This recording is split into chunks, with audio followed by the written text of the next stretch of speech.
If you like the story, you can support the author on Patreon. Link is in the description. Chapter 76. The matter of the higher UPS withholding the core Fuinjutsu scroll was sent back to Tsunade by Hayashi, who had already sent the other Fuin scrolls provided to him as backup. Hayashi chose to take Tsunade's side because he believed that choosing the Sannin would help himself and his clan in the future. Time flew by, and 3 more months passed as the war progressed. Kazuki's ghost squad had become more infamous because, till date, Iwagakure was not able to discover any information regarding this squad. No matter what kind of precautions they took or traps they laid, the ghost squad managed to slip through their nets. This was a slap to the old Onaki's face. Even the famed Kakuzu, the bounty hunter who had helped them easily breach the Takigakure defense, was helpless in tracking down the infamous ghost squad. The new mercenary organization called Akatsuki didn't take the contract because Pain believed that the squad was being led by the Fuinjutsu Grandmaster of the Leaf. Although he was confident in his strength, he did not want to expose himself so early. Fighting an unknown Fuinjutsu Grandmaster was simply looking for trouble, and Madara had advised him to stay away from getting involved in the war for the time being. And once the rumor of a Fuin Grandmaster leading the ghost squad spread, most of the missing nin and bounty hunters faltered because trying to hunt someone like that was simply suicide. Onaki, though, didn't think it was a rumor but firmly believed the ghost squad was headed by the Fuin Grandmaster.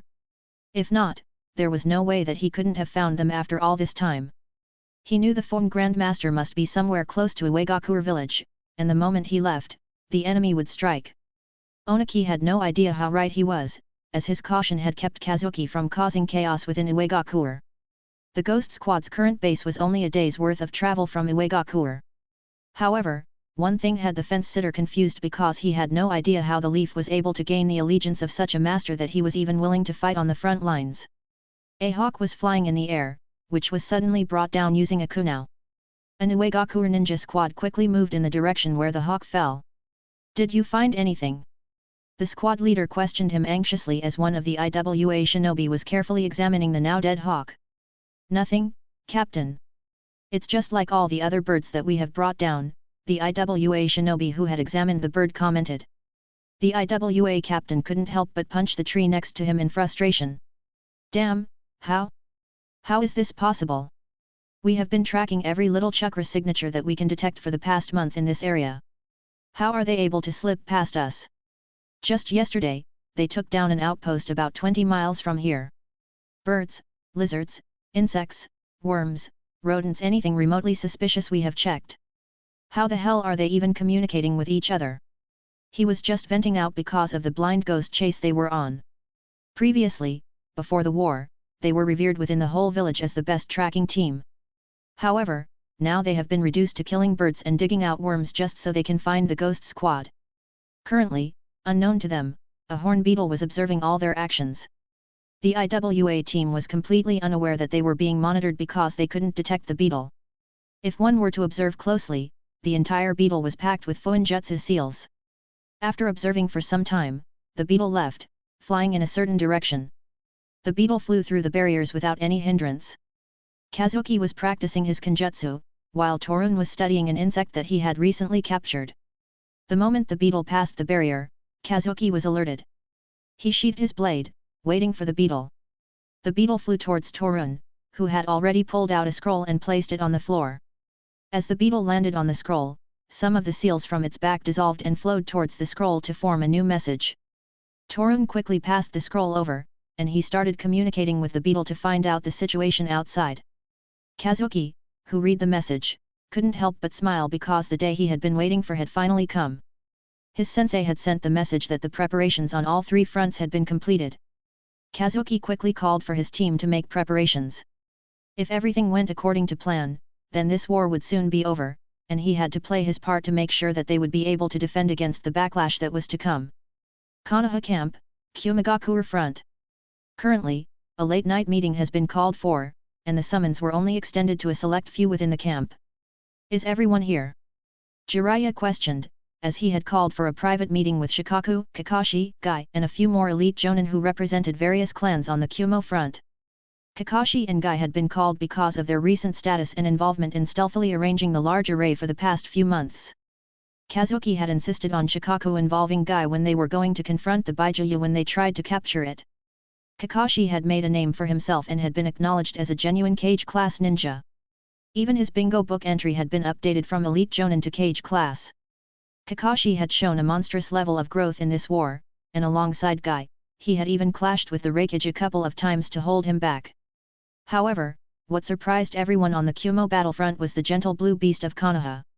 No one ever expected a taijutsu shinobi could be so devastating in war. Even Jiraiya had to acknowledge that he was no match for Guy if they were to compare solely on taijutsu alone. Due to his prowess, he had been elevated to the rank of Elite Jonin. Guy in this world had grown more due to Kazuki's constant care and his customized medicines. So none within the meeting had any qualms as these two young men took their places within this private meeting. Yes, Jiraiya-sama, everyone who has been notified is here. Shikaku, the vice commander and strategist of the Kumo front, confirmed everyone's presence. Jiraiya gave a quick nod and then stood up, spreading a scroll on the table in front of everyone present. I believe those who are here are already aware of some of the upcoming actions, as you guys were directly involved with the plan. As for the rest, I know you have questions regarding our recent actions. Jiraiya surveyed everyone in the meeting room to make sure he had everyone's attention. This war has been going on for more than a year now. Unlike the previous ninja wars, this war has been much more brutal and fast-paced, and we can thank our Senjua princess for being responsible for this. Some may call her actions brash, but I believe her approach has merit, and the more we drag this war along, the more disadvantageous position we will fall into, especially on our end. If not for Tsunade's help, we might not have been able to recover the lost ground so easily.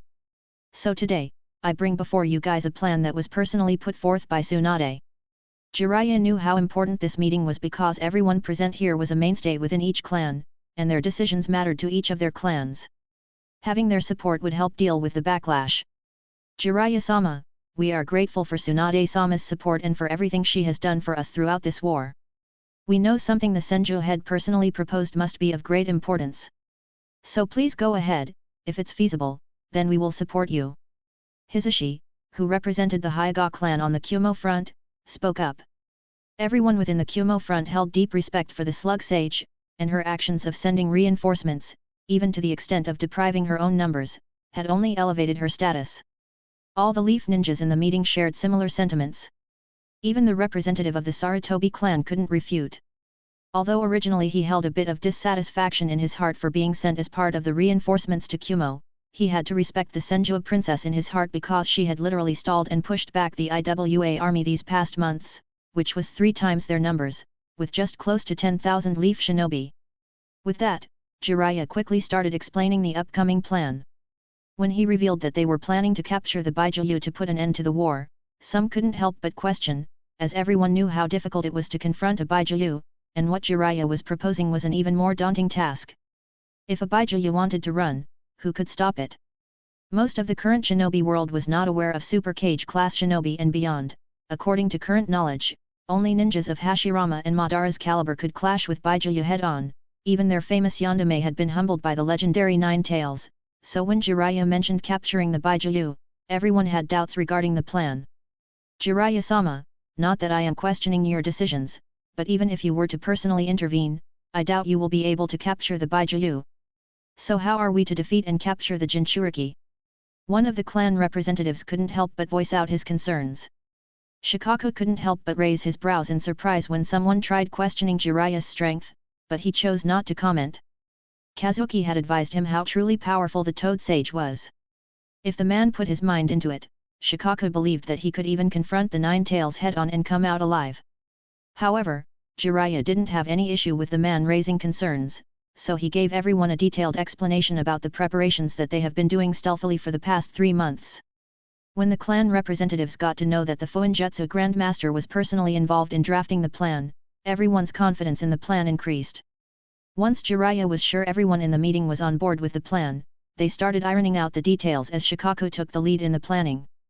Similar meetings were happening on the other 2 fronts, as Tsunade had planned to strike the very next day at the same time on all 3 fronts so that their enemies would not have time to react. Additionally, if anyone within their ranks shared these details with their clan elders, who in turn might get in touch with the village higher UPS, no one would be able to intervene, as it would be too late. The next morning, before dawn broke, on all 3 battlefronts, the Konoha army simultaneously launched an aggressive assault. The Konoha army, known for defense, suddenly went on the offensive at full scale, sending the enemies on all three fronts into panic. The information was quickly relayed back to their respective camps. Kiri, Iwa, and Kumo, all three villages, used a general strategy to use their Baijiu to stall the enemy lines until their troops could be completely mobilized. On the Kumagakure front, Ujito Nii took the vanguard position to stall the enemy shinobi. Similarly, on the Kiri front, Yagura himself moved to confront the Leaf shinobi, as Utakata was still recuperating from the recent clash. On the Awakens front, Han had already received orders to harass the enemy lines until reinforcements arrived. However, Oniki advised him to maintain caution because he had a bad premonition, and due to the Eight Tails' presence on the other Kumo front, he could not mobilize Rashi, and he himself was unfortunately pinned due to the Ghost Squad. Chapter 77. Kirigakure front. Uchiha Fugaku led the entire mobilized army to face the Kiri battle lines. The Uchiha and the rest of the Leaf Shinobi had been on full mobilization for the past 2 days, and only today Fugaku passed down the order to act. Every Leaf Shinobi could feel that something significant was going to happen soon. Although the Uchiha had been holding strong, as the days progressed, their losses had been adding on. When Tsunade proposed such an endgame, Fugaku couldn't help but take it with open arms. If what the Senju princess stated was true, then their plan had a high rate of success. As the Konoha army rushed forward, they could see the Kiri vanguard already ready to confront the incoming enemy. Leading from the front was Mizukage himself, Yagura Karatachi. The moment the two armies came within range, jutsu started flying at each other. Even though the Kiri force had an elemental advantage, the Leaf Shinobi, especially the Uchiha members, were able to overpower the Kiri Shinobi with sheer brute force. The Kiri vanguard was being quickly overwhelmed, so the Mizukage himself chose to join the fray. They only needed to stall for time until the main Kiri army was fully mobilized. Fugaku, who noticed Yagura move quickly, chose to intercept him. Katon, Games Shitsu, fire release, great fire destruction, a huge torrent of fire rushed directly towards the Mizukage. Fugaku chose to resort to large-scale ninjutsu because they had a mission to perform. If they failed, then this entire mobilization would be a waste. They had to somehow direct the Jinchuriki within the area where the formation had been laid, so he chose not to hold back and go all out from the start. Yagura was aware that the enemy commander had locked onto him, so he decided to confront him. Sudden, Sujinch, water release, water formation pillar, a huge barricade was created around the Mizukage, and none of the fire was able to breach it, no matter how much more chakra Fugaku released into his ninjutsu. Yagura defended against Fugaku's massive fire release. Recently freed from Obito's Mangekyu, he didn't know who exactly put him under the genjutsu, but he suspected the Uchiha. This thought fueled his anger. Abandoning caution, he fully transformed into the Three Tails and aggressively attacked the Uchiha Patriarch. Sudden, Kasujin, water release, hard whirlpool water blade, the Three Tails created a large whirlpool around its arm and targeted the enemy ranks. However, Fugaku wasn't going to let the Baijuyu run wild. He immediately activated his Mangekyu and unleashed the Golden Susanoo to intercept the incoming attack head-on. Meanwhile, on the Awakens front, following Oniki's orders, the Iwa army maintained caution. Tsunade, moving the Konoha army boldly into Awakens territory, aimed to encroach on their lands. The Iwa shinobi couldn't allow this, as it would mean losing control of their territory. Tsunade, in turn, sought to provoke a confrontation with the Five Tails and decided to launch a full-scale assault on Awakens' borders. Tsunade-sama, there's movement on the enemy side. It seems they're ready to make a stand, a sensor ninja accompanying the Senju relayed the latest update. Pass down my orders. Attack as aggressively as possible, but I don't want anyone to become reckless. Our target is to lure the Baijuyu. Ask them to retreat immediately once we have the Baijuyu under control. The Konoha army operated like a well-oiled machine, initiating their assault on the Awakens battle lines. The new Iwa front commander found himself in a dilemma, unable to retreat further without ceding more ground to Konoha. He had no choice but to engage the Konoha army head-on, with Han assigned to the vanguard to confront the Senju princess. The battlefield buzzed with tension as the showdown between Han, the Five Tails Jinchuriki, and Tsunade, the renowned Senju princess, drew near. Both warriors stood ready at opposite ends, their eyes locked in a silent exchange of determination. Han, empowered by the Five Tails chakra, exuded a formidable presence. His eyes glowed with fierce determination as he braced himself to confront Tsunade, fully aware that the outcome of this battle could sway the course of the war.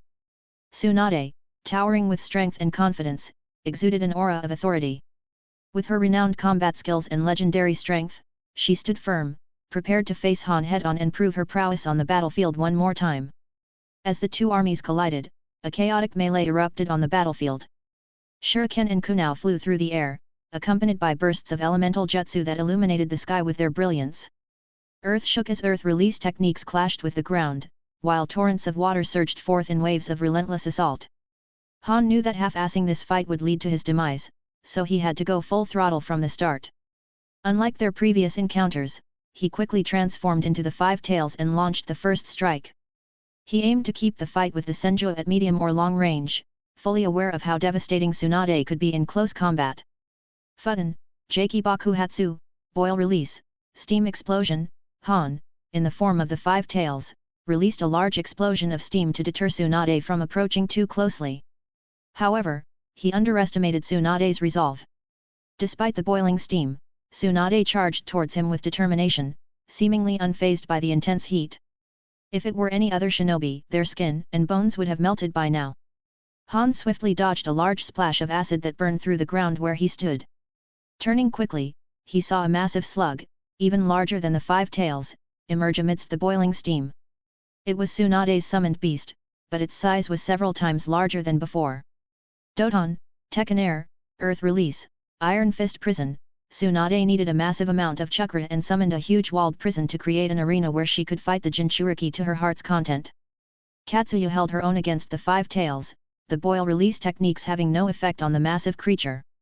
Its body was covered with slime, which acted as a natural barrier against Han's attacks. Han attempted to pierce through the summon's body with his massive horns, but he was intercepted by a sudden blow to the face. Staggering back, he turned to check on Tsunade, who was now wielding a massive tree like a makeshift weapon to damage the Jinchuriki. Tsunade knew she had to weaken the Jinchuriki considerably to have a chance at capturing it, considering the massive reserves of chakra the Baijuyu possessed. With determination, she channeled her chakra again and rushed to clash with the Five Tails head-on. Han realized he was at a disadvantage, so he quickly used a technique that would give him an instant power-up, Futon, Karaki Muse, Boil Release, Unrivaled Strength. This berserk technique, inherent to the Five Tails, caused his chakra to flare again. Tsunade threw the uprooted tree towards the Five Tails' face, but it instantly melted as it passed through the new layer of boiling steam. Sensing the threat, Tsunade immediately retreated to a safe distance within the arena. Meanwhile, Katsuya harassed the massive beast with acid attacks, splitting into multiple pieces whenever the tailed beast tried to inflict significant damage, only to regroup later once the threat passed. Doton, Yomi Numa, Earth Release, Swamp of the Underworld. Tsunade created a massive swamp to restrict the Jinchuriki's movements. The ground under Han's feet gave way, and the massive body of the Five Tails started sinking into the swamp. If it were a swamp created by multiple shinobi using a combination technique, the Five Tails would have easily escaped. However, Tsunade's swamp was so massive that it enclosed the entire arena she had created earlier. Tsunade quickly jumped up, threw a scroll, and performed a series of hand signs. Kukiyos, Summoning. A massive boulder, comparable in size to a Baijuyu, manifested on top of the now trapped Jinchuriki, with Tsunade standing atop it. Doton, Chikajin no Jutsu, Earth Release, Ultra Added Weight Rock Technique. The moment Tsunade completed the technique, Han felt the threat. Although he could handle a boulder of such size easily, the technique increased its weight to an unimaginable scale. Han wanted to blast the free-falling boulder with a Baijutama, but the persistent summon continued to harass him. However, what shocked Han even more was that this technique was something reserved only for the elites within Uegakuer. He was stunned that the enemy was able to use one of their village's most prized jutsu. You! How dare you steal our village's secret jutsu? Han, a man of few words, was now fuming in anger. But before he could question further, the massive boulder landed on top of the Five Tails, leaving him no time to think about other unnecessary things. The Jinchuriki used his 5 massive tails to hold back the massive boulder that was trying to crush him beneath its weight. Han quickly started charging a Baijutama to blast the boulder at close range. However, Tsunade was not going to give him the time to make a comeback. Suton, Suizutsusen, Water Release, Water Severing Slash. a massive blade of high-pressure water neatly severed one of the tails that supported the boulder, and the massive beast cried in agony as one of its tails was severed. As Han struggled against the massive boulder with his 5 tails, Tsunade took advantage of the situation. With one of Han's tails severed, he fought to hold onto the boulder, his muscles straining. Tsunade, determined and swift, leaped off the boulder and launched a series of water-severing slashes. Each strike aimed to cut off another of Han's tails, forcing him to defend himself while holding onto the boulder. The battlefield was alive with their clash, the ground shaking beneath them. Han's roars echoed through the air amid the sounds of water and crumbling earth. But Han wouldn't give up. He summoned the power of the 5 tails, enveloping himself in boiling steam. The intense heat distorted the air around him as he prepared to strike back. Undeterred, Tsunade charged forward with unwavering resolve. As Han unleashed his Bijutama, a powerful vortex of elemental energy, Tsunade stood her ground. Their attacks collided with a deafening roar, sending shockwaves through the battlefield. The ground trembled as their powers clashed, threatening to tear everything apart. In a desperate but calculated move, Tsunade summoned her legendary strength to the extreme and wanted to challenge the Bijutama head-on. Nin sz Saibya no Jutsu, ninja art creation rebirth strength of 100 technique, her fists ablaze with power. With a primal scream, she shattered Han's Bijutama, unleashing a blinding wave of energy that engulfed the battlefield. The battlefield fell silent, engulfed in the aftermath of the colossal clash. Dust obscured the arena, leaving every shinobi breathless, awaiting the outcome. Even Han stood in disbelief, never expecting Tsunade to confront the Bijutama head-on. It was a reckless move, facing the power of a tailed beast head-on. As the dust settled, some IWA shinobi dared to hope they had taken down the enemy commander, a potential turning point in the battle. But their hopes were dashed when Han's panicked warning echoed through the chaos. Before he could react, Tsunade appeared atop the 5 tails face, delivering a devastating punch. The force of Tsunade's blow was staggering, causing the 5 tails to kneel under its weight. In the moment of imbalance, the massive boulder crashed down upon the beast, sealing its fate. Under the massive weight of the boulder, the entire body of the 5 tails was ensnared in the swamp Tsunade had created earlier. Tsunade consumed a few pellets to quickly recover her chakra to its peak, as she had sustained considerable damage from clashing with the Bijutama head-on. The strength of 100 technique had drained a significant portion of her chakra reserves.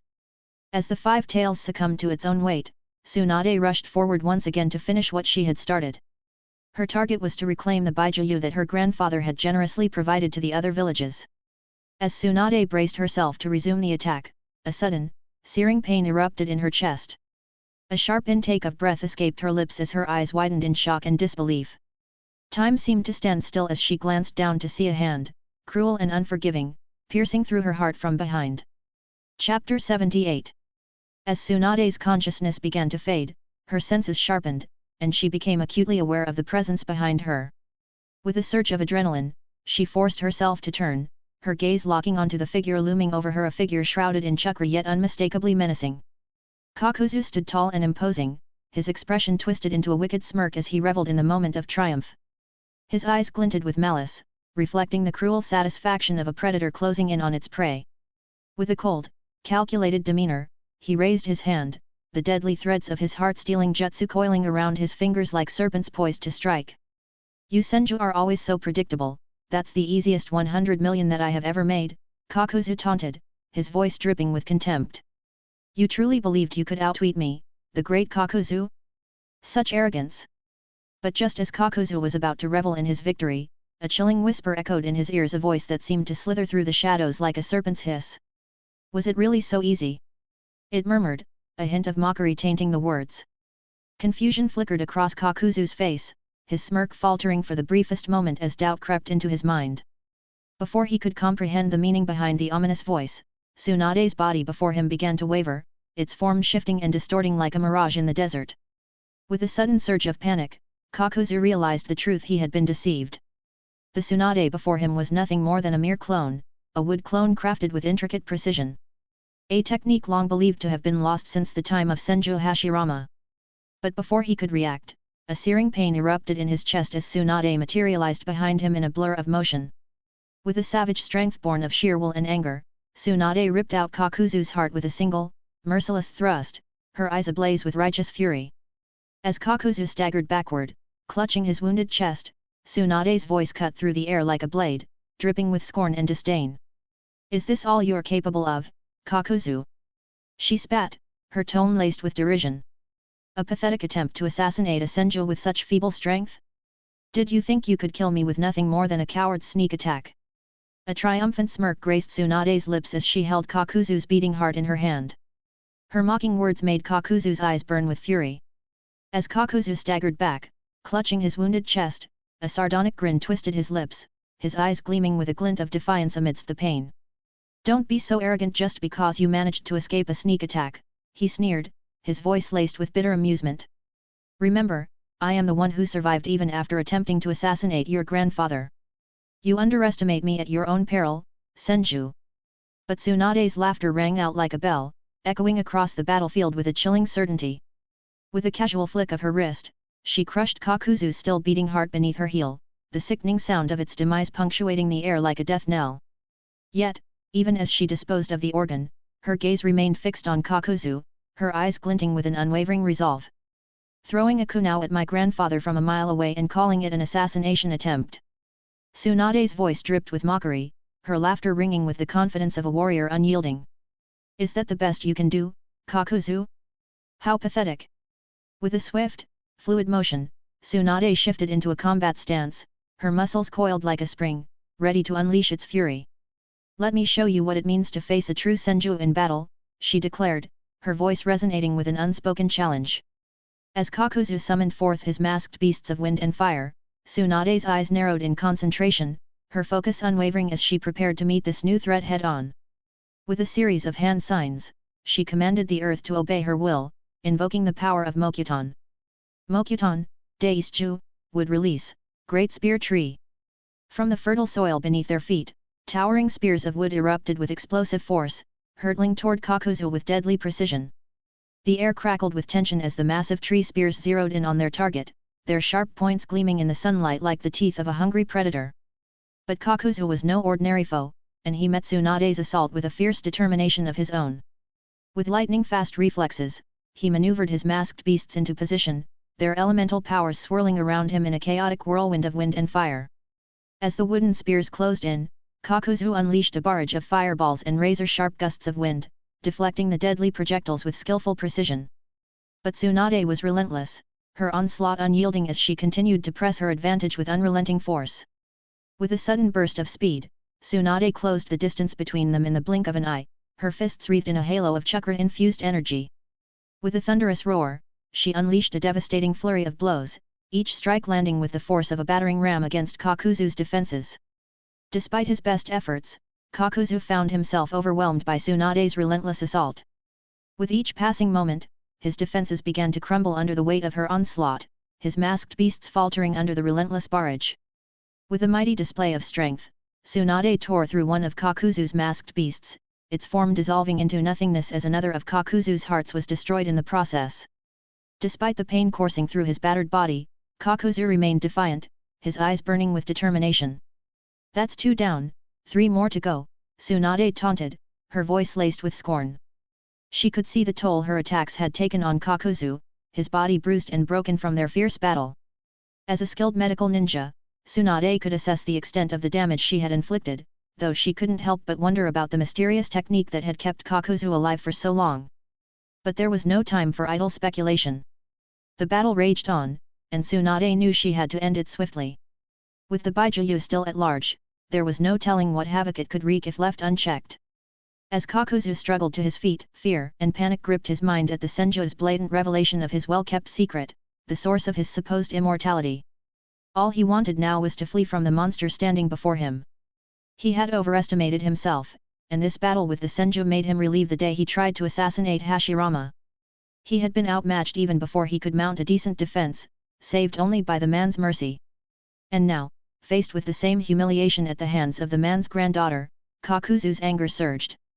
With a desperate resolve, the masked fire beast began gathering chakra at an alarming rate, intending to overload the chakra heart and trigger a devastating explosion. Tsunade quickly understood Kakuzu's intentions. Too close to retreat, she weaved hand signs swiftly. Mokuton, Mokujin no Jutsu, would release, would golem technique. Kaboom! A deafening explosion tore through the battlefield, ripping the walls of Tsunade's earlier earthen arena to pieces.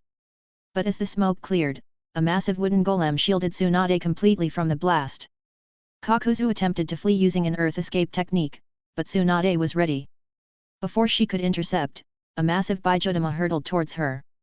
With quick thinking, she manipulated her wooden golem to intercept the attack, swatting the beast bomb away effortlessly. "Tch, run, Kakuzu. Someday, I will find you," Tsunade declared firmly, her voice echoing across the battlefield. With those words, she turned to face the restrained Baijuyu once more.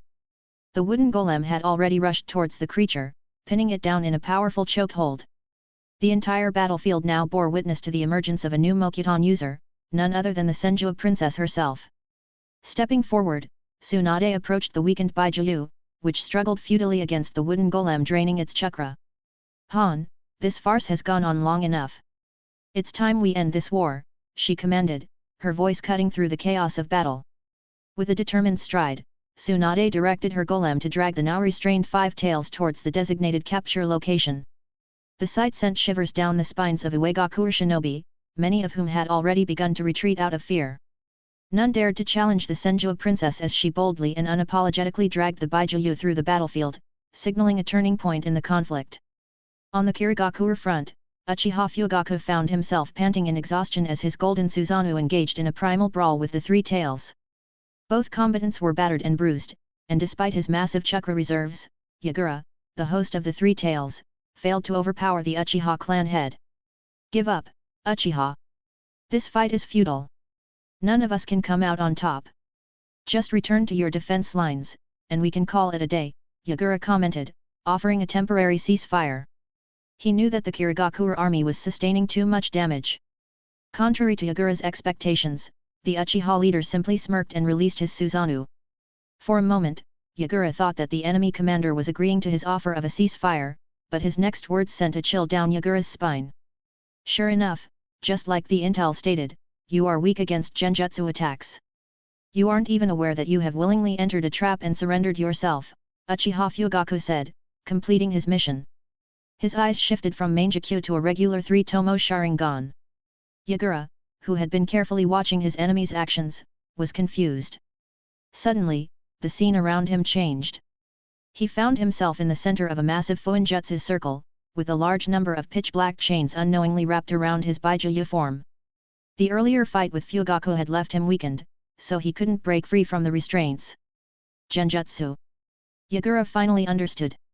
He had somehow fallen into a genjutsu, and he didn't know when he had come under its influence. He turned his attention to the three tails consciousness, even the Baijuyu was in a trance. Now he realized that the target of the leaf armies was him from the beginning. However, it was too late, as he was completely restricted by the massive formation. Each passing second made him weaker, as the Fuinjutsu actively drained a vast amount of chakra from his body. A few miles away from the formation, Zetsu watched the entire scene in shock. He wanted to intercept and help the Baijuyu escape, but the looming threat of Uchiha Shisui kept him at bay. Shisui hadn't yet been seen on the battlefield, and Zetsu was sure he was somehow masking his presence, waiting to launch a sneak attack. Zetsu had to let Obito know that something major was happening in the shinobi world, so he quickly merged into the tree to meet Obito. On the Kumigakure front, the Reikage was desperately trying to break away from Jiraiya, who had single-handedly kept him occupied. The Reikage found himself in a desperate situation as he finally realized the enemy's objective, their Baijuyu. Shikaku had used himself as bait to lure Yujito into a head-on clash with the enemies, breaking away from the vanguard to pursue the Nara and settle the score for her earlier humiliation at his hands. But all of this was a carefully laid-out trap. Right now, Yujito was trapped behind enemy lines, confined within a massive Fuinjutsu barrier and besieged by the combined assault of the Nara, the Hotaki ninja, and lastly, a Taijutsu ninja who had risen to prominence in the recent war. "Jiraiya, what are you trying to achieve? Do you want to forsake any chance of reconciliation? I will personally raise Konoha to the ground, and we will fight Konoha to the last shinobi if you harm our Jinchuriki," I exclaimed in frustration. Despite his superior speed, he felt powerless against the Toad Sage as the enemy commander easily intercepted him with the help of a Fuinjutsu barrier. Chapter 79. Reikage, you sure are a hypocrite, aren't you? Where was your logic when you tried to sneak attack Konoha? At least we have the guts to face you directly on the battlefield, but you were a coward who tried to stab us in the back under the guise of a peace treaty.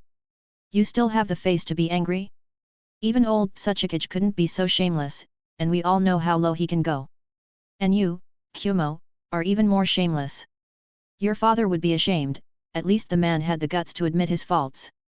However, look at you trying to blame us when you are at a disadvantage.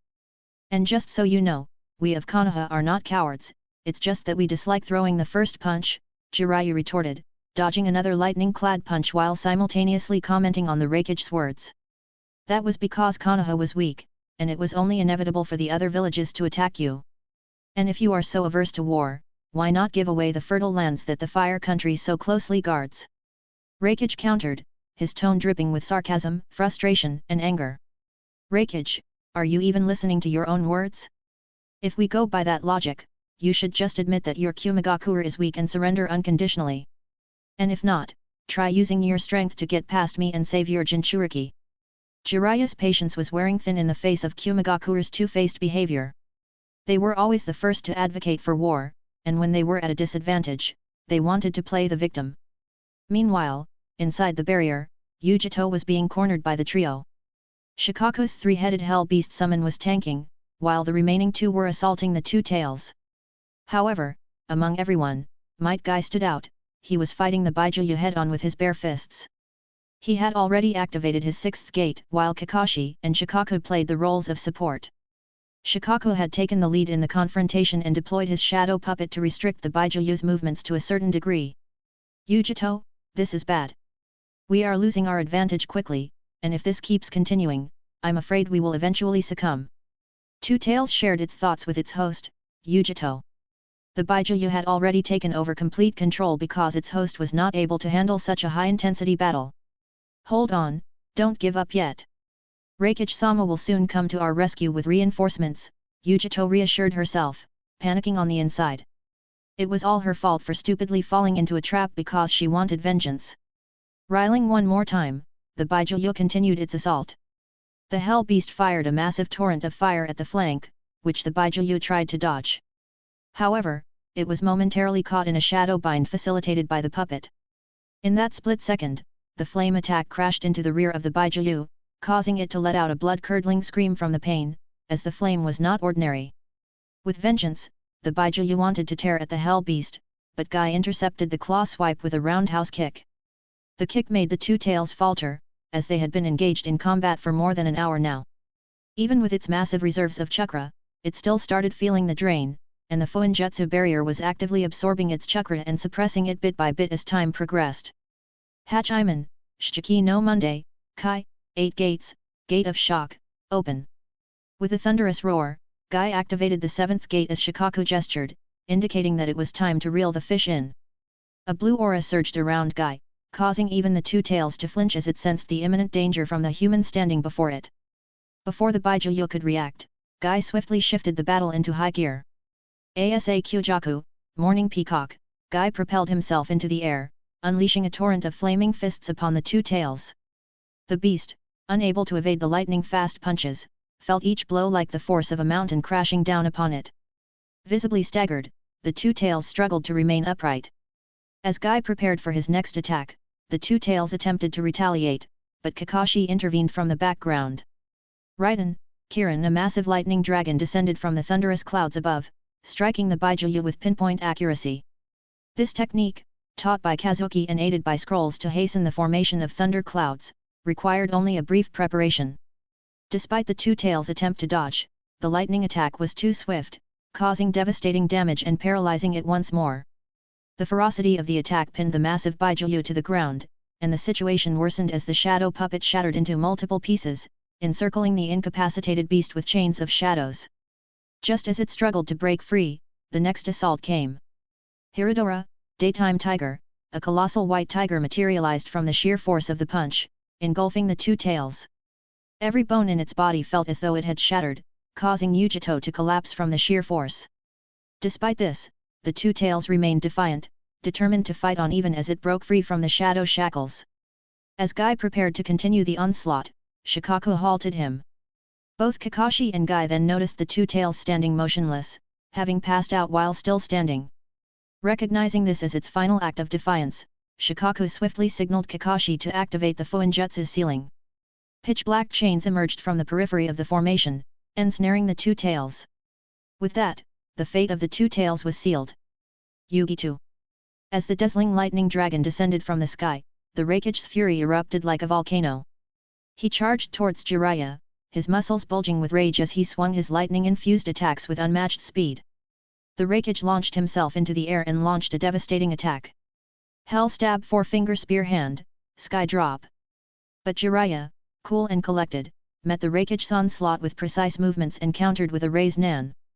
He dodged and deflected each strike with grace, his calm demeanor contrasting with the chaos around him.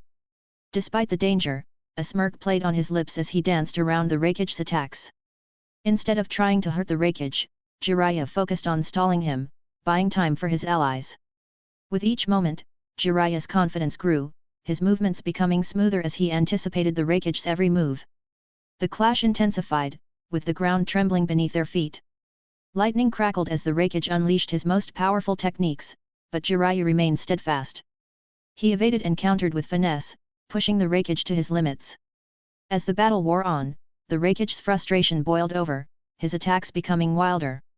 But Jiraiya stayed cool, continuing to outmaneuver his opponent with ease, all while keeping his true intentions hidden behind a mask of calm determination.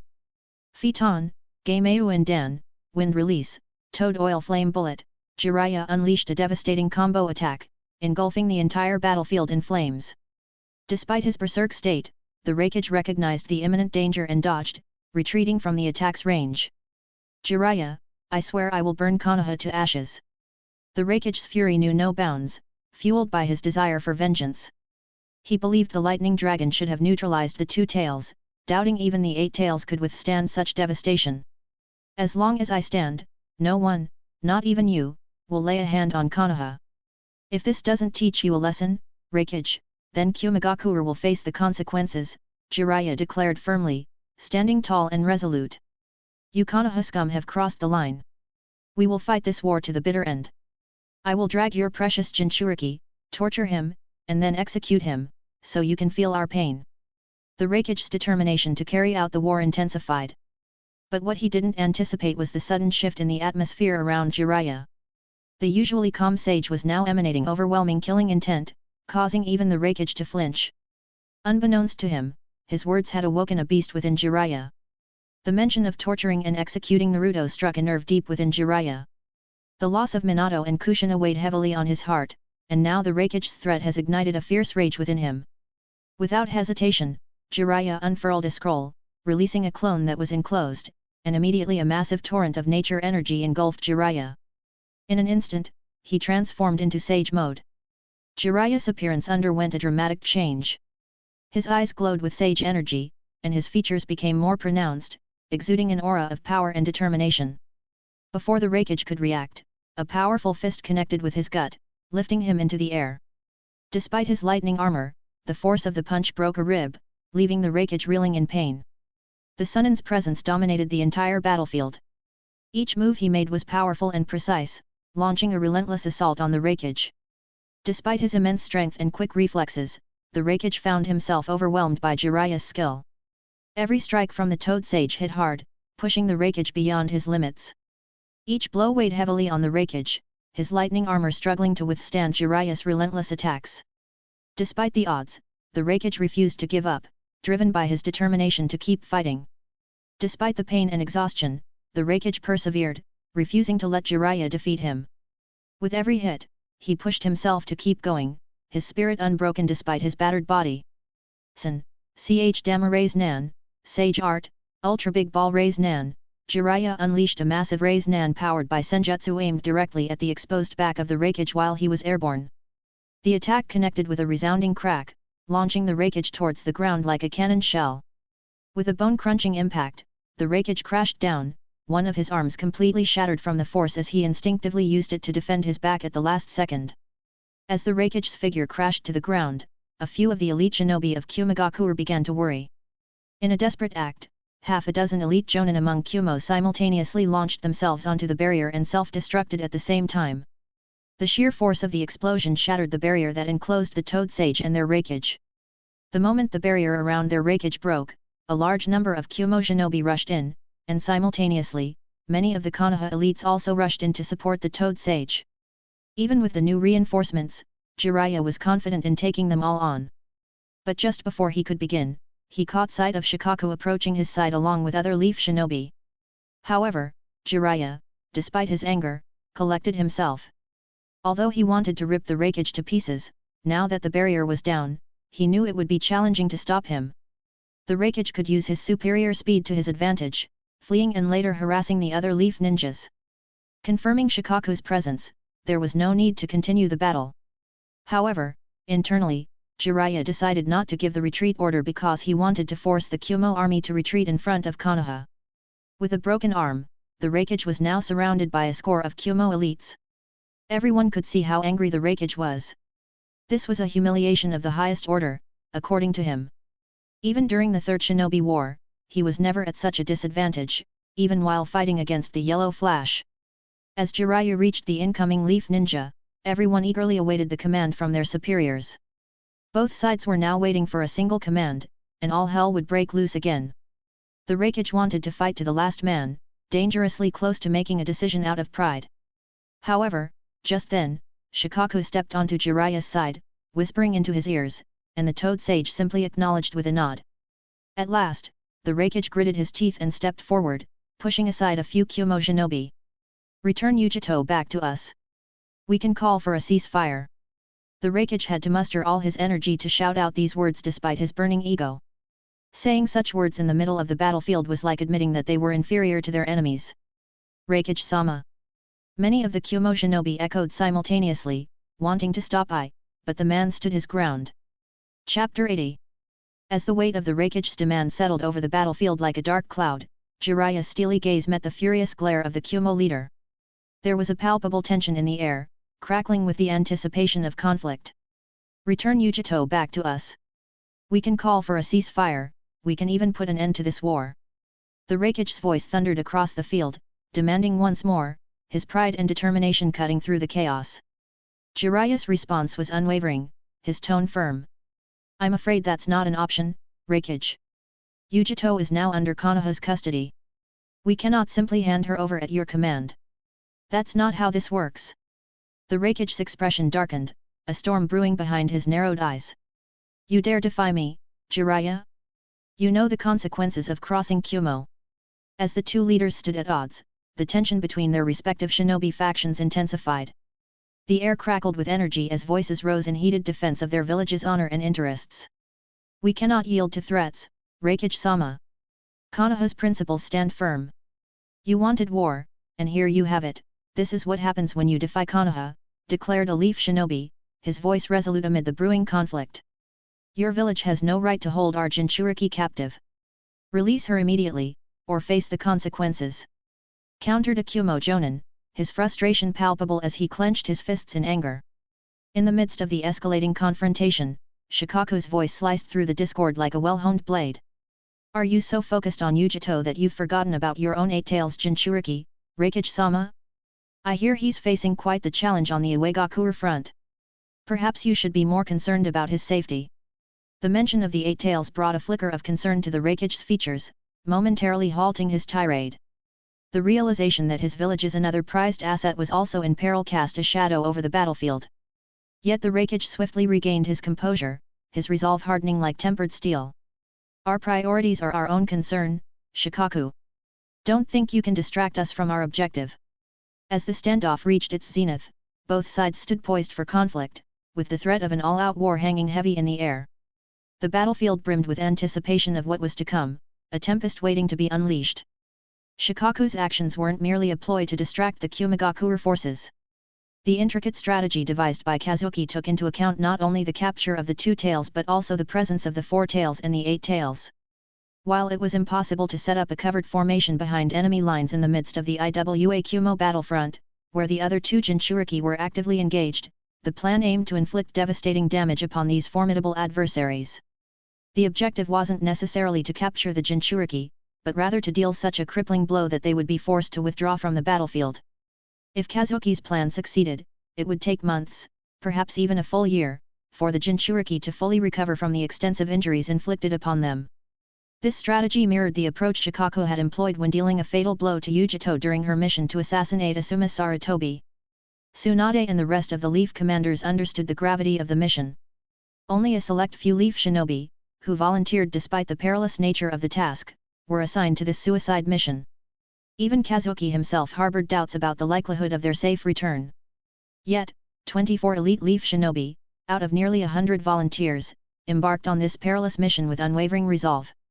Their objective was to strike at the Four Tails and Eight Tails simultaneously, coordinating with all Konoha forces across every battlefront in a synchronized effort to capture their respective Baijiu. It was a mission fraught with danger and uncertainty, yet these brave shinobi were willing to sacrifice everything for the sake of their village and the success of Kazuki's master plan. As the Reikage observed Shikaku's reaction, a sense of unease began to gnaw at him. Dode, who had approached the Reikage's side, delivered urgent intelligence from the Uegakure Konoha battlefront. With his voice barely a whisper, Dode relayed the dire news that Tsunade Senju had single-handedly captured the Five Tails Jinchuriki, Han. The revelation struck like a thunderbolt, shaking Reikage to his core. The entire IWA army has been routed, Dode continued, his words laden with urgency. It seems they weren't just targeting Yujito. All the Baijiu participating in this war are under threat. The situation may be the same on the Kirigakure side. The gravity of the situation weighed heavily on Reikage's shoulders. He knew he couldn't defeat the Toad Sage, and now that Yujito had been captured, the odds were set against them. Time was of the essence, and they needed to make decisions swiftly to ensure the safety of their remaining Jinchuriki, particularly his beloved brother, B. Though Yujito's survival offered a glimmer of hope for negotiation, the Reikage knew they had to act decisively to protect B at all costs. Contemplating their options and the political ramifications, the Reikage made a crucial decision: a complete retreat. He understood that the war was effectively over now that Konoha had captured multiple Baijiu. It was time to shift the battleground from the battlefield to the political arena, where I's strategic acumen would be put to the test. Despite his pride and reluctance to admit defeat, the Reikage knew that strategic withdrawal was the wisest course of action. He entrusted Dode to carry out his instructions and swiftly returned to reinforce his brother's position, determined to ensure B's safety above all else. With the fate of their village and the Baijiu hanging in the balance, I steeled himself for the challenges that lay ahead. Dode swiftly relayed the Reikage's orders for retreat, and the command echoed across the battlefield like a solemn dirge. Shock and disbelief rippled through the ranks of the Kyumo shinobi as they grappled with the abrupt shift in fortunes. Yet, despite the bitter taste of defeat, none dared to defy the Reikage's decree. With heavy hearts and resigned determination, they began their hasty retreat back to their homeland, their footsteps weighed down by the burden of failure.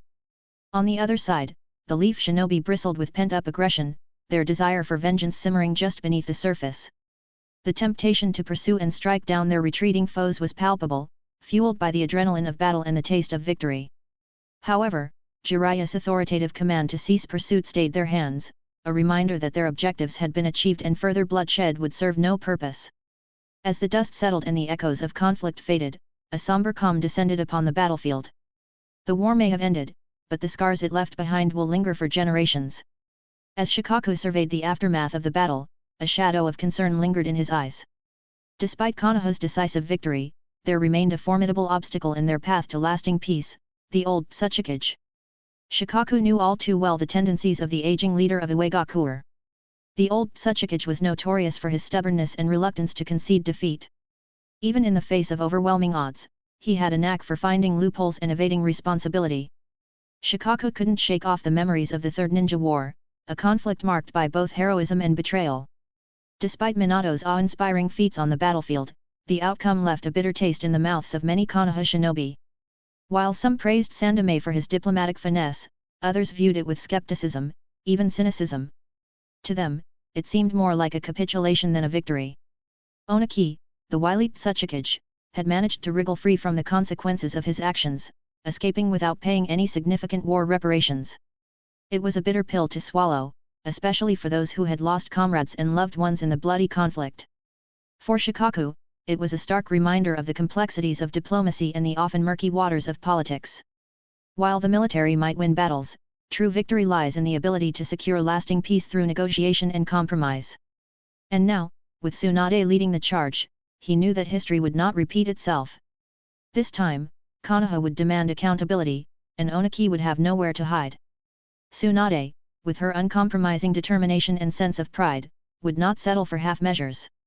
After such a resounding victory, she would demand nothing less than complete surrender from the other villages. The stakes were too high, and Konoha had sacrificed too much to allow their enemies to slip away without facing the consequences of their actions. The reality of their triumph sank in, and Shikaku knew that the true test lay ahead. Negotiating with the old Tsuchikage would require finesse, patience, and perhaps a touch of cunning. But with Tsunade at the helm, he had no doubt that Konoha would emerge victorious once again, this time in the arena of diplomacy.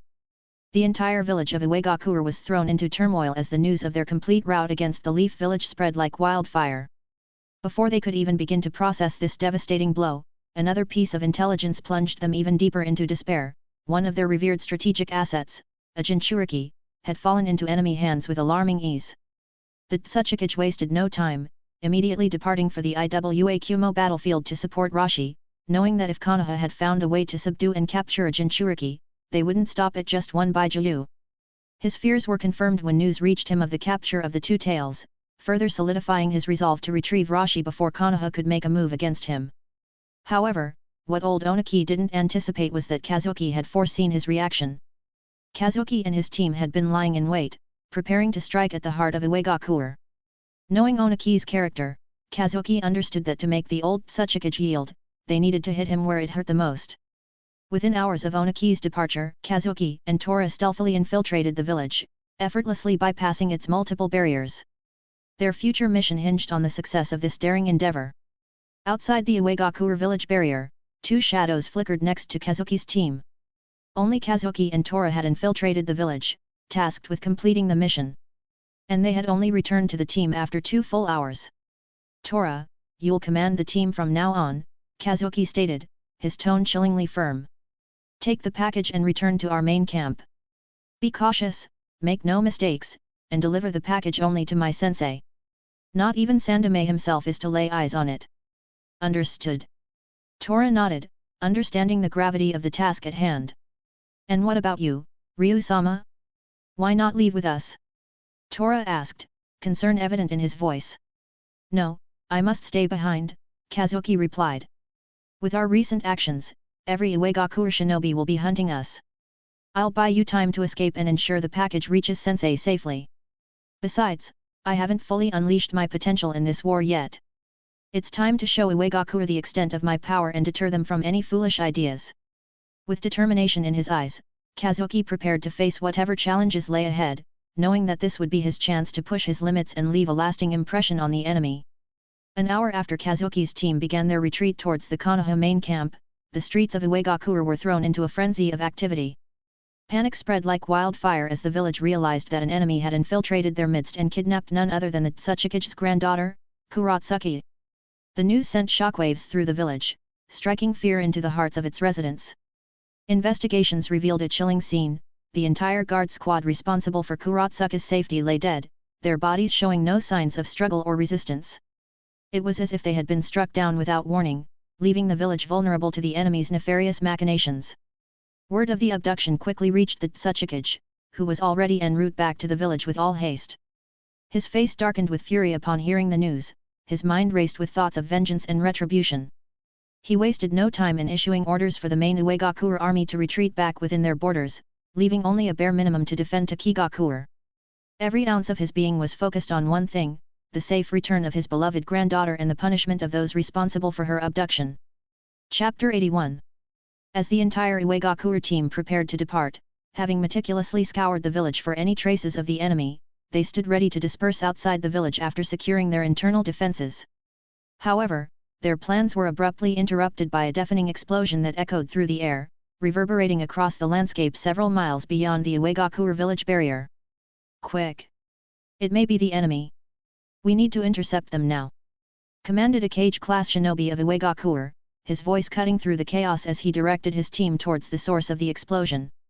The massive explosion drew almost all of the Iwagakure ninja towards its origin, luring them into a deadly trap where Kazuki, akin to a hungry beast, lay in wait to slaughter anyone brave or foolish enough to confront him.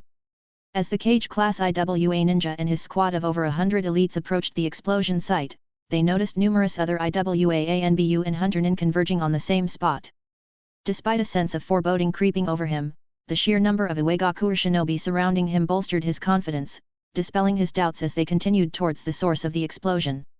"Nu, it's the ghost of the yellow flash. Everyone run, we need to get out of here," screamed an elite IWAANBU, panic seizing him as he tried to flee in the opposite direction.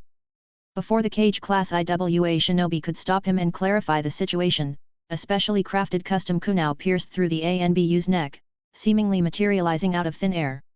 "Run! It's him, the yellow!"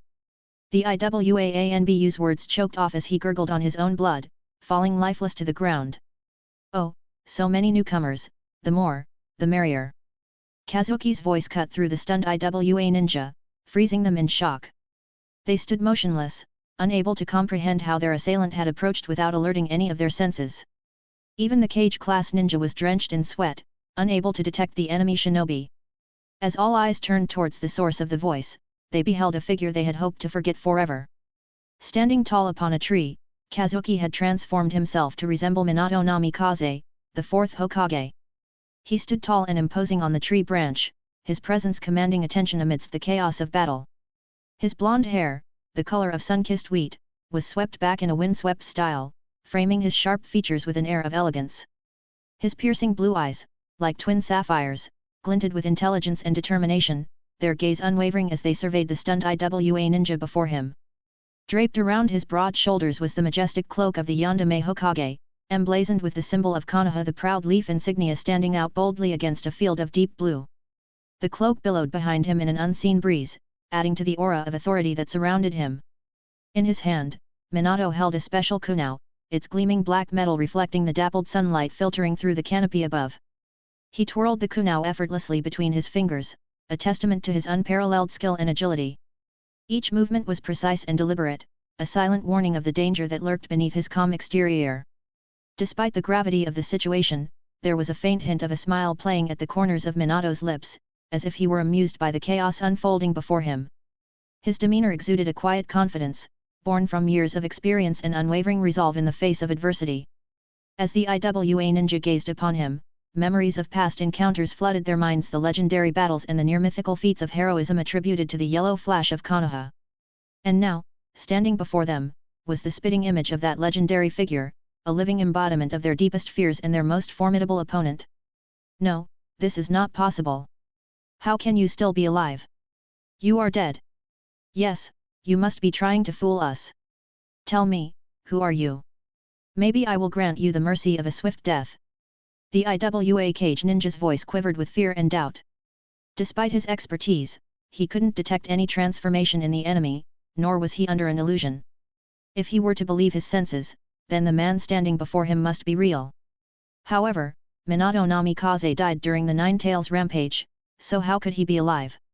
If Minato were alive, would they have dared to declare war on Konoha? The only logical conclusion was that the enemy was bluffing, using some secret disguise technique undetectable by normal means. But the enemy's next action made his blood freeze. Kazuki simply threw more than 24 special kunai, materializing out of the storage scroll on his wrist. Though there were close to 1,000 IWA shinobi around Kazuki, none dared to move, whether out of fear or caution. The IWA cage shinobi was the first to react. He knew they were in mortal peril and needed to act. Simultaneously, Kazuki waved a series of hand signs, erecting a massive barrier that enclosed him and more than 1,000 IWA shinobi within it. "Let the hunt begin," Kazuki declared, as if he were wishing everyone a good day. Over the past year, Kazuki's chakra reserves have comfortably reached mid-cage level. With his expertise in Fuinjutsu, he could confront even a peak cage shinobi head-on. And with his flying thunder god technique, anyone below cage class was like cannon fodder. Doton, Doskuri, Earth Release, Earth and Stone Dragon. The cage class IWA ninja quickly released a massive earth dragon to swallow the supposed yellow flash, who was now erecting a barrier to trap them within and cut off their retreat path. Swish! The head of an IWA jonin standing next to the cage ninja flew into the air as he was sneakily preparing to launch a kinjutsu. "That's way too slow. Have you guys forgotten what I am famous for? It seems like during my retreat, everyone has forgotten about me," Kazuki declared while standing shoulder to shoulder next to the defenseless cage shinobi, who was launching the Earth Dragon at Kazuki's earlier position. The cage shinobi quickly created some distance, giving up on his last jutsu. He instinctively realized this was not a bluff, it was the teleportation technique that the Yellow Flash was famed for, albeit improved. Everyone, be careful of the kunao he threw earlier. They are the markers for his teleportation. There are only close to 24 pointers, and we have more than 1,000 shinobi. We can pin him down. The cage class ninja now had a creeping doubt. Was this man really the Yellow Flash? If so, what was he going to do? How did the Leaf Village keep such a large piece of news a secret for all these years? As the battle ensued, Kazuki started teleporting around the battlefield, pushing himself to the limit. However, he also restricted himself to the techniques for which the Yellow Flash was famous. He wanted to make everyone believe that Minato Namikaze was alive and that he was the famed Fuinjutsu Grandmaster of the Leaf Village. Raise Nan. Kazuki's palm tore through an enemy's chest with a powerful concentrated attack, punching a hole into the back of an elite jonin who had attempted to pin him with an earth prison technique. Although the IWA ninjas had destroyed most of the markers, they couldn't restrict Kazuki's movement. His speed only increased as the battle progressed. What the poor fellows didn't know was that Kazuki didn't need physical markers, he could manifest a marker using shadows anywhere, using his Kekii Genkai. Moreover, if he threw his shadow amidst the teleportation, he was practically invincible, unless someone could restrict his immaterial form of shadows. The IWA cage shinobi was quickly running out of options, realizing that the Yellow Flash was slaughtering the IWA ninjas as if they were nothing. He understood that the enemy had left him for last so that he could witness the slaughter. As the battle progressed, he firmly believed that this was not an impostor, he was Minato Namikaze in the flesh. The ongoing slaughter was a stark reminder of what had happened during the Third Shinobi War. It had only been a few minutes since the one-sided massacre started, and most of the IWA ninjas were now clawing and attacking the barrier like madmen to escape the ongoing bloodbath. Although the cage ninja wanted to rally the IWA shinobi, only a select few veterans responded to his command. Unfortunately, within moments, they too were cut down by the flickering Yellow Flash. No matter what attacks they threw, it seemed hopeless. After almost half an hour of one-sided slaughter, Kazuki, transformed as Minato, stood in front of the last 24 or so Iwagakure ninja who had held on till now. The cage shinobi shouted like a madman, his fury boiling over as he realized how they had been played all this while. Before he could continue his threats, Kazuki flashed again. It was you all along. You were the one responsible for all the attacks inside our own territory all this while, you, the rumored Ghost Squad. I do not know how you survived, but you, Konoha shinobi, sure are cunning, keeping it from everyone that you were alive all these years. Tui. Minato, don't think we will ever give up. Iwagakure will never forget, we will pay you. The cage shinobi felt the incoming threat like a dangerous predator aiming for his neck. He moved sideways with all his speed, but it wasn't enough. When Minato re-emerged in his original position, a sharp scream tore through the battlefield once more, joining the chorus of agonized cries that had been echoing all this while. Arg. Although Kazuki deliberately avoided dealing a fatal attack, he had cleanly severed the dominant arm of the cage shinobi, leaving him holding onto his bleeding stump while screaming in agony. His tone was filled with anger and fear, but there was nothing he nor the remaining 24 IWA shinobi could do to stop this monster, who was now drenched in blood from head to toe. Kazuki was now completely drenched in crimson blood, even his robe had absorbed so much blood that it had turned into a blood-red Hokage robe. His entire yellow hair was now stained red, transforming him from the Yellow Flash into a visage of pure crimson. He seemed like a demon emerging from the pits of hell itself. You, Iwagakure, never learn. Sandaime-sama was so generous in offering such terms during the last war. We even let you guys go without making you pay any war reparations, and your Tsuchikage even swore that as long as he was Tsuchikage, Iwagakure would never deliberately start a war with Konoha. But see where we are now. You guys can only blame yourselves for all this slaughter. Remember, although it was me who killed them, it was your Iwagakure's actions that led them to their deaths, Kazuki declared, his voice dripping with scorn and condemnation. Kazuki wanted to continue killing the remaining shinobi, leaving only the crippled cage-class shinobi and a few IWA shinobi, but chose not to. He detected a massive signature that had appeared outside the barrier, so he waited for the newcomer to breach the barrier. Kazuki knew exactly who the newcomer was. Jinten, Genkai Hakuri no Jutsu, Dust Release, detachment of the primitive world technique. Outside the barrier, Onaki, airborne and berserk with anger, launched a full-powered dust release technique at the massive barrier that had manifested just a few miles outside the Iwagakure village. He instinctively knew that the enemy he was looking for must be within the barrier, so he didn't hold back in the slightest. Although the barrier was erected by Kazuki himself, it was temporary. After taking a third full-powered dust release technique from the Tsuchikage, the barrier crumbled like shattered glass. Onaki, without thinking twice, rushed toward the battlefield. However, the scene that lay before him shook him to his very core. Chapter 82. As Onaki approached, his heart sank like a stone into a deep abyss. The air was thick with the smell of blood and despair, and the sky above seemed to cry crimson tears over the devastation below. The battlefield, once a symbol of Iwagakure's strength, is now a grim picture of death and destruction. Lifeless bodies lay scattered across the ground, their once lively spirits extinguished in an instant. The earth itself seemed to moan in pain, stained with the blood of fallen comrades. Limbs were scattered around like discarded toys, torn from their owners by the merciless hand of war. In the midst of this chaos stood a lone figure, covered in the blood of his now fallen Iwa shinobi, his gaze burning with a fierce intensity that sent chills down Onaki's spine. The ground around him bore scars from the force of his power, cracked and scorched. Onaki would recognize this man anywhere because he had been the source of his countless nightmares in the past. The few remaining Iwa shinobi, battered and broken, stood with wide eyes filled with terror and despair. They looked like helpless lambs facing a fearsome lion, unable to withstand the relentless assault of their foe. Onaki felt a surge of anger and grief well up inside him as he surveyed the scene. These were his comrades, his family, struck down in the prime of their lives. Each loss cut deep into the heart of Iwagakure, leaving wounds that would never fully heal. Namikaze. Onaki's voice resonated like a dangerous growl amidst the ruins of the battlefield. He instinctively wanted to believe he had fallen under a genjutsu or that this was some kind of disguise. But the carnage around him spoke otherwise, leading him to quickly accept that the figure before him was indeed the famed Yandere of the Leaf. How? How are you still alive?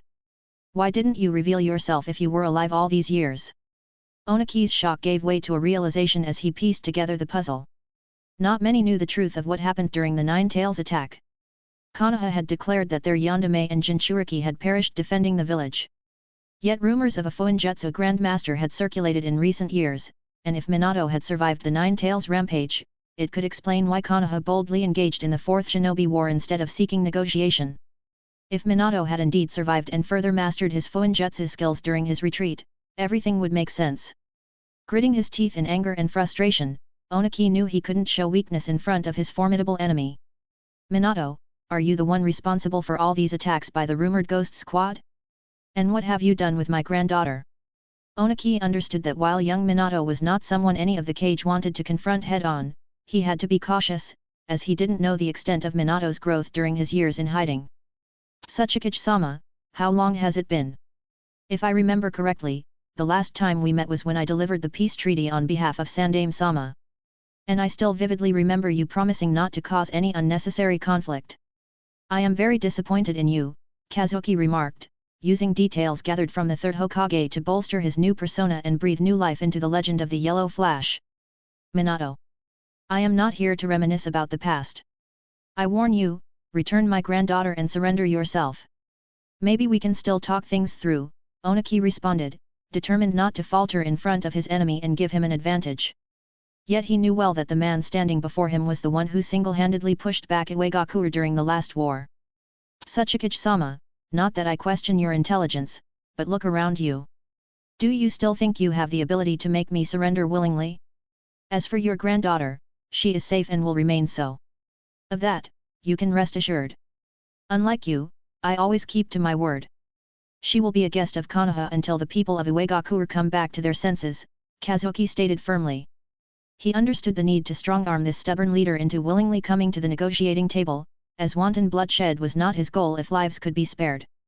Doton, Chidkaku, Earth Release, Moving Earth Core. Suddenly, the ground around Kazuki lowered rapidly as the few remaining Iwa shinobi stealthily prepared to confront the enemy. They regained their confidence when Onaki came to their rescue. Doton, Doraikatsu, Earth Release, Earth Flow Divide. Immediately following the first attack, the entire landscape was turned, and a massive landslide was created to bury Kazuki within the pit. Onaki quickly flickered right on top of it while floating and charged a full-powered Jinten, dust release, attack in the form of a beam, disintegrating everything within the massive pit. The IWA shinobi wanted to restrict their enemy's line of sight by burying him in the pit. With 2 back-to-back large-scale earth releases, all this happened within a split second, as they had coordinated this combo attack beforehand. Jinten, Genkai Hakuri no Jutsu, dust release, detachment of the primitive world technique, Onaki, for good measure, created a large cube that covered a large part of the landscape and disintegrated it. Tsuchikage-sama, it's better if you save your chakra. You don't think that I would fall for such a sneak attack, do you? A teasing voice came from behind the remaining Iwagakure shinobi, who had launched the surprise attack. Onaki knew that catching Yellow Flash with such an attack was not a possibility, so he wasn't very disappointed, and he prepared to face his adversary again. At first, I thought of sparing you guys, but you had to go ahead and launch a sneak attack. You shinobi from Iwagakure need to understand that every action has its own consequences, Kazuki stated. With that, he used the Thunder God technique again to disappear from everyone's perception. Onaki, with decades worth of combat experience, instinctively moved towards the most probable target to intercept, but the old man was not fast enough. A flash flickered past through the now crippled Cage Class IWA shinobi, and a thin red line appeared on his neck. Just when he felt the pain, blood gushed out through the deep cut, killing the man instantly. Minato! Onaki screamed at the top of his voice, ridden with fury. Every Cage Class shinobi was a pillar of support for their respective villages, but now Minato had just cut down one of their Cage Caliber shinobi in front of his own eyes, and he was helpless to stop it. Onaki plucked a massive boulder from the ground and threw it in the direction of his enemy, wanting to crush him beneath the added weight. But Kazuki was ready for it. He held his kunai like a blade, pouring chakra and infusing his shadow, creating a makeshift blade. Hachi no kata, Arashi Tsuki, 8th form, Tempest Thrust, Kazuki whispered in a barely audible tone and thrust his blade forward. In a moment of blinding speed akin to lightning, it tore through the huge boulder as if it were mere paper. The attack did not stop there, as the thrust pinned 3 of the IWA ninjas who had been unlucky to be standing in the same line as the blade thrust. Kazuki slowly pulled out the kunai, which was now almost destroyed due to infusing his shadow from the skull of his latest victim. Doton, Ganper no Jutsu, Earth Release, Rock Pillar Prison Technique. A massive rock pillar prison surrounded Kazuki as he leisurely retrieved the broken kunai. From the corner of his eye, Kazuki noticed the entire rock pillars were rigged with explosion tags to the brim. Katsu! A massive explosion once again rang through the surroundings as Onaki triggered the massive explosion. Tsuchikage-sama, behind you! One of the remaining elite IWA Jonin screamed with all his might to warn their leader.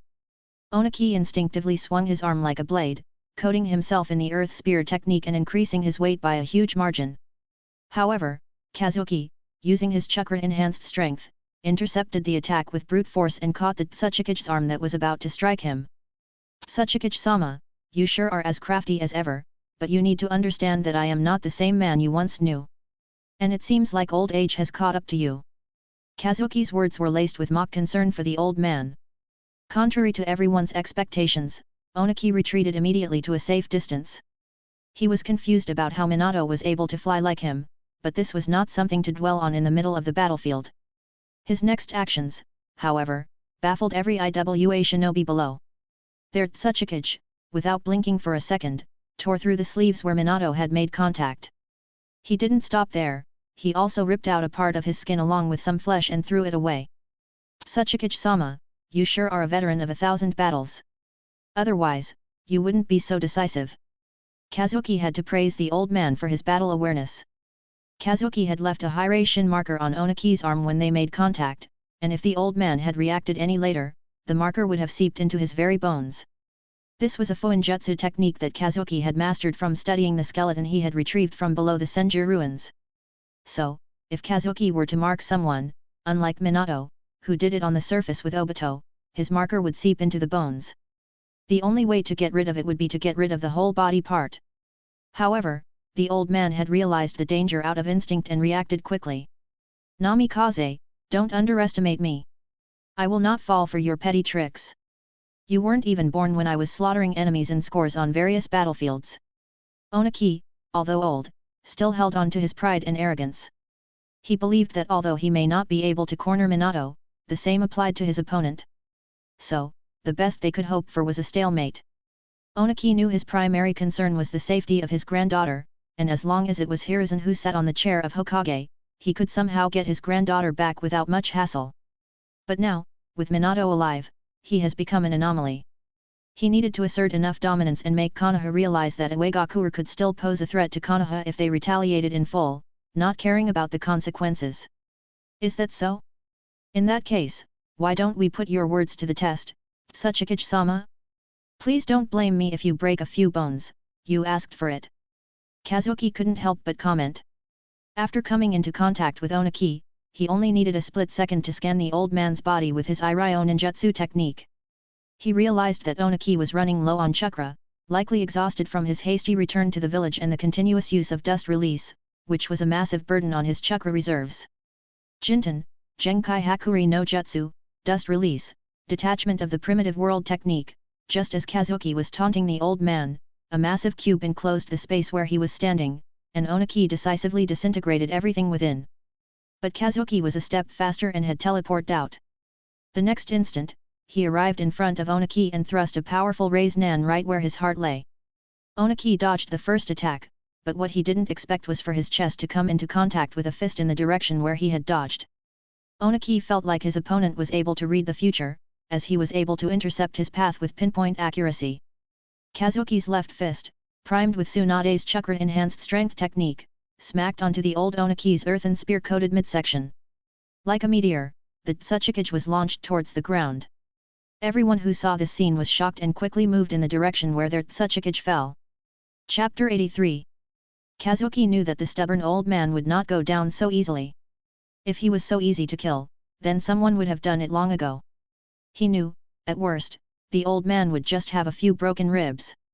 Just as he thought, a powerful cylindrical beam of dust released tore through the sky from where the old Tsuchikage fell earlier. Kazuki simply flickered out of the range of the attack, but his eyes never left the location where the smoke was clearing. A short figure flew into the air, and Onaki stood back in the air proudly again. But the traces of blood on his mouth made Kazuki estimate the extent of damage. The old man must have broken at least a couple of ribs with the last punch. As the dust settled, revealing Onaki hovering once more, Kazuki's eyes narrowed in acknowledgement of the Tsuchikage's toughness. Despite the blow he had dealt, Onaki had swiftly recovered, showing the determination of a seasoned warrior. Your toughness is impressive, Tsuchikage-sama, Kazuki remarked, with a mix of admiration and amusement. But even your legendary strength couldn't prevent a few broken bones. Onaki's expression hardened, his gaze piercing through the battle haze. You underestimate Iwagakure's resolve, Namikaze. We don't give up easily, even in tough times. Kazuki smirked slightly, acknowledging Onaki's defiance. I wouldn't expect less from the leader of such a famous village. But let's not drag this out. I have what I need, and your resistance only delays the inevitable. It seems your reinforcements have arrived. Now that you know I'm alive, remember your priorities. I've left a sizable gift back at your village. A word of caution, don't recklessly tamper with the Fuinjutsu seal I've left behind.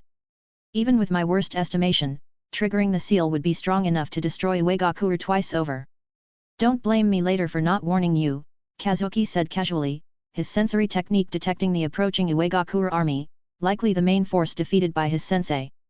With his chakra depleted from continuous battle, he had no intention of confronting the massive incoming army.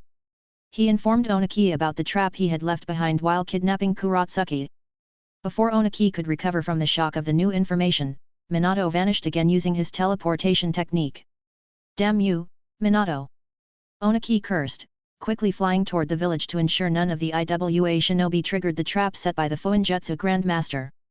He resolved to evacuate the entire Iwagakure village if necessary, unwilling to underestimate the threat from a Fuinjutsu Grandmaster. 2 days after Kazuki retreated from Iwagakure, all the major village armies completely withdrew to their respective borders, and the unofficial results of the Fourth Shinobi War spread far and wide. However, this news was overshadowed by an even more shocking revelation that left all the villages bewildered, including Konoha. Iwagakure had officially declared that Minato Namikaze, the Yandame Hokage, was alive and revealed him as the Fuinjutsu Grandmaster of the Leaf Village. Even the underground black market promptly updated its bingo book, listing Minato Namikaze with an active bounty of 120 million ryo.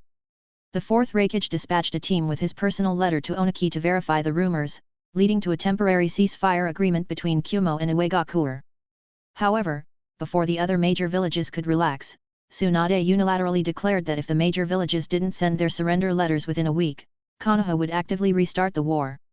The higher factions within Konoha were in uproar, except for two individuals, Hiruzen and Elder Kenji. Elder Kenji was brimming with delight, and if Hiruzen had allowed him, he would have already been on the front lines. As for Hiruzen, he understood that Tsunade's reaction was inevitable.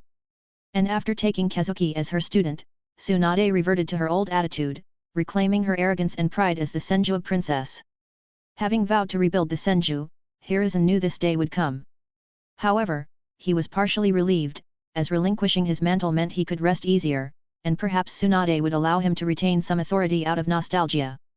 As Konoha celebrated its apparent victory, a high-level meeting commenced with the village council and the daimyo faction. The daimyo's demeanor suggested he had struck some sort of jackpot, evident in the way he expressed himself during the meeting. Before Hiruzen could declare the agenda for the meeting, the daimyo interrupted without waiting for the Hokage to speak. Hiruzen, tell me, are the rumors true? Is Minato truly alive? Why didn't you tell me that he was still alive? We wouldn't have had all this verbal spat if we knew about this matter. Quick, you should hurry up and ask Minato to return to the village, the daimyo urged. Hiruzen understood that the daimyo had a hidden agenda in wanting to meet Minato. However, being aware of the true identity of the Grand Master, Hiruzen couldn't help but sigh at the fool. He knew that if he clashed with Tsunade, he would be spared his bones. But if he involved her student, then the daimyo would rue the day he crossed Tsunade. That little monster would not spare anyone who messed with those he held dear, and he had even declared this to the whole world in the recent war in his own way, and Uegakuer had come out worse after harming the Nara clan. Although no one knew who was truly responsible for all this except a select few from Konoha who were aware of Kazuki's true identity. Hokage-sama, the daimyo-sama is right. You should invite Minato to this meeting if he is around. If not, you should summon him back to the village immediately. It's better he show his face to the world. With him around, we can start asserting dominance now that we have won this war, a minister of the Fire Country commented on behalf of the Fire Daimyo. Ha ha ha, such hypocrisy. Last time I checked, you guys were withdrawing your support for the war. Now you are talking as if Konoha won only because of your support. How much more shameless can you guys get? Elder Kenji didn't hold back, sarcastically pointing out the daimyo faction's two-faced behavior. Elder Kenji, you cannot say such things. Our village needs the Fire Country, their support is inevitable for us. And if possible, we should also include the daimyo in the upcoming negotiations with the major villages, the man who was currently filling in for Denzo's position commented, trying to curb Elder Kenji's words. Shut up. You should stop making comments about the village's opinion. As the war is now practically over, we don't need you to fill in for Denzo's position anymore. We will be finding a suitable replacement soon. Koharu, though selfish, knew the consequences of letting the daimyo faction influence village decisions. Now, with the Leaf Village having so many Baijuyu under control, the shinobi clans that were showing favor towards the daimyo faction had totally abandoned them. So she wanted to kick them hard while they were down. Enough. I know we have had a few misunderstandings in recent times, but this is not the time to quarrel about such things. Let's talk about how to put an end to this war, the daimyo said, knowing that after Tsunade's more than stellar victory, his power within the village had taken a hit for good. He needed to find a different avenue to retain his influence on the village. Hiruzen, I am willing to apologize for what happened during the last meeting, but you cannot deny that these things happened because Tsunade did not follow your orders. Even now, Tsunade has blatantly declared that she will resume the war if the major villages don't surrender within the week. I would suggest you remove Tsunade from the commander's position and ask her to return to the village before the other villages declare their decision, the daimyo suggested, wanting to trim Tsunade's power as much as possible.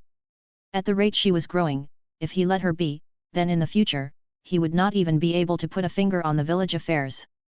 That is no longer possible. I have already sent out a declaration assigning Tsunade as the supreme commander for this war, granting her complete power and authority equal to mine to make decisions regarding the upcoming negotiations. If need be, she can even restart the war if the other villages do not heed her words, Hiruzen announced firmly. He had already resolved that Tsunade was the rightful successor as the Godame Hokage, and as her sensei, he aimed to ensure her ascension remained unimpeded. However, he couldn't ignore the selfish motive lurking within him. He knew Kazuki was someone who repaid gratitude, and although his support wasn't necessary for Tsunade's ascension, it would certainly smooth the process. Sandame, have you gone crazy? This is as good as declaring that she will be the next Hokage. Now that Yandame is still alive, you should step down and hand over your position to him instead of trying to place your student as the new Hokage. Especially a person as impulsive as Tsunade should never take that mantle, one of the ministers stood up, berating the Hokage. However, Hiruzen, a cunning man himself, finally understood the daimyo's angle. They wanted to enlist Minato, believed to be alive, to their side and create a second faction within the village, pitting him against Tsunade. Although Minato wasn't currently as popular as the Senju, he still had the capital to challenge her as the Yandame, and with Kakashi recently stepping into the Kage rank, this could bring 2 Kage-level shinobi who were at a relatively young age into their faction if they could lure Minato. Ha ha ha ha. Hiruzen couldn't help but laugh out loud at the daimyo faction's scheme. Everyone within the meeting room couldn't help but wonder if Hiruzen had truly gone mad, but he quickly composed himself with a cough because only he knew where this would lead to. Hiruzen, do you find what my subordinate said amusing? It's only logical, Yandame is alive, so you should step down and let him take your position. The Fire Country will not recognize or support any other person as Hokage as long as Minato is alive. We should also seek his opinion on this matter at the earliest. It's better for Minato, instead of Tsunade, to lead the negotiations with the other villages. Now that Minato is showcasing his prowess again, I don't think anyone would refute his authority, the daimyo revealed his ambition. Even the Elder Council started realizing the daimyo's true intentions. If Minato was indeed alive and still desired his Hokage position, there would surely be 2 factions within the village. The daimyo aimed to fan the flames of conflict, ensuring he retained control over the village regardless of who emerged victorious. They would need the country's support to rebuild the village if internal conflict arose. No, I believe it's unnecessary. I'm unaware of why exactly Uegakure would spread the rumor that Minato is alive. If that were true, I would be the happiest person, but we all know Minato died trying to protect the village. Tsunade is the best candidate available, and most of the clans have already approached me regarding their support for Tsunade. As the current Hokage, I have an obligation to fulfill the village's request, especially if it's to the benefit of the village.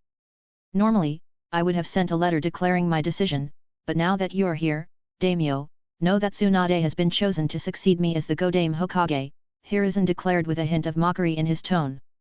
He had already finalized his decision, knowing that the issue of Minato would not pose a problem. He took pleasure in taunting the daimyo faction, to this day because of his incompetence led the Fire Country to delve far too deeply into village politics. He smiled, anticipating their suffering once Tsunade ascended. Hiruzen. This is atrocious. How can you select a Hokage without my approval? The Fire Country will not support your decision in this matter, and I want you to summon Minato now. There's no need to play coy. If you suppress him, it will only lead to factionalism within the village, the daimyo exclaimed, no longer holding back.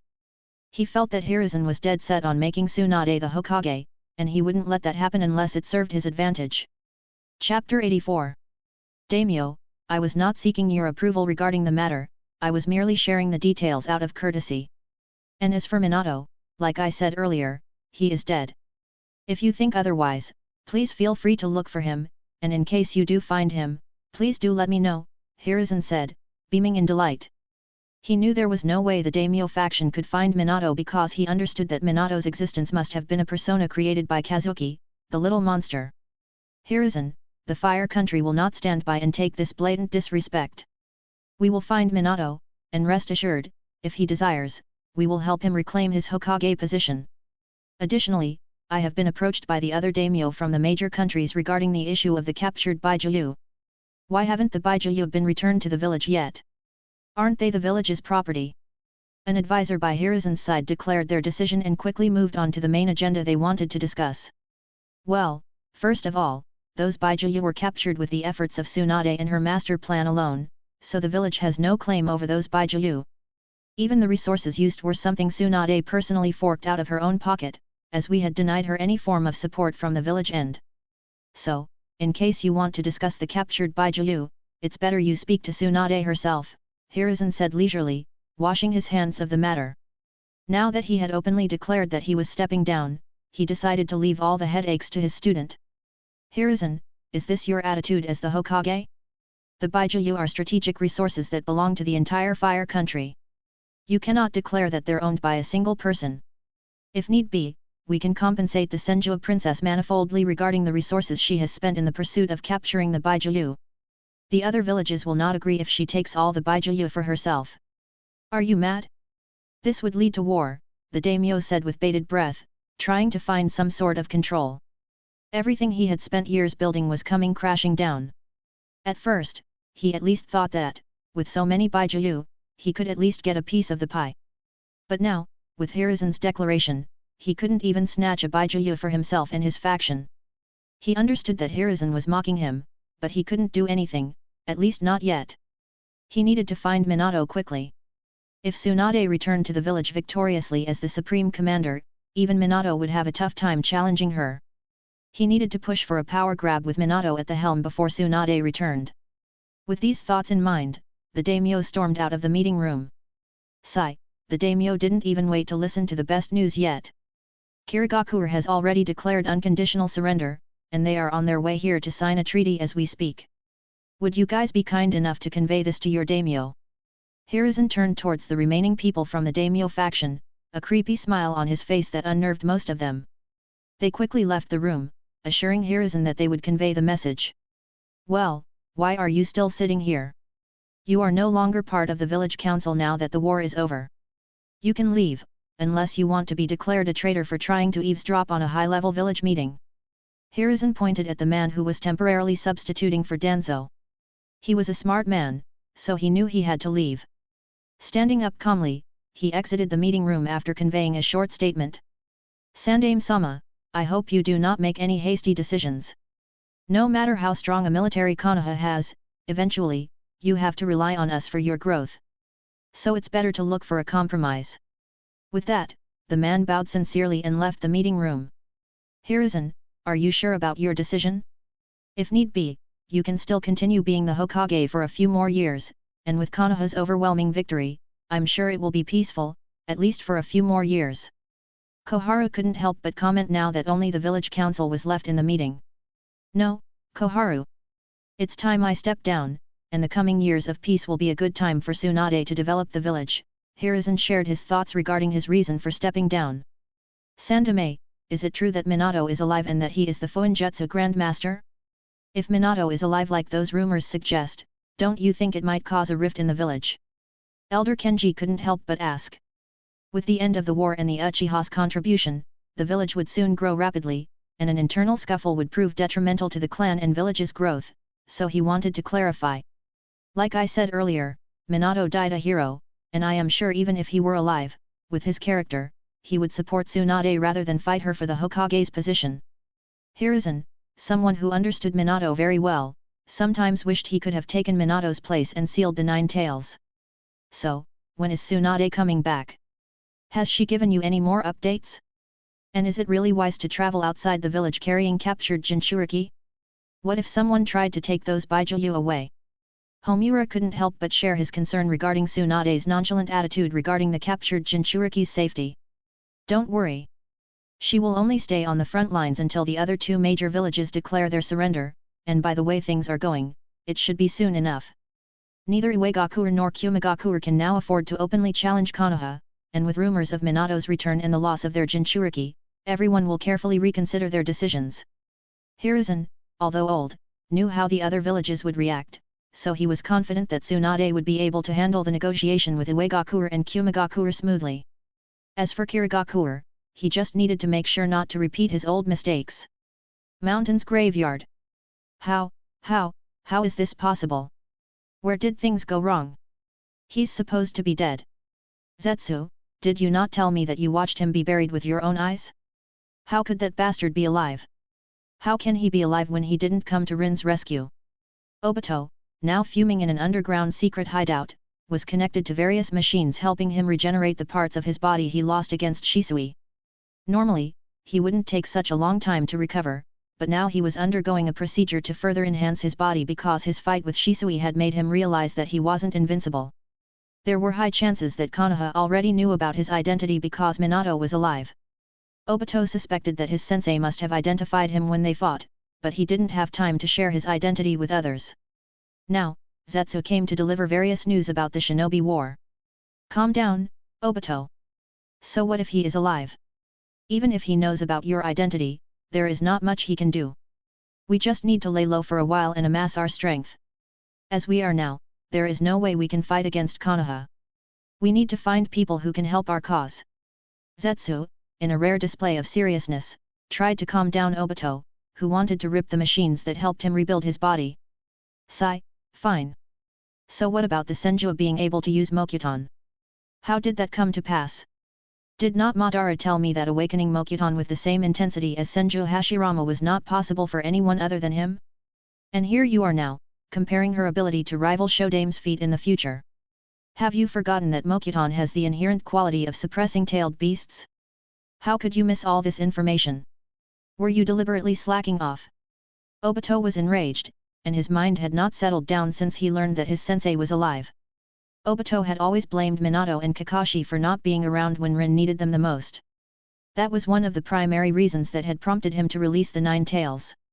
Obito, do you think it's easy to sneak about when a Fuinjutsu Grandmaster is around? Just so you know, I have lost close to a dozen clones trying to sneak into the Konoha main camp. It's not like I haven't been trying, I even tried intercepting the teams that were supposedly escorting the captured Jinchuriki. But then I realized it was a rumor spread by the Senju to lure enemies and eliminate them. If I wasn't cautious, who knows what would have happened to me? Zetsu defended his actions, trying to avoid being blamed by Obito. So you're saying that you've been completely useless? You always keep boasting that no one can beat you when it comes to gathering intelligence, and look where we are now, totally blind. If not for Madara-sama's words, I would have already buried you, Obito said, venting his anger and directing it all at Zetsu, whose face was becoming uglier with each accusation from Obito. As Obito's anger cooled down, he sat back and pondered their situation. Okay, Zetsu. You've been trying your best. We'll have to change our plans based on what's happening. What's the deal with the white Zetsu clone? Is it all set with the fire daimyo? Zetsu nodded, his dark tendrils twisting slightly. Yes, Obito. It's all set. No one will suspect anything. With the fire daimyo under our control, we can cause trouble in the Leaf Village whenever we need to. Obito perked up. Great. That'll be really useful. How about Danzo? Any progress there? Zetsu's face darkened a bit. No luck with Danzo. He's stubborn and won't help unless we can cure him. But we haven't found a way to fix the poison in his body. Obito clenched his fists, feeling frustrated. Danzo could have been a big help. Without him, it's going to be hard to move around the village, especially with everything changing. We need someone on the inside who can help us. Zetsu agreed. You're right, Obito. We'll need to change our plans. But don't worry, we'll figure something out to help us succeed. Originally, Obito had no trouble sneaking into the Leaf Village whenever he needed to. However, Zetsu had gathered intel indicating that Konoha was constructing a second, more potent barrier designed by the Fuinjutsu Grandmaster.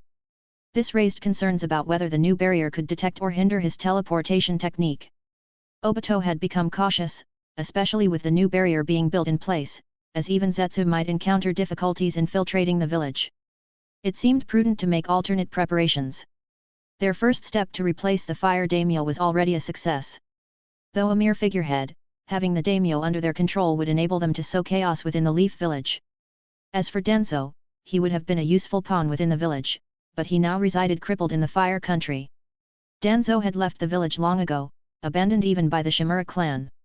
His survival was only possible due to a few remaining root ninjas who had previously settled undercover in other villages. Have you managed to track down Orochimaru's whereabouts? Obito inquired, his tone laced with urgency. He would be a valuable addition to the Akatsuki. We're in dire need of someone who can assist us in our research and bolster our power. Zetsu nodded slowly, his tendrils twitching with uncertainty. Obito, Orochimaru is a dangerous individual. Are you certain about recruiting him into the Akatsuki? He's a double-edged sword, and his allegiance may prove unpredictable. Obito considered Zetsu's words carefully. Orochimaru's notoriety and cunning were undeniable, but so were the risks associated with his involvement. Yet, in their quest for strength and dominance, Obito knew they couldn't afford to overlook potential allies, no matter how precarious. Chapter 85. Takigakuer Border.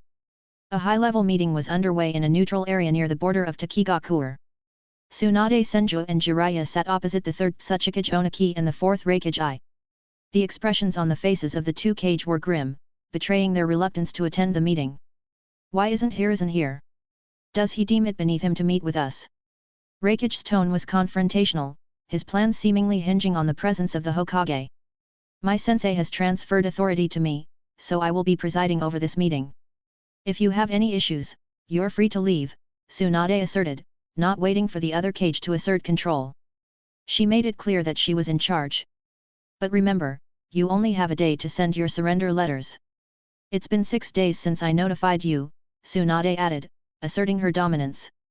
She knew she held all the cards, and there was little that Kumo or IWA could do to change the outcome of the war. She even hinted at the possibility of assimilating the enemy villages into Konoha if they persisted. Senju, mind your words. Just because you have the upper hand now doesn't mean it will last forever. There will come a day when Konoha will fall, so keep that in mind. And where is that coward Minato hiding? Oniki's anger simmered as he lashed out, still reeling from recent events within Uegakuer. Tsunade, we're here to negotiate, not to entertain arrogance just because you've won a war. Remember what happened to your Senju clan when it stood out. Reikage's words were laced with a sharp edge, intended to cut through Tsunade's confidence. He knew that, with their village now at a disadvantage, he had to assert authority and challenge Tsunade's demeanor in this crucial meeting. Oniki nodded in agreement, his expression stern. He's right, Tsunade. Don't let victory blind you to the realities of diplomacy. Konoha's past glory won't shield it from future consequences if you overreach. Tsunade's gaze remained unwavering, her posture firm. I haven't forgotten anything, Reikage, Tsuchikage. But I won't apologize for defending my village and securing our future. Tsunade embodied the essence of a leader who was willing to confront adversity head-on, unafraid to make tough choices for the greater good of her village.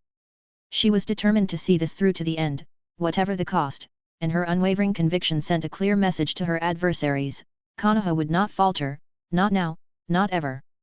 With a firm yet controlled tone, Tsunade's words cut through the tension like a blade, her gaze unwavering as she addressed the opposing kage.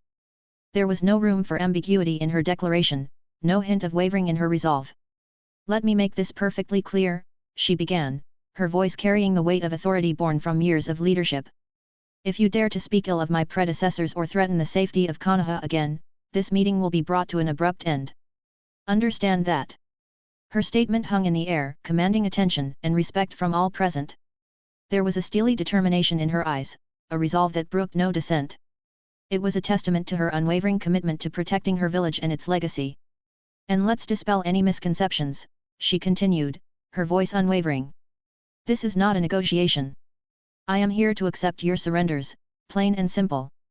As Tsunade's words hung heavy in the air, both the Reikage and Oniki bristled with indignation, their auras crackling with unrestrained fury.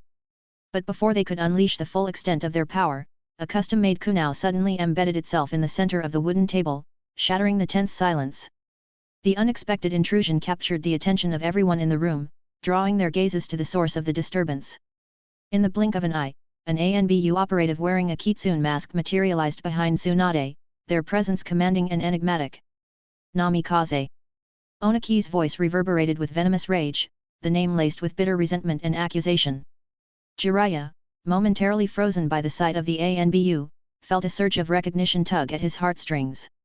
Though the figure bore a striking resemblance to Minato, Jiraiya knew instinctively that it was not his beloved student standing before them. Still, he held his tongue, trusting in Tsunade's judgment. The tension in the room escalated to palpable levels as all eyes remained fixed on the mysterious ANBU, their presence casting a shadow of uncertainty over the already fraught proceedings.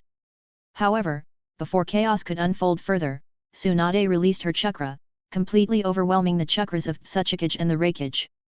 It was then that Oniki and I realized for the first time that Tsunade was no longer in the same league as they were, she had completely surpassed them.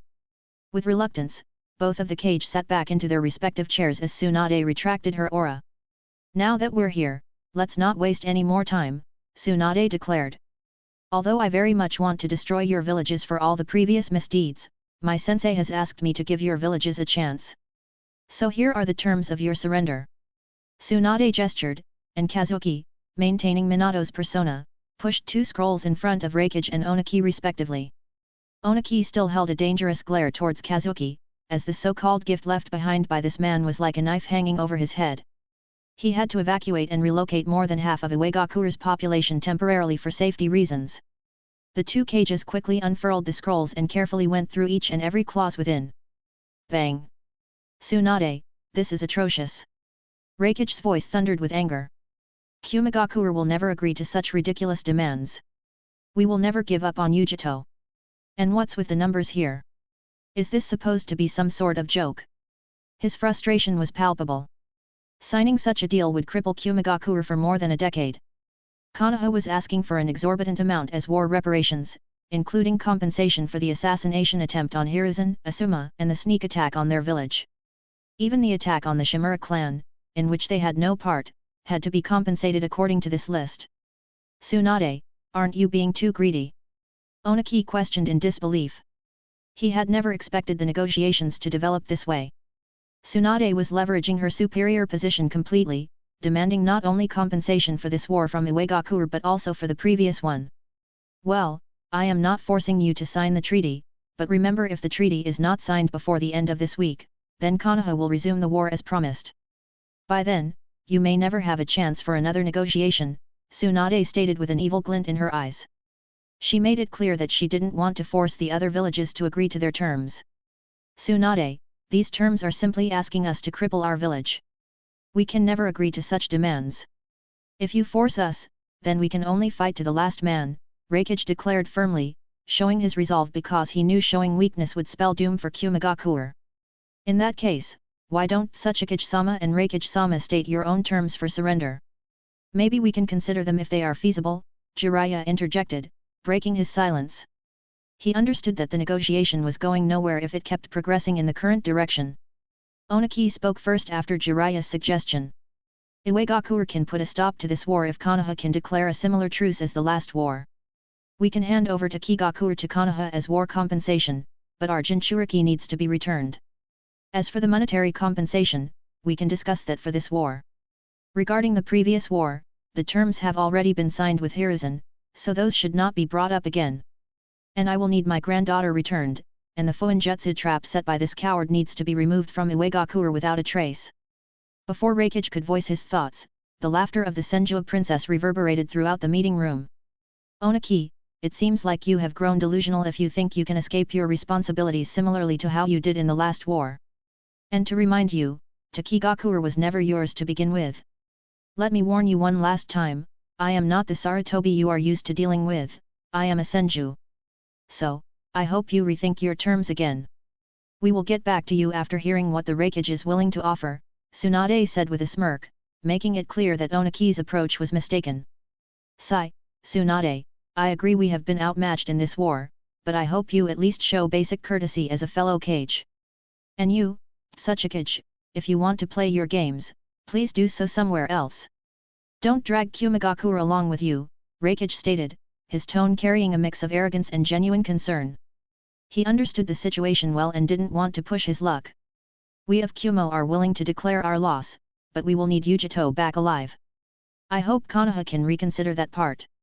Regarding the monetary compensation, we can pay, but we will need to reconsider the amounts. In addition, the number of jutsus will also have to be discussed because what you are asking for is as good as depriving us of our roots. If we give out all our secrets, it's as good as dooming Kumigakure, Reikage proposed his counter-offer, with sincerity evident in his words. This prompted Jiraiya to turn towards Tsunade to gauge her opinion. As Tsunade listened to Reikage's offer, her mind buzzed with thoughts. She thought hard about his words, considering all the options carefully. But she knew she had to be cautious, especially when it came to her main goal, retrieving the captured Baijiu. Unlike her mentor, she couldn't let go of this crucial part of their plan. Just as she pondered, Kazuki approached quietly, pulling her focus away from the negotiations. He whispered something important in her ear, his voice barely audible over the room's noise. Tsunade's face shifted subtly as she took in the information, quickly processing it and incorporating it into her strategy. Once Kazuki stepped back, Tsunade's determination returned in full force. She stood firm, her determination unshakable. She wouldn't budge on her principles, not with so much at stake. The families of the fallen leaf shinobi deserved justice, and she wouldn't sacrifice that, even if it meant causing hardship for Kumo and IWA. Fine, we can safely return Yujito back to Kumo, and we can reconsider the compensation amounts, Tsunade declared with a smile. The Reikage was shocked by Tsunade's concession but was beyond delighted because of the unexpected surprise. He never expected the Senju to budge on the matter of the Jinchuriki. However, the cunning Oniki sensed something odd in Tsunade's words and quickly voiced his question. Does that mean you have no objections to returning our Baijuyu? Oniki asked hurriedly, sensing an underlying meaning in Tsunade's mention of the Jinchuriki by name. Oh, please don't misunderstand me. The Baijuyu will remain with Konoha henceforth. However, their former Jinchuriki will be returned to their respective villages unharmed, Tsunade clarified. She had just received information from Kazuki that he could extract the Baijuyu from the Jinchuriki without harming them in the process, making their return feasible. Tsunade, those Baijuyu belong to us. You have no right to them, Oniki declared, understanding the implications of the matter. Bullshit. My grandfather gave away these Baijuyu as a gesture of goodwill, believing that the major villages would honor their word. But just after his passing, all of you shamelessly attacked Konoha. And don't forget for a second that the current Fuinjutsu seals in your villages come from Uzumaki. I am part Uzumaki, so don't talk to me about ownership. You should be grateful I'm not demanding the remaining Baijuyu as war compensation, Tsunade retorted, her resentment palpable at their blatant disrespect for her grandfather's legacy. Tsunade, those are matters of the past. You should not shamelessly bring them into this discussion now, Oniki interjected, realizing that Tsunade's words only placed them at a greater disadvantage. Chapter 86. Past, just past, Tsunade seethed with anger at Oniki's shameless behavior, but before she could retort further, Jiraiya swiftly interjected. Tsuchikage-sama, in that case, you should have no problem with us claiming ownership of the Five Tails from now on, right? After all, we captured it during the war, and as a spoil of war, it rightfully belongs to Konoha. If you want it back, you're welcome to try. And let's not forget your own efforts to acquire our Jinchuriki over the years. It wasn't for lack of trying on your part, but rather your inability to match our strength. Therefore, as of now, all the Baijuyu we hold belong to Konoha, and there will be no further negotiation on that matter. If you have anything else to discuss, we can continue, Jiraiya asserted, his voice carrying a tone of authority and confidence. Tsunade's anger simmered beneath the surface as she watched Jiraiya deftly steer the conversation, effectively shutting down Oniki's attempts to challenge their position. She knew that Jiraiya's words had struck a nerve with the Tsuchikage and even the Reikage, highlighting the futility of any further arguments regarding the Baijuyu. It was a bold move, but one that underscored Konoha's unwavering determination to assert its dominance in the negotiations. As the tension hung thick in the air, Tsunade observed the subtle shift in Oniki's demeanor. His expression hardened, betraying a mixture of frustration and resignation. It was clear that Jiraiya's words had struck a chord, exposing the vulnerabilities in Uegakure's position. Oniki's jaw clenched as he struggled to maintain his composure. He knew that challenging Konoha's claim to the Baijuyu would only lead to further deadlock in the negotiations. With a heavy sigh, he relented, realizing the futility of continuing the argument. The meeting continued well into the night, with neither the Reikage nor the Tsuchikage making any decisions. Both left, informing that they would send their responses soon. Late at night, the Leaf team returned to their main camp. Currently, the command tent housed only Tsunade, Shizuan, and Jiraiya. The meeting dragged on late into the night, with neither the Reikage nor the Tsuchikage making any decisions.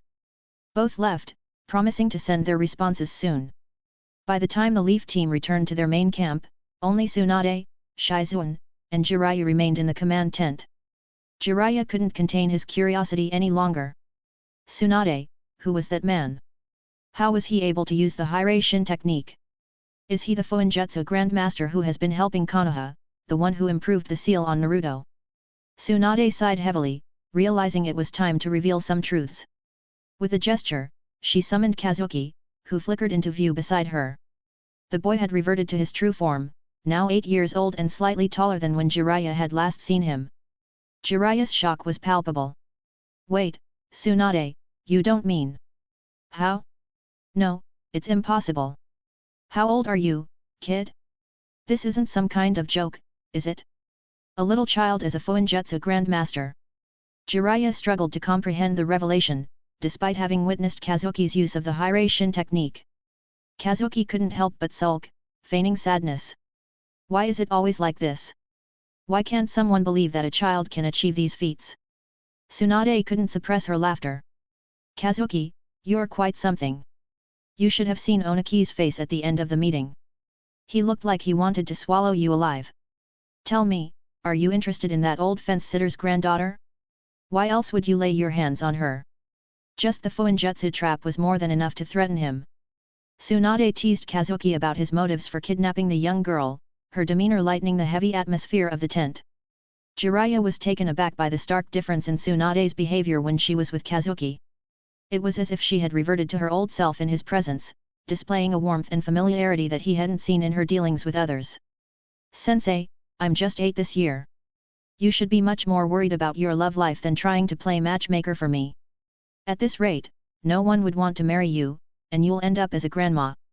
I heard a rumor that even Shizune-san has found someone. Before Kazuki could finish, Shizune moved like lightning, covering Kazuki's mouth to stop him from spouting more nonsense. Tsunade, initially annoyed by her student's mention of her love life, became surprised as she heard Kazuki mention Shizune, and the way Shizune reacted made Tsunade realize that these were not mere rumors, there might be some truth behind the matter. Tsunade eyed Shizune, who was now holding Kazuki, curious about how Shizune was able to keep such an interesting matter a secret from her.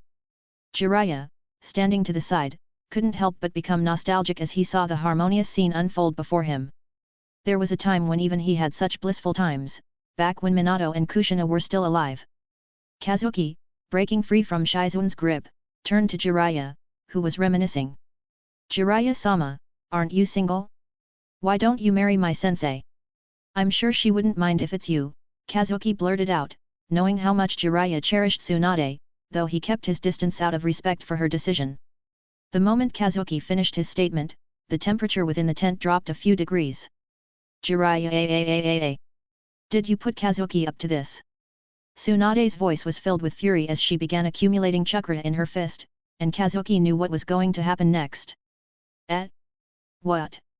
Poor Jiraiya, who had no idea what exactly was happening, had to suffer the next few minutes of a good beating because of Kazuki's words. After a few minutes of carnage, Tsunade released all her pent-up frustration while Shizune treated the legendary Toad Sage. Kazuki, Katsushiro-sama asked me to let you know that she would like you to make a trip to Shikotsu Forest at the earliest. Tsunade remembered that during Kazuki's absence, the nature beast was being nurtured in Shikotsu Forest. Lady Katsuya wanted Tsunade to sign a pact with the nature beast, turning her into a vessel for it. Lady Katsuya didn't want to take any chances, so she wanted Kazuki, the Fuinjutsu Grandmaster, to personally oversee the process of sealing the nature beast within Tsunade. Well, sensei, I haven't had much time to study the sealing technique for the nature beasts that Lady Katsuya gave me. I will work on it once we get back to the village. But by the way, sensei, have you decided what exactly to do with the Baijiu? Kazuki asked, curious about Tsunade's decision. Ichiraku, Konohagakure. Naruto, along with Shikamaru Koji, Tenten, and Ino, were seated at a table, eagerly awaiting their order of noodles, when the conversation from a nearby table caught their attention. Finally, the war seems to be over. The Tsuchikage and Reikage have already started the negotiation of surrender with our Konoha, one of the customers claimed, relaying information he received from a shinobi. Wait, you just said terms of surrender. I thought it was a negotiation of a ceasefire, just like the last war, the other man questioned. What nonsense are you spouting? Our Konoha entirely crushed all 3 major villages in an open battle. Just yesterday, the Kirigakure envoy team signed a treaty, and they have also declared their complete surrender. The first man boasted proudly of Konoha's victory. Wow, that's awesome. In that case, the trade routes will soon be opened, right? And what about the other 2 villages? Especially Uegakure, didn't they wriggle out of taking any responsibility in the last war? The second voice inquired. You don't have to worry about that. Tsunade-sama, along with Jiraiya-sama, has completely crushed the opposing party. News is spreading that the Yandere is still alive, and he personally made a move to subdue the entire Uegakure alone. Rumors say that he faced the entire Uegakure army of more than 30,000 shinobi and pushed them back. Even the Tsuchikage had to retreat in front of the yandere as he was helpless in front of our yandere Hokage. The conversation continued, filling the air with talk of war. The scene at the table with the three kids was tense as they listened carefully to every word spoken around them. Naruto wore a mix of happiness and confusion on his face upon hearing the news of the yandere being alive. He wanted to run to old Grandpa Hokage to confirm the rumors, but he knew Hiruzen was busy with wartime duties, and the little Nara also held him back from acting impulsively. Shikamaru, the only one among the kids who had deduced Naruto's relation to Minato, remained quiet, while the others remained oblivious. Koji was the first to break the silence. "Guys, do you really think the rumors are true? You know, the one about yandere being alive. My father used to always tell me that he was one of the strongest shinobi Konoha ever had." As Naruto's mind buzzed with excitement over the news of his father being alive, he fought the urge to leap up and sprint to the Hokage tower. However, he knew Shikamaru wouldn't stop him without a good reason, and he also respected his friend's cautious nature. Instead, he decided to probe the other kids at the table about what they knew about the fourth Hokage. "Tenten, what did Kazuki Naizen tell you about the fourth Hokage?" Naruto asked eagerly, his eyes wide with anticipation. Tenten's face lit up with excitement as she launched into her tale. "Oh, Naruto. Kazuki Naizen said our yandere-sama was incredible. He was the fastest shinobi ever, so quick that no one could match his speed. And you know what? Kazuki Naizen promised to train me to be a kunoichi as strong as the yandere-sama, maybe even stronger," she exclaimed proudly.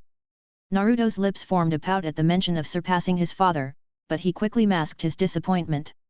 After all, the others didn't know about his connection to the yandere, and he trusted that Kazuki Naizen and Erosenin would reveal his identity before he started the ninja academy. There was still time, he had to be patient. Ino chimed in, eager to contribute to the conversation. "I heard that the fourth Hokage was a master of Fuinjutsu, Naruto. He used seals to teleport and trap enemies. Imagine how cool that must have been," she exclaimed, her eyes sparkling with excitement. Naruto's heart swelled with pride at the mention of his father's mastery of Fuinjutsu. He had always admired the intricate art of sealing, or at least was forced to, because when he thought of skipping a Fuinjutsu lesson, Tenten would chase him around with a stick and be beaten up. Even Shikamaru and Koji were not spared from this special treatment. Tenten worshipped Kazuki Naizen, so his words were law to Tenten, and the thought of his father wielding such power filled him with awe, and now he felt especially grateful for Tenten for forcing him to learn Fuinjutsu every day. Meanwhile, Shikamaru sat back in his chair, observing the conversation with a thoughtful expression. He knew Naruto's excitement all too well but remained cautious. After all, rumors could be misleading, and he didn't want his friend to get his hopes up too high. However, seeing Naruto's eager expression, he couldn't help but feel a glimmer of excitement himself. Maybe, just maybe, the rumors were true, and Naruto's father truly was alive. Just as Toki approached their table with a large tray of steaming ramen bowls, the children's lively discussion caught his attention. He couldn't help but smile at the curiosity shining in their eyes as he set the tray down. "Well, it looks like you kids are having quite an interesting conversation," Toki remarked, noticing the eager anticipation radiating from each of them. Shikamaru, usually reserved, seized the opportunity and turned to Toki with a newfound brightness in his eyes. "Toki-san, you've been in Konoha for quite some time, right?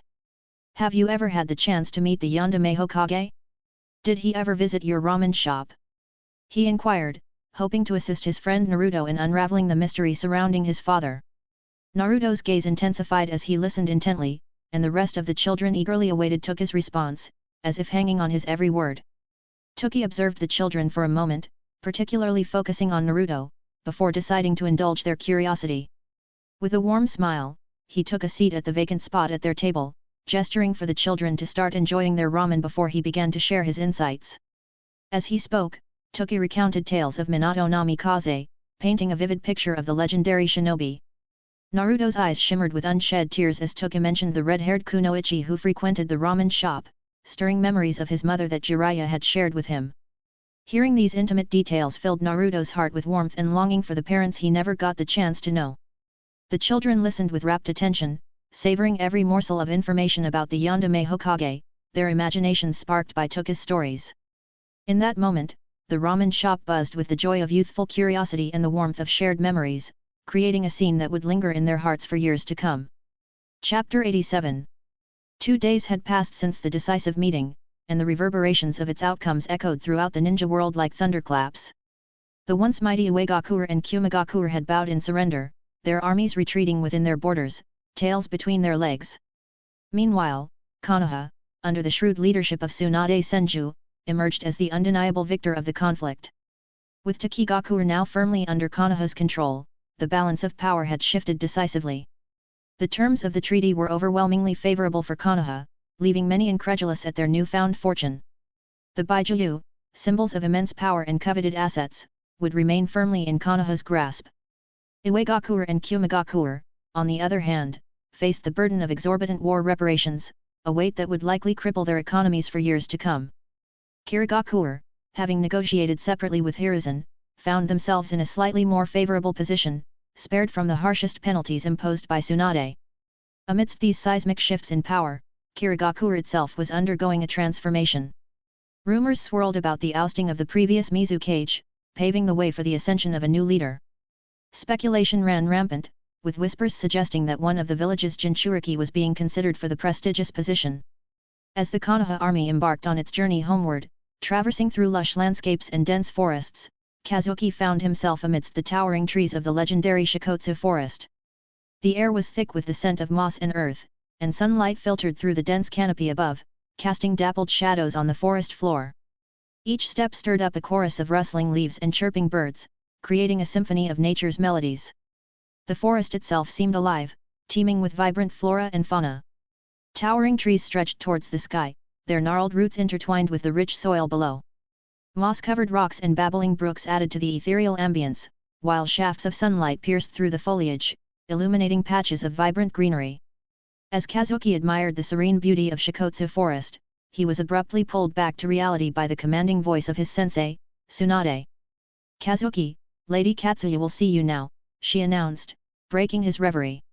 Although Kazuki had initially planned to explore the forest upon their return to the village, Lady Katsuya's impatience had necessitated his immediate attention to the study of nature beasts and their seals.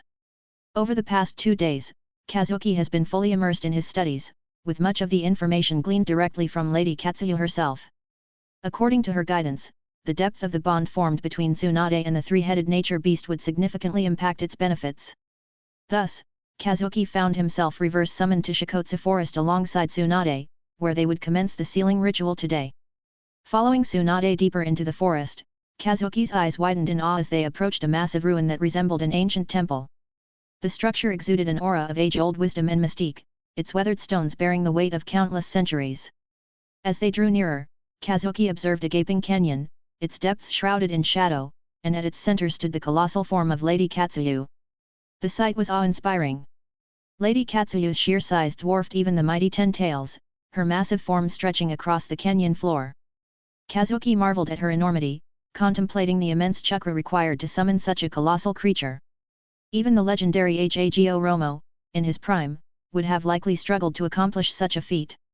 As they approached closer, Kazuki's anticipation grew, knowing that within this ancient temple and under Lady Katsuyu's watchful gaze, they would undertake a task of unparalleled importance, sealing the power of the nature beast within his sensei, Tsunade. As Kazuki pondered the imminent ritual, a sudden disturbance behind them drew his attention. Turning, he beheld a towering wooden entity standing nearly 20 meters tall. Shock coursed through Kazuki's veins as he marveled at the massive creature. The last time he had seen the nature beast, it had been no larger than half a foot at best. Now, in less than a year, it had grown exponentially, rapidly absorbing the abundant nature energy of Shikotsu Forest. Despite its immense size, the three-headed Asura behaved like an eager child upon laying eyes on Tsunade. However, its demeanor soured upon seeing Kazuki, contorting into an expression of repulsion that left Kazuki bewildered. Lady Katsuyu's resonant voice cut through the air, providing clarity to Kazuki's confusion. "Worry not, child. It's because of your dark nature. Nature beasts are highly sensitive to nature types, and you exude dark energy." Turning his attention back to Lady Katsuyu, Kazuki inquired about the preparations for the ritual. With a nod, a miniature version of Katsuyu emerged from within the temple, guiding Kazuki and Tsunade to the ritual site. With focused determination, Kazuki began to work on the ritual circle while Tsunade stood nearby.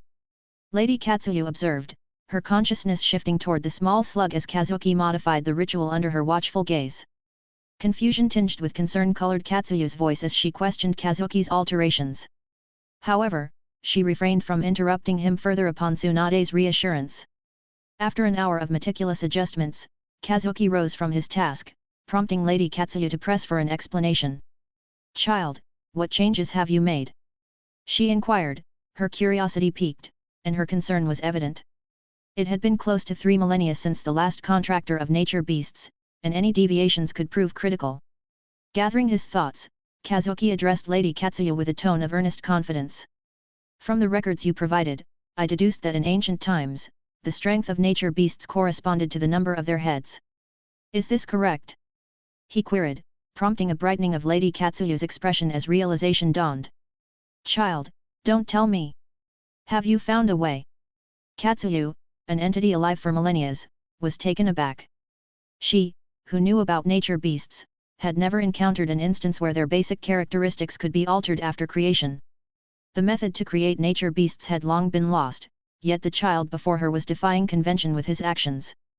"Well, it cannot be concretely said that more heads mean stronger, but yes, similar to a chakra beast or Baijiu, the more heads mean the more nature energy the beast can hold," Katsuyu shared in delight. "Wait, Katsuyu-sama, are you saying the nature beasts are similar to Baijiu?" Kazuki couldn't contain his curiosity. If true, it changed everything. With enough Baijiu in Konoha, he could study them to potentially create his own Baijiu, or nature beast, in the future. "Ha ha ha, kid, you jest. Where do you think that brat Hago Romo got the idea of creating a Baijiu from? He originally wanted to fight Kaguya after creating a nature beast, but he was unsuccessful, as the information regarding creating nature beasts has been lost for millennia and is incomplete. So, you could say Baijiu were derived from the partial technique of creating nature beasts.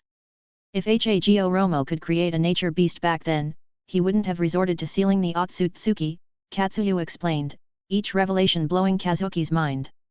Even Tsunade, standing at the side, was dumbfounded, as Lady Katsuyu's words confirmed the existence of the mythical sage of 6 paths, a figure previously relegated to myth in their eyes.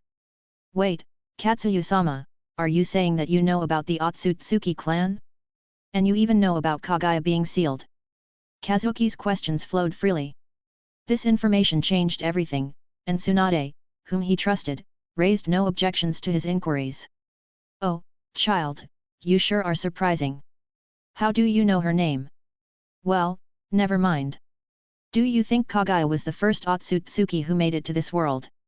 Katsuyu's curious eyes probed, eager to unravel how much more knowledge this young child possessed, for no one should have known about Kaguya.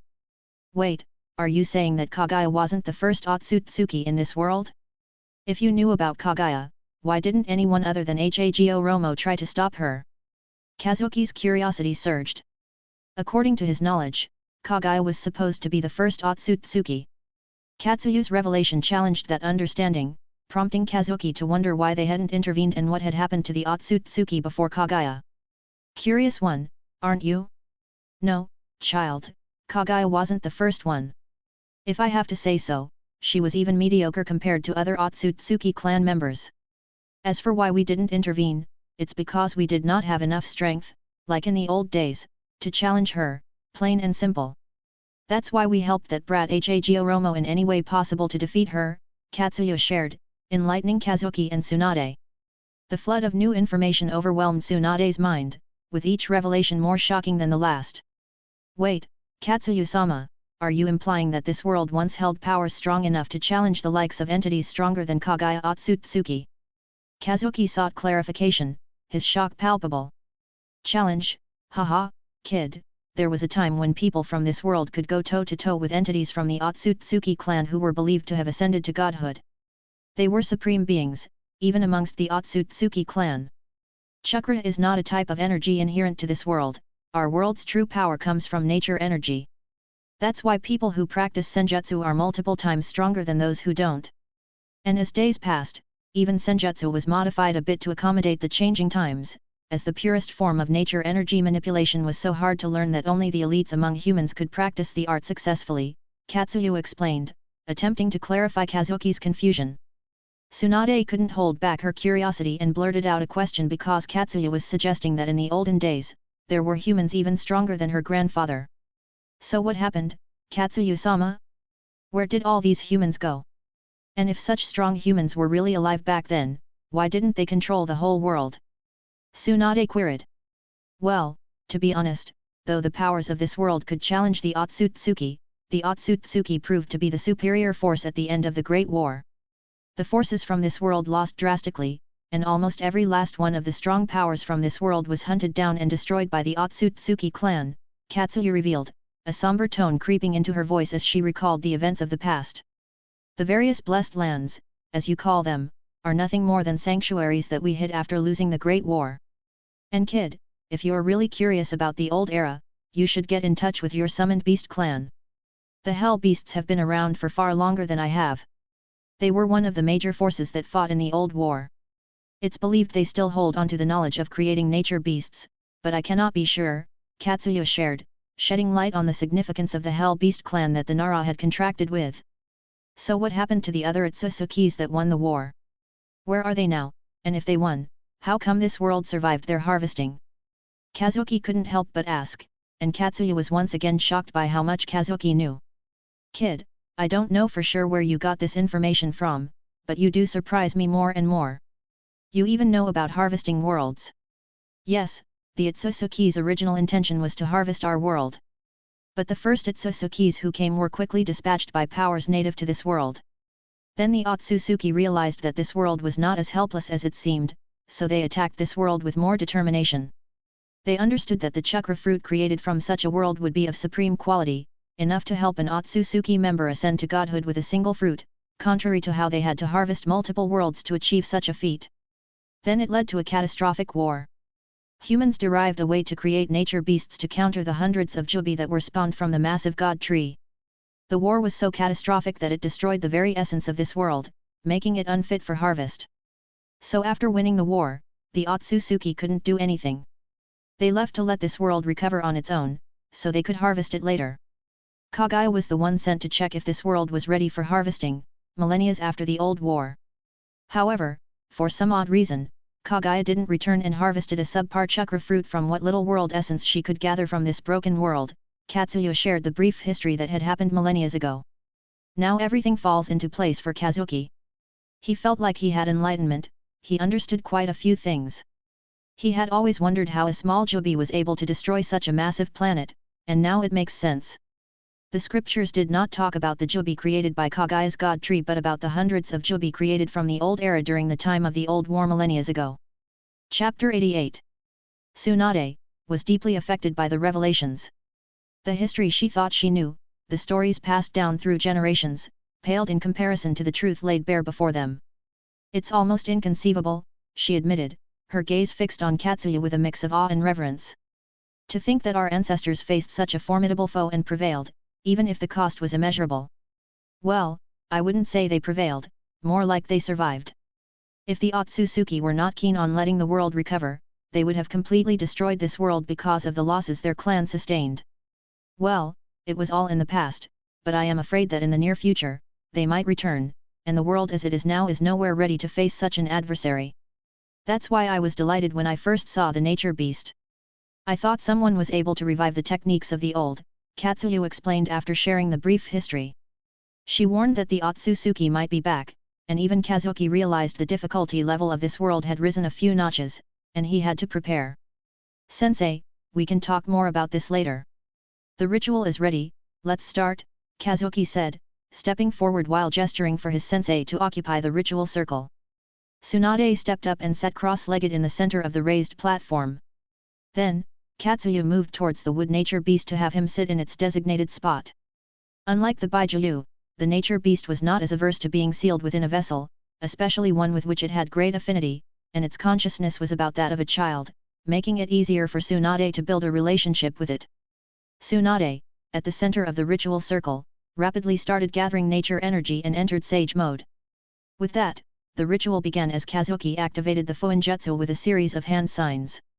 As the ritual progressed, the ritual circle absorbed more and more nature energy from the surroundings of Shikotsu forest. The air crackled with power as the ancient techniques were invoked. Fuinjutsu seals manifested on the body of Tsunade, glowing with ethereal light as they intertwined with her chakra pathways. With each passing moment, the intensity of the ritual grew, drawing upon the very essence of nature itself. As the ritual neared its completion, all the Fuinjutsu seals merged into Tsunade's body, becoming one with her being. The large nature beast that had sat on the ritual circle was now nowhere to be seen, its essence fully integrated into Tsunade's being. However, next to Tsunade, one could see a small wooden beast, a miniature version of the nature beast. Instead of 3 heads, it now had 4, signifying the evolution of its power through the ritual. Exhausted from the intense concentration and channeling of chakra, Kazuki sat down, catching his breath. His body felt drained from the exertion of performing the complex Fuinjutsu. Meanwhile, Tsunade remained in her sage mode, her eyes closed as she continued to commune with the nature energy that now flowed within her. Both Kazuki and Katsuyu patiently waited for Tsunade to awaken, knowing that the transformation she had undergone would have profound implications for her future as a shinobi and for the village of Konoha. Konoha was alive with celebration as the victorious Konoha army returned. Following the declarations of surrender from other villages, the borders were redrawn, significantly expanding the Fire Country's territory. Takigakure was fully absorbed into Konoha's domain, and the land of Whirlpool was claimed as well. Tsunade, recognizing the significance of the Uzumaki clan's heritage, insisted on developing the land to honor their legacy, ensuring it would not fall into ruin as it had before. "Tsunade, what is that thing on your shoulder?" Jiraiya couldn't hold back his curiosity any longer. Since her return from Shikotsu Forest, he has felt heavy pressure emanating from Tsunade. It was as if the surrounding nature energy was drawn to her, even though she wasn't actively gathering it. For Jiraiya, a sage himself, this phenomenon was new, and he could sense the dense nature energy emanating from the small wooden creature perched on Tsunade's shoulder. "Oh, that's my Baijiu," Tsunade nonchalantly stated, leaving Jiraiya dumbfounded. Wait, Tsunade, what do you mean by your Baijiu? When did you get a Baijiu, and why does this one look nothing like any I've known? And why is it so small?" Jiraiya's curiosity only grew, but as he was about to press Tsunade for more answers, they reached the village's main gates. A crowd of village residents had gathered to welcome the victorious return, with representatives from various clans waiting behind Hiruzen and the village elders. Hiruzen wore a wide smile as he welcomed his 2 students, glancing at Kazuki, who stood by Tsunade's side, but refrained from commenting for the moment. "Sensei, we are back." Tsunade stepped forward, assuming the formalities befitting her status as Supreme Commander. Uchiha Fugaku had also returned to the village after settling matters on the Kirigakure side of the border. Most of the veteran Leaf Shinobi could feel an indescribable pressure emanating from Tsunade. Even Hiruzen was no exception, feeling pressure reminiscent of the time he had been in the presence of Hashirama Senju, the first Hokage. Hiruzen instinctively knew that his era had come to an end, but he was happy for his students. He had much to discuss with Tsunade, having not seen her in close to 2 years. At that time, Tsunade had transformed into someone he could barely recognize, especially in terms of her strength. Even Hiruzen couldn't estimate just how powerful the current Senju princess had become. "Oh, Tenten, it seems like you've been practicing diligently all this while I was away," Kazuki said with a grin, catching Tenten's wrist before her kunao could connect. Immediately after, Naruto, Shikamaru, and Koji tackled him in a group hug. "Kazuki Naizen, you're back." The trio chorused, their excitement palpable. Tenten felt a mix of embarrassment for her reflexive action and joy at her brother's praise. "Yeah, it's good to be back. You guys sure have grown much taller in these 2 years. So, how have you guys been? Have you been behaving while I was away?" Kazuki asked with a knowing smile, fully aware of the mischief the trio could get into when left unchecked. "Well, aren't you guys going to introduce me to your new friend?" Kazuki released Tenten and the trio from the hug, turning his attention to Ino, who stood nearby. "Kazuki Naizen, you already know who she is. Why would you ask?" Shikamaru questioned, puzzled by his brother's inquiry. Kazuki playfully smacked Shikamaru on the head, earning a chuckle. "It's basic courtesy to introduce her, and if I'm not wrong, this is the first time she's meeting me." Tenten moved towards Ino, who seemed a bit left out, and began introducing her friend. Kazuki warmly returned the greetings, glad to meet someone new in the group. Naruto gathered his courage and spoke up, "Kazuki Naizen, I want to talk to you about something." Kazuki, who was teasing Shikamaru, understood what Naruto wanted to discuss. He asked the kids to follow him to the Nara compound. "What about father? Why don't we wait for him?" Ino couldn't help but ask. She hadn't seen her father for close to 2 years, and now that he was at the village gates, she thought it would be better to wait. Well, Sandaime-sama has called in all the clan heads for a meeting. So why don't we first go back to the Nara compound? You guys can meet them after they return from the meeting, Kazuki commented. He knew there was an important gathering, and Tsunade had asked him to attend, but he had left all the responsibility to her after he detected the kids looking for him. Understanding the situation, the kids agreed to Kazuki's suggestion and followed him back to the Nara compound. As Kazuki returned to the Nara compound after close to 2 years, he felt a rush of nostalgia wash over him. Not much had changed since then. The familiar scent of home greeted him as he stepped through the threshold. With the little kids following him closely, he called out to his aunt Yoshino, whom he knew would be waiting for them. Yoshino Obazan, we're home. Kazuki's voice echoed through the quiet halls, tinged with warmth and longing. Yoshino, who had been bustling around the kitchen, turned at the sound of Kazuki's voice. Her eyes widened in disbelief before quickly filling with tears of joy as she saw her nephew standing at the doorway, flanked by the younger ones. Kazuki! Oh, my dear boy, you're finally back! Yoshino exclaimed, her voice trembling with emotion. She rushed forward, enveloping Kazuki in a tight embrace, her arms wrapping around him as if to never let go. Kazuki returned the embrace with equal tenderness, feeling the weight of his aunt's love and care wash over him. It had been too long since he had felt the comfort of her embrace, and he cherished this moment deeply. I missed you so much, Auntie, Kazuki whispered, his voice choked with emotion. And I missed you too, my dear boy, Yoshino replied, her voice soft and soothing. But you're back now, and that's all that matters.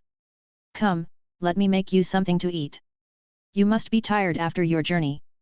With tears still glistening in her eyes, Yoshino ushered Kazuki and the kids into the warmth of the Nara household, where the aroma of home-cooked meals filled the air. Within the meeting room of the Hokage building, the atmosphere was jubilant as clan heads and their representatives filled the space with their presence. The room buzzed with excitement and anticipation until Hiruzen and the other elders entered alongside Tsunade and Jiraiya. As they took their seats, arranged with precision, a momentary pause ensued. Just as Tsunade moved to take her seat, Hiruzen intercepted her with a gentle hand. Tsunade, that's not your chair anymore. You should be sitting here, he said, pointing to the Hokage seat at the head of the table, reserved for him. Koharu couldn't contain her surprise at Hiruzen's sudden declaration. Hiruzen, this is not protocol. Tsunade has yet to go through the ceremony, she exclaimed, though she couldn't deny the inevitability of Tsunade becoming Hokage. It's all right, Koharu. The ceremony will happen at a later date when everyone is settled down, Hiruzen reassured her, addressing the entire room before making his official announcement. I, Hiruzen Sarutobi, officially step down from my post as the third Hokage of the Leaf Village. In my stead, Tsunade Senju, the princess of the Senju clan, will reign henceforth as the esteemed Godame Hokage. The ceremony of her ascension will take place a week from today. Now that this matter is settled, let's start the meeting. With a gesture, Hiruzen signaled for Tsunade to take her rightful place at the head of the table. Tsunade, surprised at the smooth transition, quickly composed herself and walked majestically to her position with the grandeur befitting her station. Among the attendees, there was no sign of resistance. Hiruzen's unanimous declaration of Tsunade as the Godame resonated with everyone present. However, confusion flickered across some faces as they thought of the yandere, but none dared to voice their questions. The absence of Minato had left a lingering mystery, his last sighting during the negotiations with Uegakure and Kumegakure. As Tsunade took her place at the Hokage's seat, a wave of respect and anticipation washed over the room. The elders nodded in approval, recognizing the weight of the moment as the village transitioned to a new era under Tsunade's leadership. Seated beside Tsunade, Jiraiya leaned in and whispered words of encouragement, his eyes reflecting pride and confidence in his friend. You're ready for this, Tsunade. You've always had the strength and wisdom to lead our village. Tsunade nodded, grateful for Jiraiya's support. Her gaze swept across the room, meeting the eyes of each clan head and representative. There was a mixture of curiosity, admiration, and trust reflected in their expressions, a testament to the reputation she had built over the years as a formidable shinobi. Chapter 89. The meeting progressed with discussions of compensation and contributions from the recent war. Tsunade, having negotiated favorable terms with the major villages, now aimed to be more generous in supporting the families who had lost their shinobi. The conversation inevitably turned to the casualties of war, the sacrifices made, the losses suffered, and the lessons learned. Tsunade listened intently as the clan heads and representatives shared their perspectives and concerns. It's clear that we've emerged victorious, but at what cost? One elder remarked, his voice tinged with sorrow. So many lives lost, so much destruction. We must ensure that their sacrifices were not in vain. Tsunade nodded solemnly, her gaze reflecting the weight of the responsibility she now bore. Indeed, we must honor the fallen by rebuilding our village stronger than before. But let us also remember this war as a lesson. War should always be a last resort, but if the safety of the village is threatened, we shouldn't shy back from conflict. Several heads nodded in agreement, acknowledging the wisdom in Tsunade's words. We must also consider the long-term implications of our actions, another representative added. The treaties we've signed will shape our relationships with other villages for years to come. Discussion ensued about the terms of the treaties, the distribution of resources, and the establishment of alliances to ensure lasting stability in the region. Tsunade listened attentively, offering her insights and guidance where needed. We must also remain vigilant, Hiruzen emphasized, his tone firm. The end of one conflict does not guarantee an end to all threats. We must be prepared to defend our village and its people at all costs. Tsunade, I understand the need, but do you think the amount you are offering for compensation is a bit excessive? Koharu, responsible for village finances, raised a valid concern. The compensation Tsunade proposed was unprecedented, and while Konoha could afford it, Koharu sought to alleviate the burden on the treasury. Tsunade considered Koharu's question thoughtfully, understanding the concerns about the financial strain such generous compensation could place on the village's resources. I understand your apprehension, Koharu, but we must remember the magnitude of the sacrifices made by our shinobi and their families. We cannot put a price on their lives and the invaluable service they have rendered to Konoha. She paused, her expression grave yet determined. These shinobi fought bravely and selflessly to protect our village and its people. It is our duty to ensure that their families are taken care of in their absence. This compensation is not just about monetary value, it is about showing our gratitude, honoring their sacrifice, and providing for those left behind. Tsunade's words resonated with the gathered clan heads and representatives, many of whom had lost loved ones in the war. They understood the importance of supporting the families of fallen shinobi during such difficult times. Furthermore, Tsunade continued, by offering generous compensation, we not only fulfill our moral obligation to our shinobi but also demonstrate to other villages our commitment to taking care of our own. This can foster goodwill and strengthen our village in the long run. Koharu nodded, acknowledging the validity of Tsunade's points. I see your perspective, Tsunade. I will ensure that the village finances are managed prudently to accommodate these compensations without compromising our long-term stability. With that assurance, the discussion shifted to practical matters of implementing the compensation plans and ensuring that the families of fallen shinobi received the support they deserved. Tsunade's leadership and compassion shone through as she guided the proceedings with wisdom and empathy, earning the respect and admiration of all present. Tsunade-sama, if I may be bold, may I inquire about your plans for the Baijiu? Most of the clans within the village have been growing restless. One of the Haiga elders couldn't help but ask regarding Tsunade's plans for the captured Baijiu. Tsunade's gaze lingered on the Haiga elder, her expression revealing a blend of curiosity and calculation. She had sensed a subtle undercurrent of political maneuvering in his question, a hint of lingering allegiance to factions that had once vied for power within the village. Despite the outward appearance of unity, Tsunade knew that old rivalries and ambitions still simmered beneath the surface. With a measured tone, she responded, the Baijiu are under the Senju protection, and their fate will be determined shortly during this meeting. As for the concerns of certain factions, rest assured that the village's interests will always come first. Her words carried a veiled warning, a reminder that she was fully aware of the political landscape and would not hesitate to assert her authority. The Haiga elder nodded solemnly, recognizing the implicit message in Tsunade's response. It was clear that she was not one to be underestimated, and her commitment to the village's well-being was unwavering. Now that the matter has been brought up by the Haiga elder, let's finalize this matter. Tsunade's response was firm, echoing with the authority befitting her position as Hokage. Her words cut through the murmurs in the room, commanding attention from all present. Everyone, she began, her voice resonating with certainty. The allocation of the Baijiu will be determined based on the contributions of the clans to Konoha's prosperity and security. This decision was made in consultation with the village elders and sensei, and if anyone has any questions please feel free to address them. Her gaze swept across the assembly, meeting the eyes of each individual in turn. There was no room for doubt or dissent in her proclamation. Tsunade's unwavering resolve sent a clear message: the era of political games and selfing agendas was over. In its place stood a leader who prioritized the greater good of the village above all else. As the weight of her words settled over the room, Tsunade exuded an aura of authority and determination, leaving no doubt that she was prepared to uphold the best interests of Konoha with unwavering resolve. So the Hyuga elder need not worry, I will personally assign the Baijuyu as the contributions have mostly been tallied, Tsunade declared with unwavering confidence. She understood the concerns of certain factions within the village, but her decision was final. Our village currently holds, in addition to the 9 tails, 4 more Baijuyu. So, going by contributions to the village, the Uchiha will be given the 7 tails, the 5 tails will remain with the Senju, and the 2 tails will be assigned to the Nara clan. Elder Kenji and Uchiha Fugaku exchanged a glance across the meeting hall, their expressions mirroring a shared sense of elation and pride. Elder Kenji, with his dignified bearing and a lifetime of experience etched into the lines of his face, radiated a quiet satisfaction. His eyes gleamed with a mixture of gratitude and anticipation, knowing that the honor bestowed upon the Uchiha clan by Tsunade's decision would bolster their standing within the village. Beside him, Uchiha Fugaku, tall and imposing, exuded a restrained excitement that simmered beneath the surface. His typically stoic countenance cracked ever so slightly, revealing a rare glimpse of warmth and satisfaction.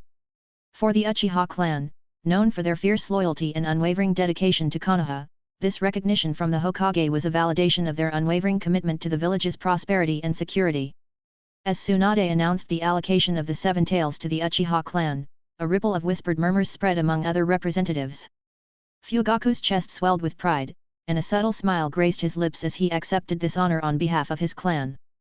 Kenji's eyes shone with a quiet intensity, his hand resting firmly on the table as a symbol of solidarity and resolve. In that moment, Elder Kenji and Uchiha Fugaku shared a silent acknowledgement of the weight of responsibility that accompanied this gift.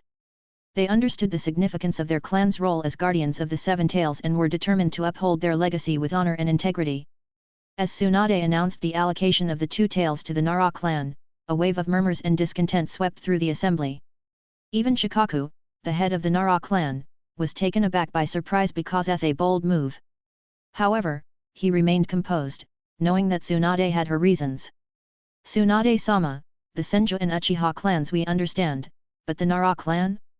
They are not even a major clan, at best, they can be classified as a top-grade medium-level clan, one representative dared to voice his objection, sensing the gravity of the situation. Tsunade's expression remained impassive, her gaze unwavering as she addressed the dissenting voices in the room. She knew that her decision would not sit well with everyone, but she was prepared to defend it with conviction. Many of the clan elders turned to Hiruzen for support, knowing that the Sarutobi clan had grown significantly under his leadership as Hokage. Hiruzen understood Tsunade's strategic decision to allocate the Baijuyu to the Nara clan. By gaining their support, she would also secure the allegiance of the Yamanaka and Akimichi clans, who were closely allied with the Naras.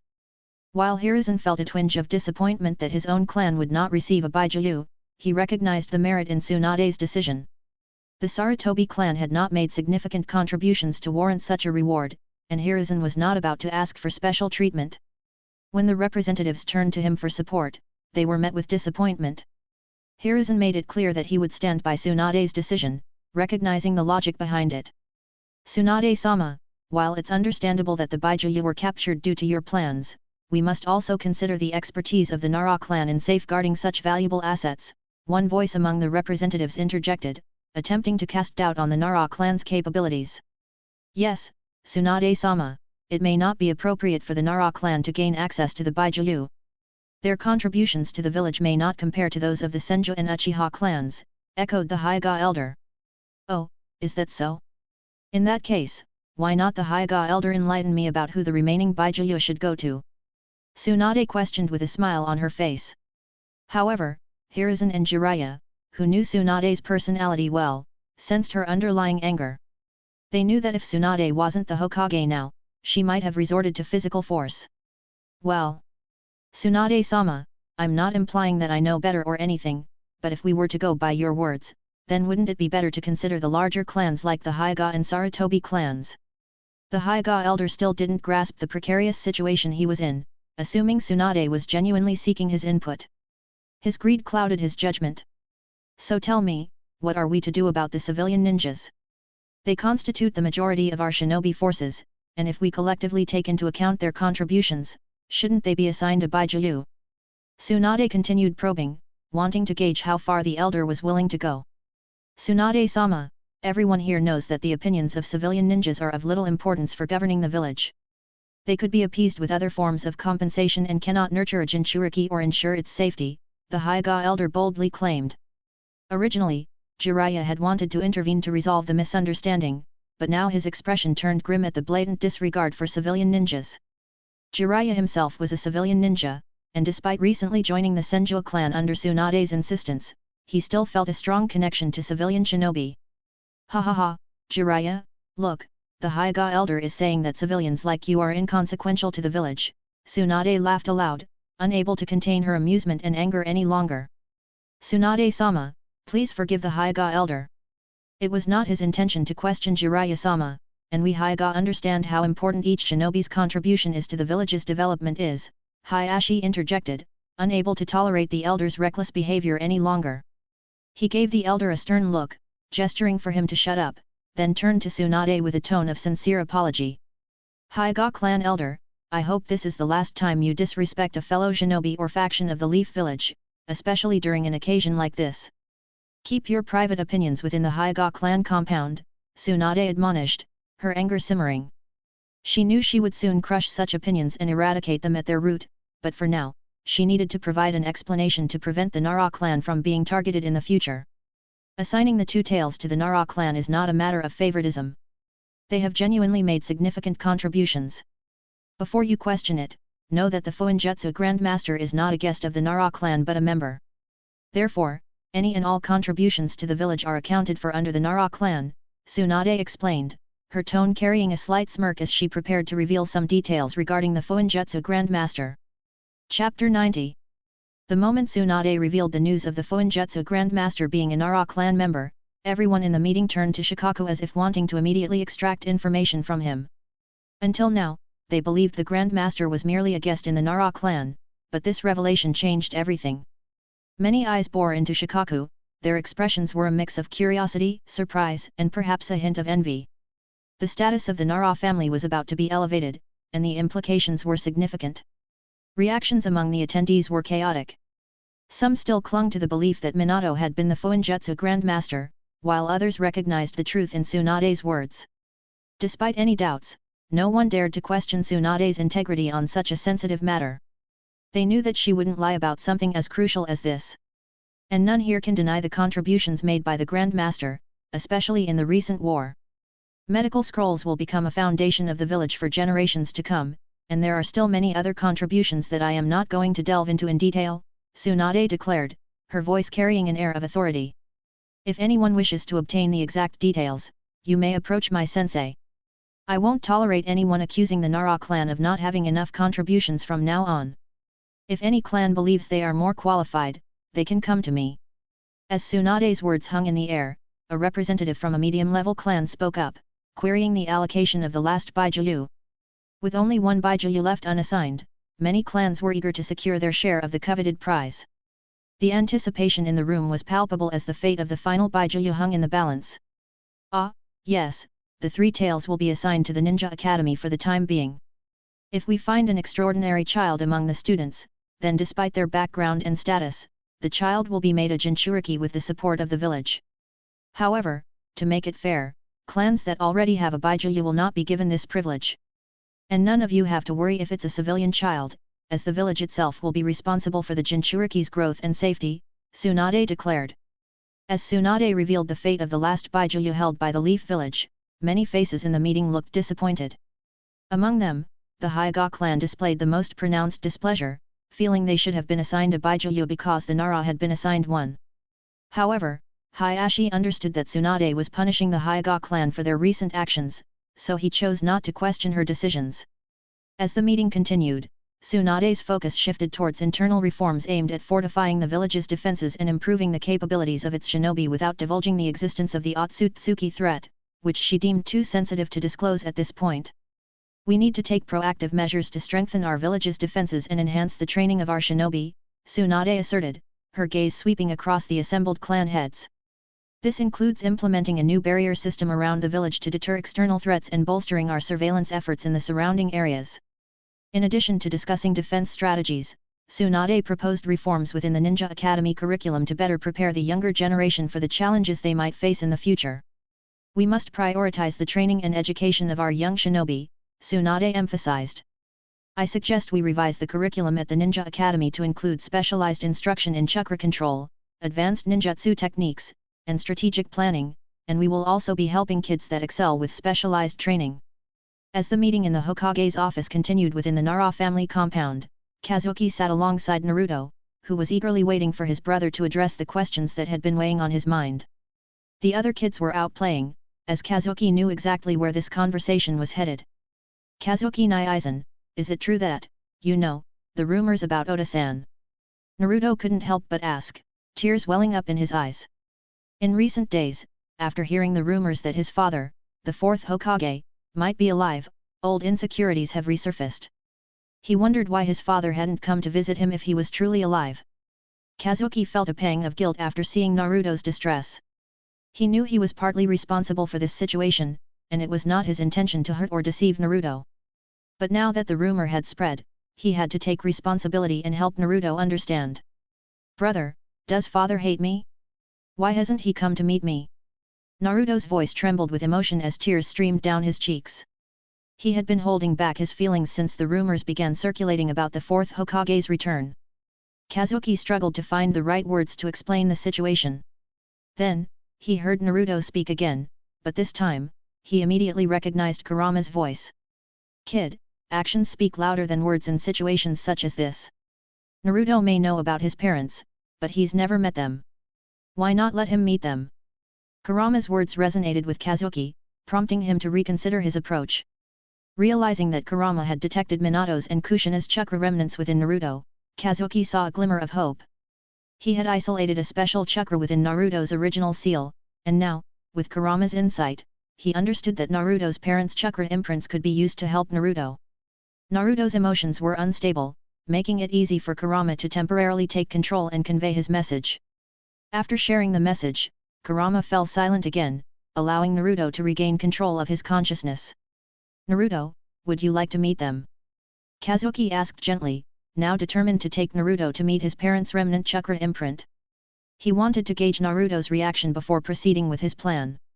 Naruto's eyes widened with tears of joy, and he vigorously nodded his head in response to Kazuki's question, his heart overflowing with anticipation and longing to finally meet his parents. As Naruto's eagerness became evident, Kazuki wasted no time. He swiftly erected an isolation barrier around them to ensure they wouldn't be disturbed. With a series of hand signs, Kazuki placed his hand on Naruto's back, and within moments, their consciousnesses were transported into the seal space. They found themselves standing at the edge of a breathtaking green canyon, with jagged mountain ranges towering in the distance. Rivers meandered through the landscape, reflecting the azure sky above. Snow-capped peaks glistened in the sunlight, contrasting with the vibrant greenery of the valleys below. Lush forests carpeted the mountainsides, alive with the songs of birds and the rustle of leaves. In the distance, a vast plain stretched out before them, dotted with colorful wildflowers and swaying grass. At the heart of the plain lay the majestic form of the nine-tailed fox, sprawled out lazily with its tails flicking idly. The seal space around the fox was expansive, spreading far beyond the horizon and filled with a sense of boundless freedom. The air was crisp and invigorating, carrying the scent of pine and earth. The sunlight filtered through the canopy of trees, casting dappled shadows on the forest floor. It was a scene of serene beauty, a stark contrast to the turmoil of the outside world. Naruto gazed around in wonder, his eyes wide with awe at the breathtaking landscape before him. It was a moment of pure magic, a glimpse into a world beyond imagination. And as he stood there, surrounded by nature's splendor, Naruto felt a sense of peace wash over him, soothing the ache in his heart. Although this wasn't Naruto's first time in this place, he felt refreshed every time he visited. Usually, he spent his time on the vast plain where the nine-tailed fox lay, but now, seeing the world from this angle, he felt a renewed sense of wonder. Kazuki couldn't help but smirk with pride as Naruto admired his creation with awe. Placing a hand on Naruto's shoulder, Kazuki nodded, and the next instant, they reappeared near the nine tails. Kurama, who had been pretending to sleep, opened its eyes briefly before settling back down, uninterested in engaging with Naruto's presence. "Big brother, where are my parents?" Naruto's curiosity couldn't be contained, even in the midst of such splendor. His longing to meet his parents outweighed any distractions. Without delay, Kazuki unfurled a large scroll that materialized next to him. Kurama, feigning disinterest, secretly eyed the scroll with curiosity.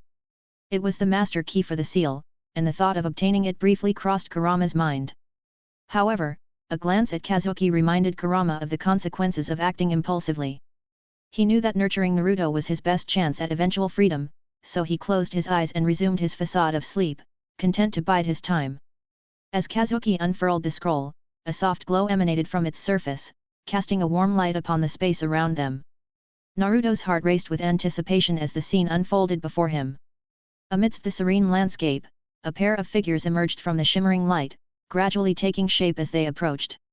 First, Naruto saw his father, Minato Namikaze, the fourth Hokage, standing tall with his distinctive spiky blonde hair and calm, reassuring smile.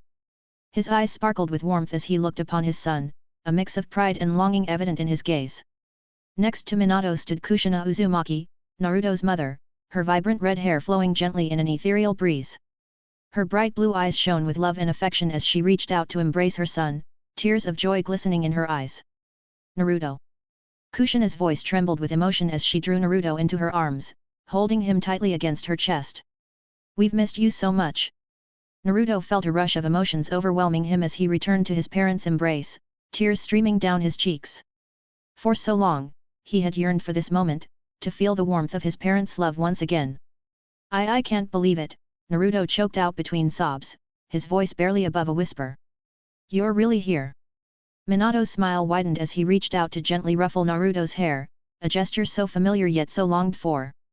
"We've been watching over you, Naruto," he said softly, his voice filled with tenderness. "We're so proud of the person you've become." Kushina nodded in agreement, her eyes brimming with unshed tears. "You've grown into such a strong and compassionate child," she said, her voice choked with emotion. "We couldn't be prouder of you, Naruto." Naruto's heart swelled with a mixture of joy and sadness as he basked in the love and warmth of his parents' embrace. Despite the years of longing and loneliness, he knew that in this moment, surrounded by their love, he was finally home. As the glow of the seal enveloped them in its comforting embrace, Naruto felt a sense of peace wash over him. For the first time in his life, he knew that he was truly loved, and that no matter what challenges lay ahead, he would always carry his parents' love with him in his heart. But the reunion was not just about the joy of seeing his parents again, it was also a chance for Naruto to finally confront the questions that had plagued him for so long.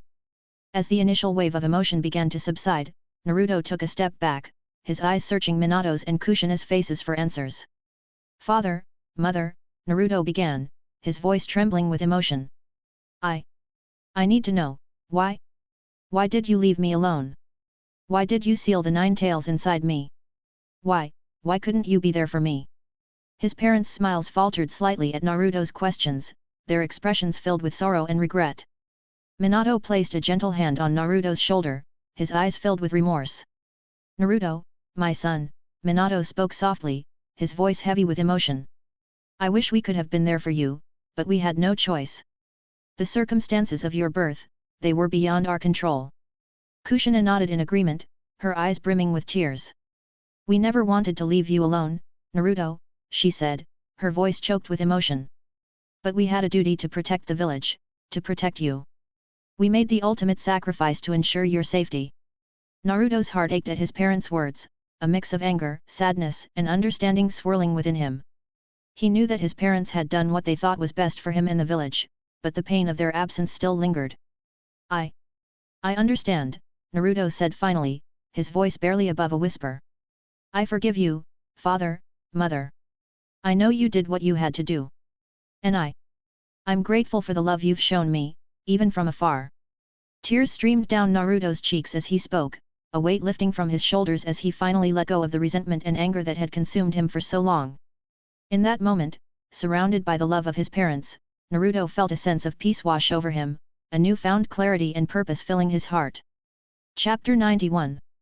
As Naruto stood before his parents, the warmth of their embrace enveloping him, Minato's eyes sparkled with curiosity as he observed the Nara boy standing by the side.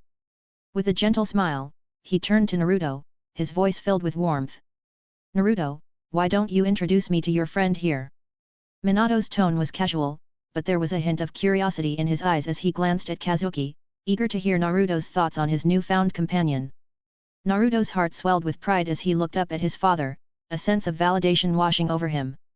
This is Kazuki Naizen, he said, a bright smile spreading across his face.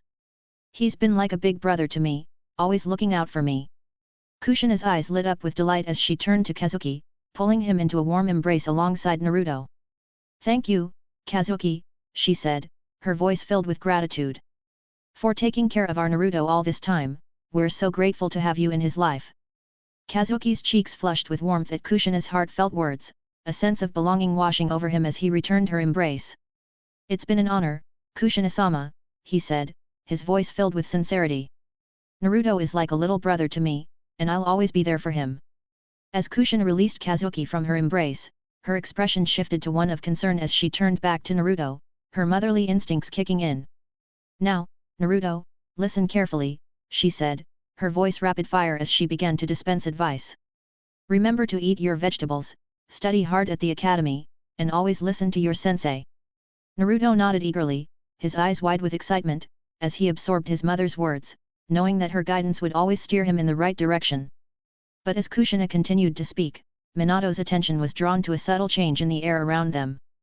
Kushina, dear, there's no need to rush, Minato interjected gently, his voice calm as he gestured towards the modified Fuinjutsu seal. The seal has been altered to sustain the chakra imprint indefinitely. We have all the time in the world. Kushina's eyes widened in realization as she took in the subtle changes around them, her expression softening as she turned to Kazuki with a grateful smile. You're right, Minato, she said, her voice filled with admiration. Kushina led Naruto away to offer him some motherly advice, leaving Minato alone with Kazuki. The Nara prodigy's eyes gleamed with intelligence as he observed Minato studying the modified seal. It's fascinating how you've modified the seal to accommodate all this. I sure did learn a lot from all this. You sure are a genius, Kazuki, Minato remarked, genuine admiration coloring his words. Kazuki nodded in appreciation, acknowledging Minato's praise. Thank you, Minato-sama. I've put a lot of effort into understanding and improving the seal. Minato's curiosity was piqued. So, why did you come here? It's not just because Naruto asked you about the rumor regarding me being alive, right? He inquired, his attention still focused on the intricacies of the Fuinjutsu seal. That's correct, Minato-sama. I do have a purpose in wanting to meet you, Kazuki admitted. He had originally planned to have this conversation after making more preparations, but the urgency of the situation compelled him to seek assistance as soon as possible. As Minato patiently waited for Kazuki to elaborate, the young Nara continued, his tone serious and resolute. If you had a chance to come back to life at the cost of condemning another soul to eternal damnation, would you take it? Minato's expression froze, his mind reeling at the weight of Kazuki's question. Kazuki, you shouldn't be joking about such matters, he cautioned, hoping that the young prodigy was merely testing his boundaries. But as he studied Kazuki's unwavering expression, he realized that the boy was deadly serious. You're being serious? Minato asked again, his voice tinged with disbelief. Kazuki simply nodded, his demeanor unwavering. Let's say, for instance, that I believe you. There should be quite a few restrictions, right? And may I know how a child your age was able to come into contact with such advanced kinjutsu? Although Minato was grateful to Kazuki for taking care of Naruto, he couldn't shake the unease that lingered in the back of his mind. Why would a child discuss topics such as reanimation, and how did he gain access to such information? Yet Kazuki's face remained composed, offering no hint of doubt or hesitation, even as he spoke of the necessity of sacrificing another soul. You are right, Minato-sama, there are quite a few restrictions, the major one being the price to be paid to recover a soul from the Pure Land, as the connection of a deceased soul with the Pure Land cannot be severed without a hefty cost. But it's different in your case, Kazuki explained calmly, his voice carrying a hint of solemnity. Minato's heart skipped a beat. The possibility of returning to the living filled him with a mix of hope and trepidation. He couldn't help but wonder if there was a feasible way for either him or Kushina to return and provide Naruto with the life he deserved. Sensing Minato's unspoken thoughts, Kazuki continued, I'm afraid the method I am currently studying is only feasible for someone in your condition, Minato-sama. As for Kushina-sama, I'm afraid I don't yet have that knowledge. Minato's shoulders slumped slightly, a sense of disappointment washing over him. The thought that the proposed idea might not apply to Kushina weighed heavily on his mind. Well, kid, what makes me special? I'm sure I'm as dead as Kushina is, so where's the difference? Minato queried, his curiosity piqued. The way you sacrificed yourself, Minato-sama, the Shiki Fujin, or Reaper Death Seal, is not as simple as we think. It holds more secrets than we can possibly imagine, Kazuki replied, his tone measured yet filled with conviction. The Reaper Death Seal that you used is just a part of the complete technique. Let's talk about that at a later time. But what makes you special is that your soul never went to the Pure Land and has not been bound by the afterlife. Your soul is in a separate dimension, similar to limbo. So theoretically, it is possible to switch your soul with another, but the soul we use will be erased completely from existence forever, as if it never existed in the first place. Minato felt a chill run down his spine as Kazuki shared his theory of a possible resurrection plan. The more details he heard, the more he began to fear the young prodigy. He had aspired to become a Fuinjutsu Grandmaster in his lifetime and had conducted his own research on the Shiki Fujin. Yet, Kazuki's mastery of Fuinjutsu far exceeded his own, and the child's lack of hesitation when discussing such forbidden arts made Minato's blood run cold. However, Minato quickly composed himself and considered the feasibility of the idea. While his moral compass would not allow him to condemn another life, the possibility of modifying Kazuki's idea sparked a glimmer of hope within him. Now that he could stay within this sealed space indefinitely, perhaps he could work with Kazuki to develop a modified method of revival that would not require the sacrifice of another soul. Well, you can forget about getting the technique from me while you remain dead, Minato-sama, but I don't mind sharing it with you once you come back alive. Kazuki stated matter-of-factly, swiftly putting an end to Minato's hopes. He knew that Minato would likely stall and search for alternative methods that didn't involve sacrificing another soul, but Kazuki had no qualms about such matters. He believed that there were individuals in the world who didn't deserve life, and erasing them permanently would be an added benefit. Minato's expression darkened as he realized he couldn't study and modify the Fuinjutsu as he had hoped. Furthermore, he remained skeptical about the feasibility of the supposed reanimation method. Kid, you sure are something. Although I don't believe such a method is feasible, the offer seems tempting. But I cannot possibly condemn another life to bring myself back, Minato stated firmly. His moral compass was unwavering, firmly rooted in the light side of morality. Kazuki felt a twinge of frustration, but he knew he couldn't force Minato to see things his way. Instead, he turned his gaze toward Naruto and Kushina, who were engrossed in their conversation. If he couldn't convince Minato, perhaps he could persuade Kushina. As a protective mother, Kazuki knew that Kushina would do anything to benefit her son, especially if the person sacrificed was considered beneath human. With an evil smirk playing on his lips, Kazuki began to formulate his next move, knowing that convincing Kushina might be the key to achieving his goals.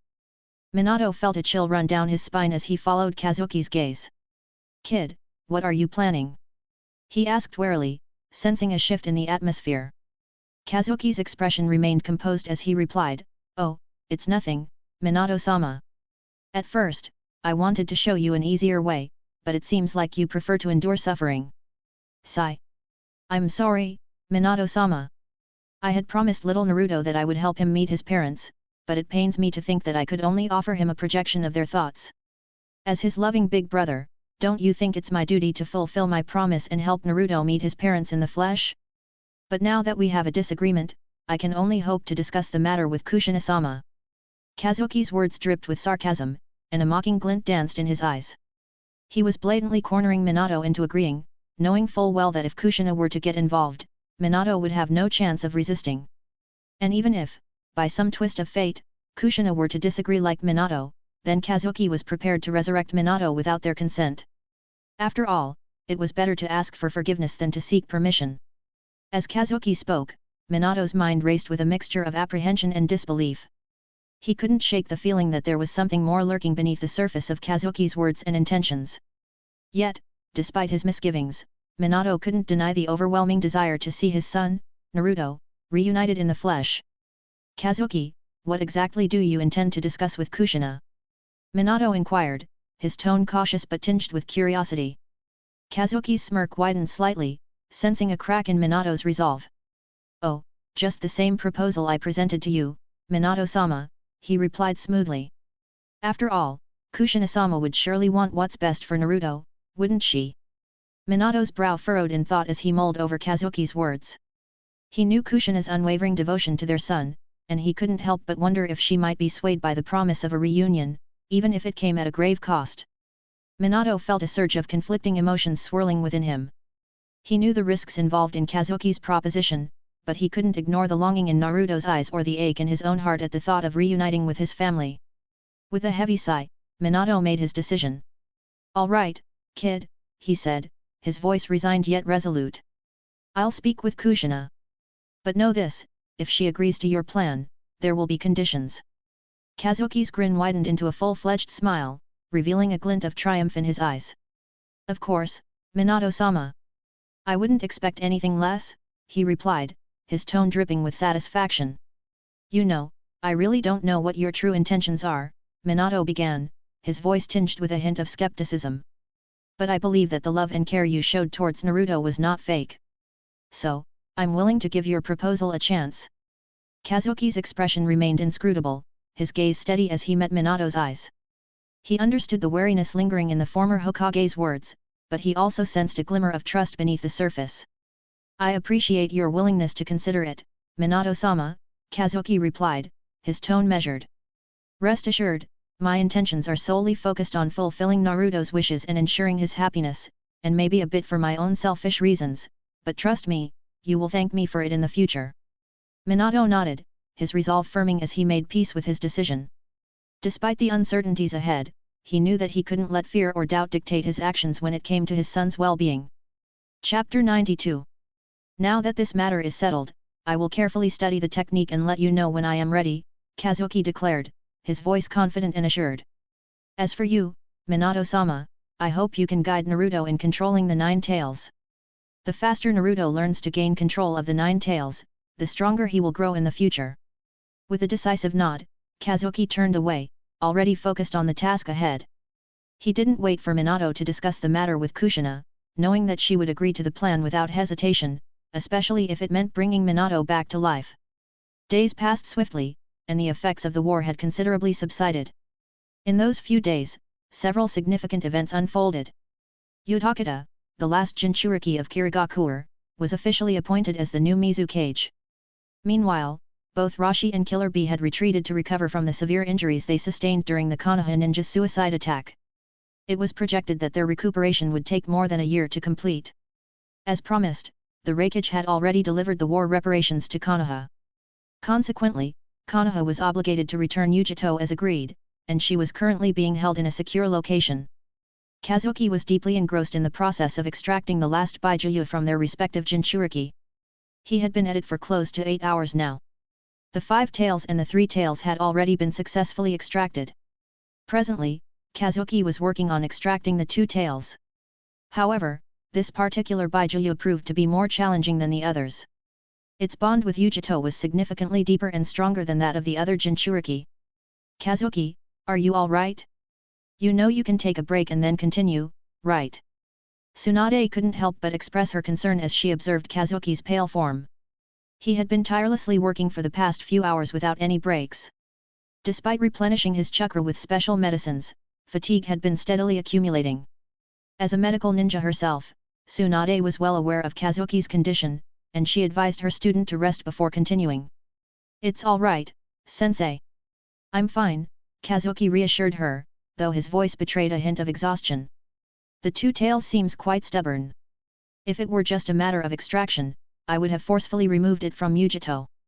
But we need her alive, so I suppose I need to have a chat with this cat." With determination in his eyes, Kazuki rose from his position and reached out to touch Yujito's forehead, preparing himself for the mental dialogue that awaited him. As Kazuki's consciousness merged with Yujito's mind space, he found himself in a cramped, suffocating place where the 2 tails was sealed. The seal was far more crude and oppressive than the one that contained the 9 tails originally, showcasing the vast disparity in fuinjutsu prowess between the 2 villages. Kazuki couldn't help but scoff in disdain as he surveyed the seal space. "Who are you, kid? How did you make it in here?" The voice, tinged with curiosity and suspicion, echoed from the darkness, its source obscured. The voice echoed from within the darkness, carrying a mixture of curiosity and caution. It reverberated through the cramped confines of the seal space, resonating with a primal energy that hinted at the formidable power contained within. Kazuki remained composed, unfazed by the intimidating aura that emanated from the voice. With a calm demeanor, he stepped forward into the shadows, his eyes scanning the dimly lit surroundings. "I am Kazuki Nara, a shinobi from Konoha," he replied, his voice steady and unwavering. "I've come to speak with you about your current situation and offer you a way out." There was a moment of silence, as if the Two Tails was assessing Kazuki's words, weighing his intentions with a sense of cautious skepticism. Then, from the depths of the darkness, a pair of glowing eyes emerged, illuminating the gloom with an eerie light. "Kazuki Nara. I've heard of you," the voice rumbled, its tone tinged with a hint of curiosity. "But what business does a Konoha shinobi have with me?" Kazuki remained undeterred, meeting the gaze of the glowing eyes with unwavering resolve. "I seek to free you from your current confinement," he explained, his voice carrying a sense of earnest determination. "To release you from this seal and grant you a new home." The Two Tails regarded Kazuki with a mixture of surprise and skepticism. "Freedom, you say?" It mused, its voice echoing with a touch of incredulity. "And how do you propose to accomplish such a feat?" "By sealing me inside a new container, is it?" Clang! Suddenly, out of nowhere, the Two Tails swiped its massive paws, attempting to behead Kazuki's consciousness. But from the shadows, a massive black chain collided and intercepted the incoming attack. Simultaneously, more than a dozen black chains shot out from within the darkness, poised dangerously and ready to target the Baijiu at any moment. Kazuki's demeanor completely shifted from casual to that of a bloodthirsty monster, his aura seeping out. Although the Two Tails attack wouldn't have killed him, it would have damaged his spirit significantly. Kazuki had shown no hostility towards the Two Tails, but the Baijiu chose to attack, so Kazuki was furious. "Matatabi, try that again, and I will rip you out of Yujito, not bothering about what happens to your Jinchuriki," Kazuki declared, while the black chains remained poised to attack and bind the Two Tails if needed. However, the Two Tails was frozen in shock. Kazuki had called out its name, a name Yujito hadn't even known despite being a perfect Jinchuriki. But this kid knew about its true name. "Kid, tell me, who are you? How do you know that name?" Matatabi inwardly panicked but maintained a cool facade on the outside. "Oh, it's not just you I know about. I know all about your siblings, and I even know of Hago Romo," Kazuki said with a smirk playing on his face, as if he were teasing the Baijiu. Meanwhile, inside a secure location within the Hyga compound, a high-profile meeting was taking place, with almost all members from the main branch and representatives from the side branch in attendance. The meeting had been called regarding the recent events within the village. "This is simply an insult to our Hyga clan. We are on par with the Uchiha clan, so why didn't Tsunade-sama give the Baijiu to us, Hyga?" An elder from the main branch fumed, echoing the sentiments of many others from the main branch. "Do you still not understand why? Do you think Hokage-sama wouldn't find out about your actions behind the scenes?" Hayashi countered, his tone firm. He had worked tirelessly during the last war to gain favor from the Senju princess as the current Hyga head, but the elders had been collaborating with the daimyo faction to undermine the powers of the Hokage. Clan head is right. If we had just stuck to supporting Tsunade-sama from the beginning, we would be like the Nara clan now. Who knows, maybe we might have even ended up with the Three Tails, Hisashi, representing the branch side of the family, added, addressing the recent issues within the Hyga clan. "Hisashi, this is not your place to talk about such matters. You will only answer if questioned. Act befitting your position. You are from the branch family, which serves the main branch. Don't forget that." Kenshi Hyga, a member of the main branch, who had competed and lost with Hayashi for the clan head position, admonished Hisashi, relishing the opportunity to belittle the twin brother using his status from the main branch. Both Hayashi and Hisashi gritted their teeth at the blatant insult but remained silent, knowing that challenging the family rules would only lead to more trouble. "In that case, you shouldn't have invited us branch members in the first place. You could have just made a decision and informed us. Why bother with all this drama?" The elder Hyga from the branch family, familiar to Kazuki and with a special status within the family, spoke up, expressing his discontent openly. He felt that such behavior would only harm the Hyga clan in the long run. "Enough. We are here to discuss important matters about the future of our clan, not to fight like petty children. If you have any disagreements, settle them later. This is not the time or place, the Grand Elder finally intervened, putting an end to the squabbling. He didn't want the two sides to continue bickering, knowing that ultimately, regardless of disagreements, the branch family couldn't escape the influence of the main branch. Is there a way we can negotiate and persuade the Nara clan to give up their Baijuyu willingly? I'm sure Tsunade-sama would have no issues if the Nara clan willingly relinquished their Baijuyu, suggested an elder from the main branch. While most understood the underlying meaning behind the elder's words, the reality was far from simple negotiation and persuasion. Do you have a death wish? Trying to force the Nara clan? Your head must have been kicked by a donkey. Have you forgotten what Tsunade-sama declared? The Fuinjutsu Grandmaster is a Nara, and not just that, the Nara prodigy is Tsunade-sama's student. Trying to antagonize the Nara under such conditions is beyond foolish, Hayashi spat furiously. He couldn't comprehend how the elders could entertain such reckless ideas that would surely lead to the clan's downfall. Tisk, the Nara prodigy. Hayashi, did you know that we might not be in this position if your little princess hadn't been so useless? I at least hope that your next child is worthy of the Hyuga name, Kenshi mocked, referring to Hinata. It was common knowledge within the clan that the Grand Elder had personally approached Tsunade years ago, when Hinata was about 3 years old, to take her under her tutelage. As a favor, Tsunade had given little Hinata a chance, but ultimately rejected her for certain reasons, choosing the Nara child as her student instead. This rejection had been a sore point for Hayashi, despite it being years since the incident. He knew the true reason for Hinata's rejection: his daughter lacked the resolve to become an exceptional kunoichi. Hayashi's eyes narrowed, his gaze piercing through Kenshi with a mix of anger and disappointment.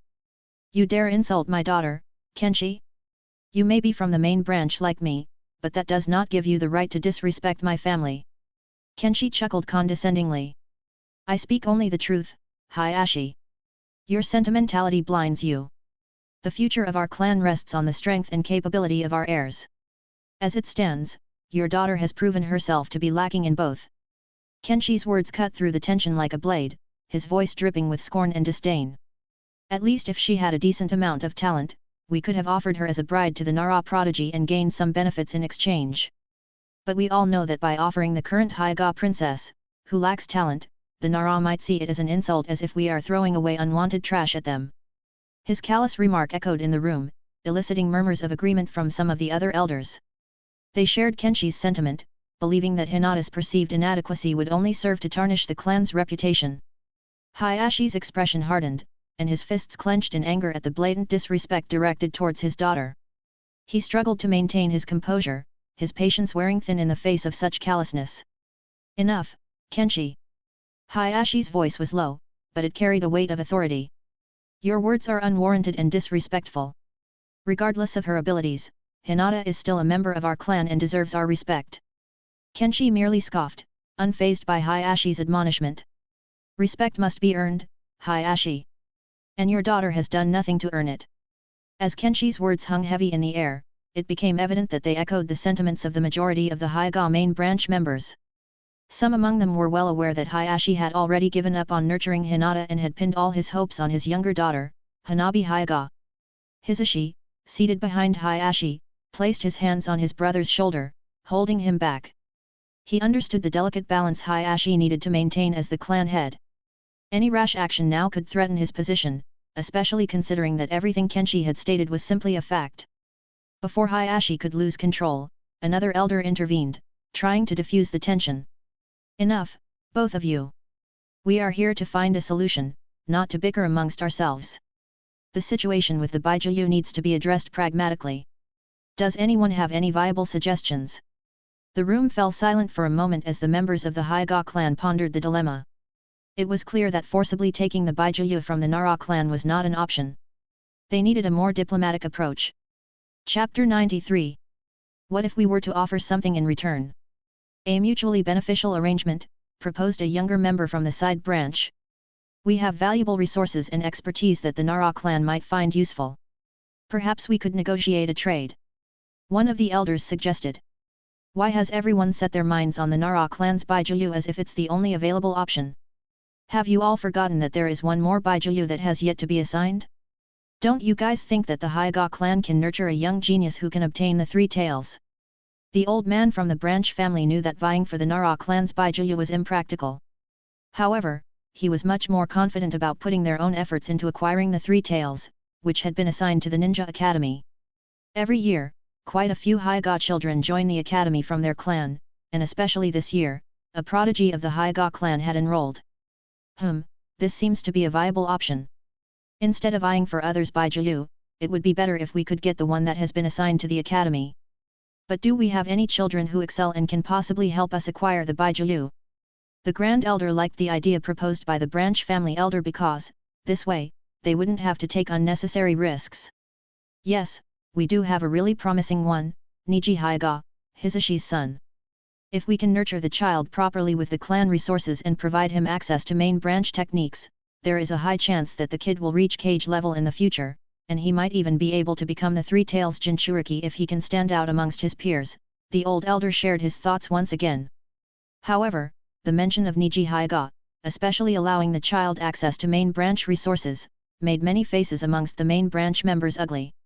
Grand Elder, you shouldn't accept this. The child is from the side branch, you cannot give him such privileges.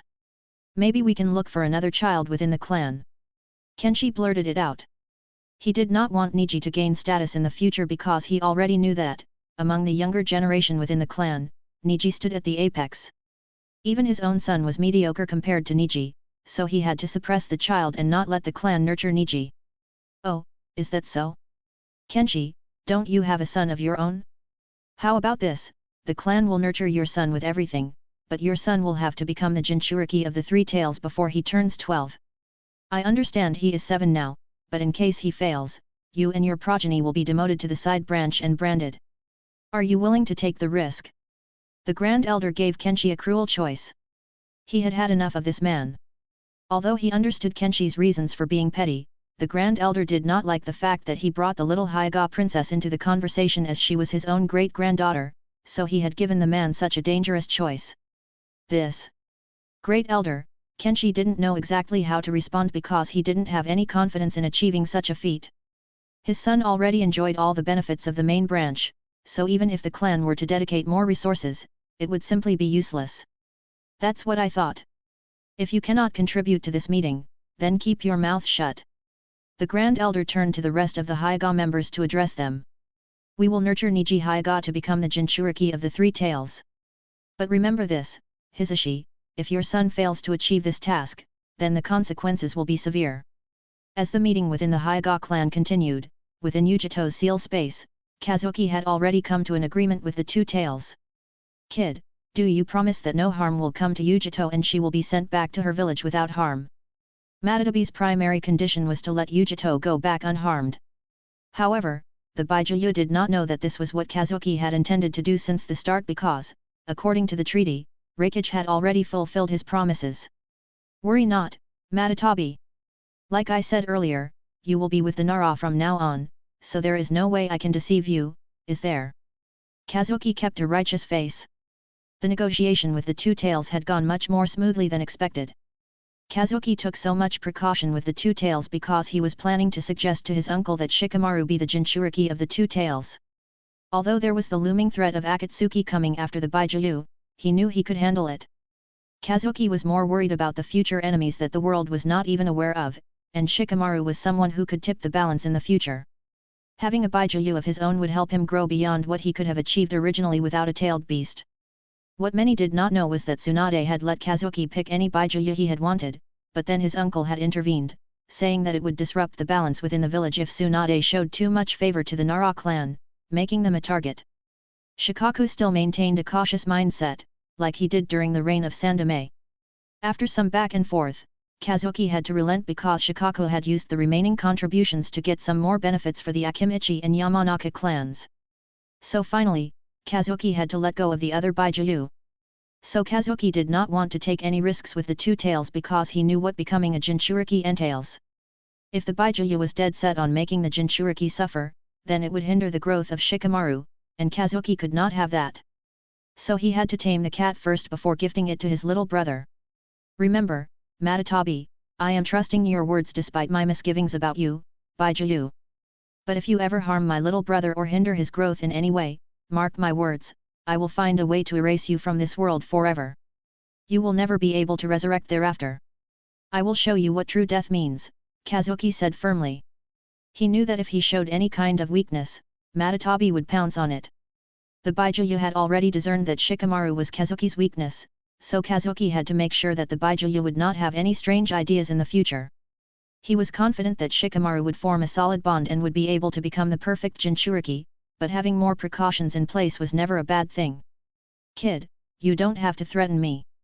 As long as you keep your promises, I will have no issues. As for the child who is going to be my new vessel, let's first see how he grows up to be, Matatabi replied.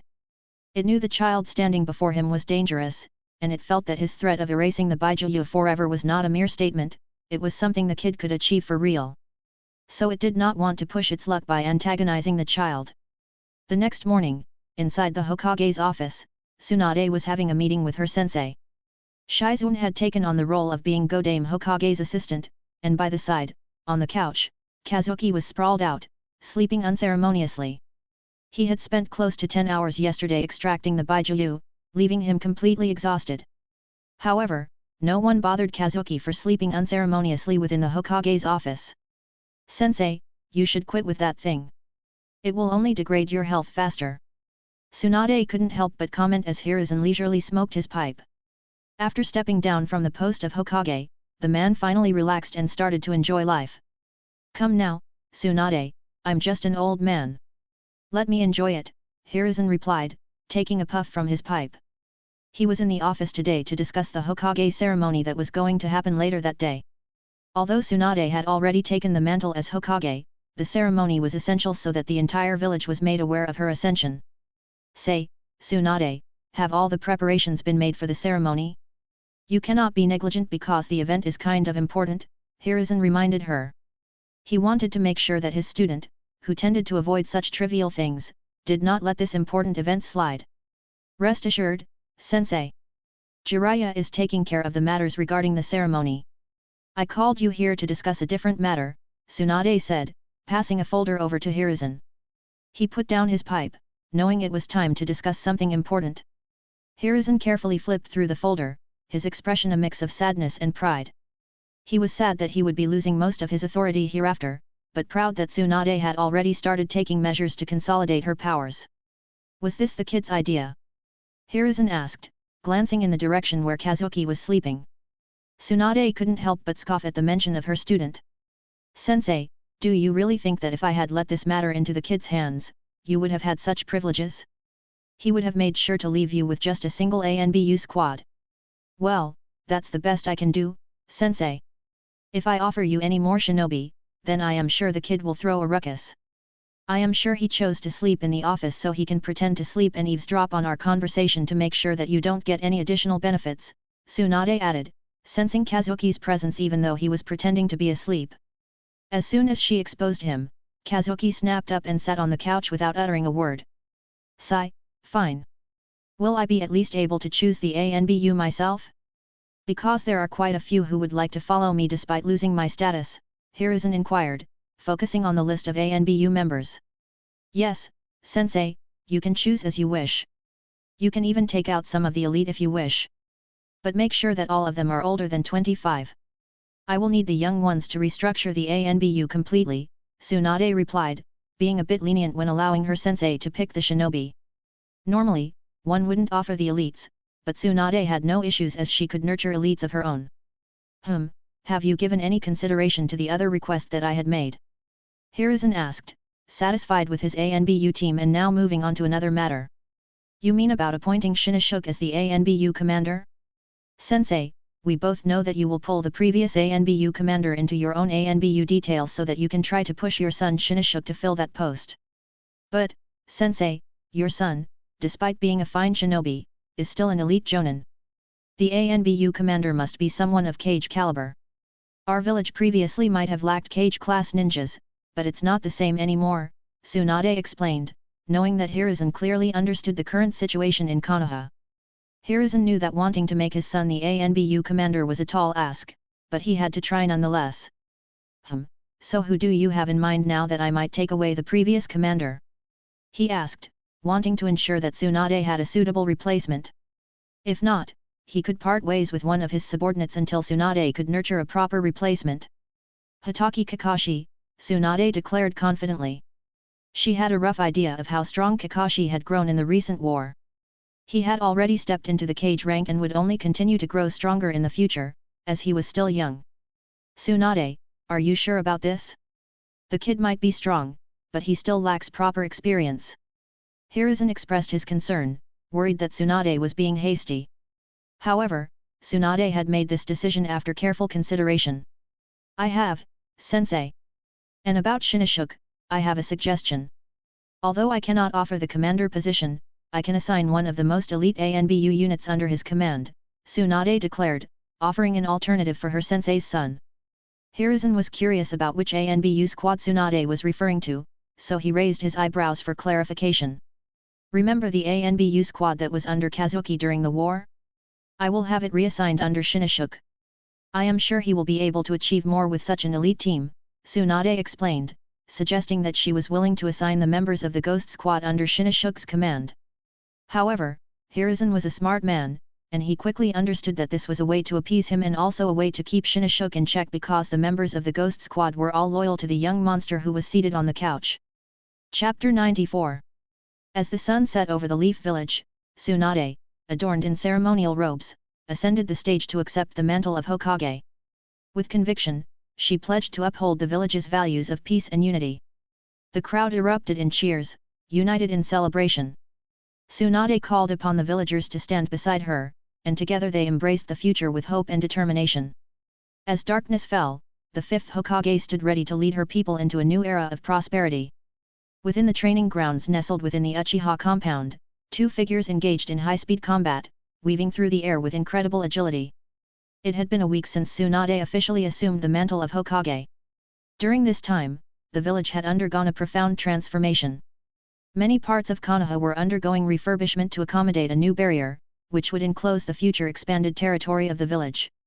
Despite the war these past 2 years, work on the barrier has progressed steadily. However, with the war's end, the pace had accelerated significantly, with the Hokage herself using Mokuton to erect structures across various parts of the village. Any villagers whose properties or lands were acquired for this purpose were promptly compensated and relocated to alternative locations within Konoha. Meanwhile, a young Uchiha Sasuke stood by the training grounds, observing the intense sparring between his elder brother, Itachi, and the esteemed Uchiha genius, Shisui.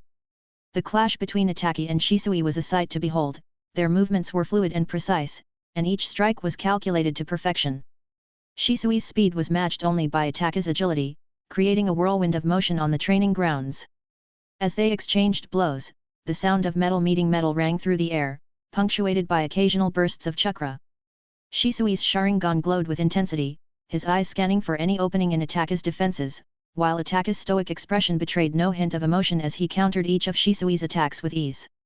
After a particularly intense exchange, both fighters halted in the middle of the training ground, their breaths coming in ragged gasps. Sweat dripped from their brows as they stared each other down, a silent acknowledgement of each other's skill and prowess. "Well fought, Itachi," Shisui said, a hint of admiration in his voice. "Your speed and precision are truly remarkable." Itachi smiled, a look of satisfaction crossing his features. "And you, Shisui-senpai, are as formidable as ever. It's always an honor to spar with you. So tell me, Itachi, what did you want to talk to me about? I know you've had something on your mind since our last clan meeting," Shisui inquired, sensing Itachi's lingering unease. Noticing Itachi's hesitation, Shisui decided to broach the topic himself. "Is it about the clan's decision to make me the Seven Tails Jinchuriki? You want to discuss this, don't you?" he asked, cutting straight to the heart of the matter. He understood that this had been weighing heavily on Itachi's mind since the clan meeting 2 days prior. With a nod, Itachi confirmed, "Yes, senpai, it's about the Seven Tails. I know the clan has decided to make you the Jinchuriki, but I have a request of my own." He spoke cautiously, fully aware of the significance of what he was about to ask. The clan's decision had already been made, and deviating from it would not be easy. Surprisingly, Shisui greeted Itachi's request with a smile. "Would you like to become the Jinchuriki?" he asked, but the glint in his eyes indicated that he already knew the answer. Itachi's gaze had shifted towards Sasuke, his younger brother, who sat at the edge of the training ground, watching them with excitement evident in his gestures. "I would like you to give up your spot so that Sasuke can become the Jinchuriki." Itachi finally voiced his request, the weight of his decision evident in his tone. Recently, he had engaged in a conversation with his good friend Kazuki, and the information shared had left a profound impact on him. Though Kazuki hadn't divulged the full extent of his knowledge, every word he spoke sent a chill down Itachi's spine. Itachi trusted Kazuki implicitly, his friend was not one to exaggerate, and his secrets were always held close. If what Kazuki had hinted at was true, then Itachi knew he needed to prepare. The revelation about an organization known as Akatsuki, and the involvement of the man Shisui had cornered during the war shook him to his core. This man, Obito Uchiha, believed to be dead, had survived and been raised by none other than Uchiha Madara himself. Kazuki had also hinted at the existence of someone within Akatsuki possessing the legendary Rinnegan, a notion Itachi initially dismissed as myth. However, upon delving into the village and Uchiha clan archives, along with documents provided by Kazuki, pieces of a sinister puzzle began to fall into place. Itachi realized that he needed to act swiftly and decisively. In the meantime, he resolved to lay a strong foundation for Sasuke, ensuring that his younger brother would be prepared to face the challenges that lay ahead. Itachi's request to Shisui was not merely about passing on the mantle of Jinchuriki, it was a strategic move to protect Sasuke and the Uchiha clan from the looming threats Kazuki had unveiled. "So it's for little Sasuke, hey?" Shisui remarked with a knowing glint in his eyes. He sensed that Itachi was still withholding certain details, but he chose not to pry further. Trusting in his friend's judgment, he accepted that there must be a compelling reason behind Itachi's request. "Fine, I will talk to Fugaku-sama and the clan elders. I will find some reason to have Sasuke become the Jinchuriki," Shisui agreed, his tone resolute. He understood that Itachi wouldn't have approached him about such a matter unless it was of utmost importance. Itachi's love for Sasuke was unwavering, and Shisui knew that his friend would go to great lengths to protect his younger brother. If Itachi believed that making Sasuke a Jinchuriki was necessary, then there must indeed be a grave threat looming on the horizon, a threat that Itachi was determined to prepare Sasuke for, no matter the cost. "Thank you, Shisui-senpai. I will remember this favor forever," Itachi expressed his gratitude with a deep bow, his respect evident in his demeanor. He then pulled out a scroll and handed it to Shisui, who accepted it with a puzzled expression. "Go on, senpai, open it," Itachi urged, a faint smile playing on his lips as Shisui unraveled the scroll. With the release of the sealing technique, a large square box materialized before them in a puff of smoke. Sasuke, who had approached the two upon noticing the end of their spar session, stood beside his brother, his curiosity piqued by the mysterious box. As Shisui opened the box, his eyes widened in awe at the sight of its contents. Among the various items within, his gaze was immediately drawn to an exquisite black tanto nestled within a black scabbard. Carefully pulling out the blade, Shisui couldn't help but marvel at its craftsmanship. Sasuke, standing beside him, was equally captivated by the blade's beauty. Shisui soon noticed something peculiar about the tanto, the intricate fuinjutsu seals etched along its blade. His Sharingan allowed him to discern the value of these seals, a testament to the blade's significance. However, he was perplexed as to why Itachi would gift him such a remarkable weapon, and he turned to his friend, seeking an explanation. Scratching the back of his head in a sheepish manner, Itachi admitted that he was not entirely familiar with such traditions. However, under the guidance of Kazuki, he had learned a few peculiar customs that he didn't fully understand but chose to follow nonetheless. Although Shisui maintained his composed exterior, inwardly he was filled with delight. As an orphan, he had rarely received gifts, and the fact that Itachi, whom he considered a brother, had bestowed such a thoughtful present upon him warmed his heart. With a sense of gratitude, he carefully placed the tanto blade back into the box and turned his attention to the large glass container filled with a green liquid.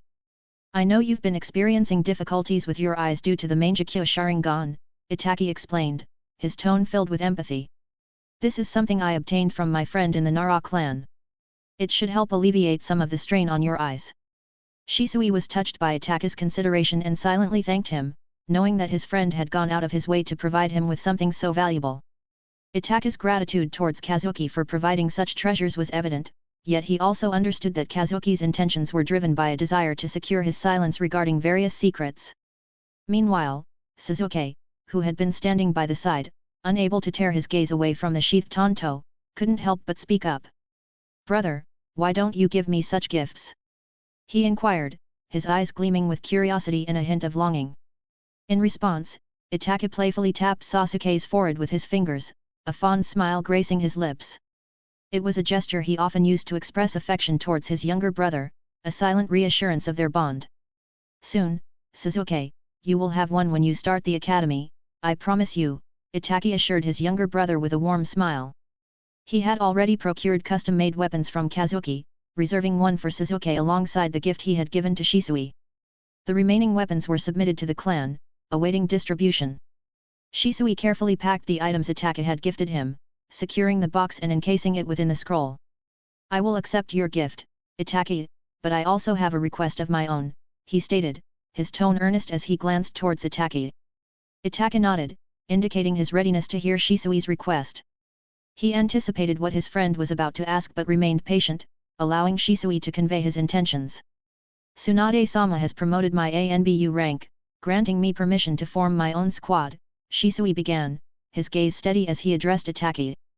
I understand that you have received an invitation from the ANBU. I would like to know if you are willing to join my squad. I can request Kakashi-senpai to reassign you if you agree. Shisui was aware of Kakashi's desire to mentor Itachi within his own squad, but he believed that having Itachi by his side would greatly benefit the new team he was assembling. I appreciate your trust in me, Shisui-senpai, Itachi replied, his tone sincere. I am honored to join your squad and serve alongside you. Shisui's eyes lit up with genuine gratitude and excitement. Thank you, Itachi, he said, clasping his friend's shoulder in a gesture of camaraderie. I have no doubt that with your skills and dedication, our squad will become a formidable force within the ANBU.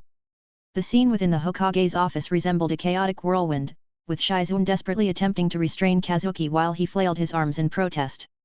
Seated calmly opposite the commotion were Sandaime Hiruzen and Shikaku Nara, the former with a solemn expression and the latter wearing a sly smirk that hinted at his involvement in the situation. Sensei, how could you do this to me? Kazuki's voice rang out, filled with indignation and disbelief. This is not fair. Assigning this old man, I understand, but why me? I'm just 9 years old. I want to join the ANBU and gain some experience, not babysit. Tsunade, the Godame Hokage, leaned back in her chair, a mischievous glint in her eyes as she observed the unfolding drama. Calm down, Kazuki, she interjected, her voice laced with amusement. It's not like you'll be stuck in the village forever. And from what I've heard from Naruto, you seem to enjoy imparting your knowledge to others, even if it means tormenting them a little. Kazuki's protests grew louder, his frustration evident as he struggled against Shizune's attempts to restrain him. But, sensei, this isn't what I had in mind for my future plans. I had everything perfectly mapped out, and now you're throwing this curveball at me. Tsunade chuckled, enjoying the spectacle before her. Consider it a new challenge, Kazuki. Who knows? You might discover a talent for teaching that you never knew you had. And besides, it'll give you a chance to sharpen your skills in a different way. As the commotion continued, Hiruzen couldn't help but shake his head, feeling a mix of amusement and sympathy for his grand student's predicament. And Shikaku Nara, ever the strategist, watched with amusement, secretly pleased with the turn of events. And you, uncle, I hope you can wipe that smirk off your face before we get home. I'm certain Aunt Yoshino would love to have a chat with you about going behind my back and plotting with my sensei. Kazuki fumed at Shikaku, his tone laced with irritation. He was convinced that Tsunade couldn't have been the mastermind behind such a scheme. Kazuki's indignation towards his uncle was palpable, his arms crossed and a scowl etched on his face. Shikaku, however, seemed unfazed by his nephew's ire, a mischievous glint in his eyes as he countered, "Oh, come on, Kazuki. You know Yoshino won't be too hard on me once she hears about your new job posting." Under Tsunade's directive, the Ninja Academy was undergoing a complete restructuring. It had become apparent that a majority of civilian children aspiring to become shinobi were dropping out due to a lack of guidance and resources. Additionally, many of the subjects taught were only capable of producing mediocre ninjas. Tsunade recognized the necessity of improving the quality of the shinobi produced by Konoha to ensure their survival in a dangerous world. To address these issues, she proposed condensing the previous 6-year shinobi curriculum to 3 years and introducing an advanced ninja course for the remaining 3 years. This advanced curriculum would focus on teaching advanced ninjutsu and related subjects. Basic resources would be provided to all students, regardless of their background, with additional resources available based on the student's growth and talent. Tsunade also included Iryo Ninjutsu as part of the curriculum for the latter 3 years of the academy, with Fuinjutsu and a few more subjects being introduced from year 1, as even those children who cannot excel in killing can find options to make a living by dedicating their effort to these new subjects and contributing to the village. Kazuki, still simmering with resentment over his newfound role, couldn't help but interject, "But why me? I'm not exactly the nurturing type," he protested, earning a chuckle from Shizuan, who had been observing the scene with a mixture of amusement and exasperation. Tsunade raised an eyebrow, a knowing smile playing on her lips.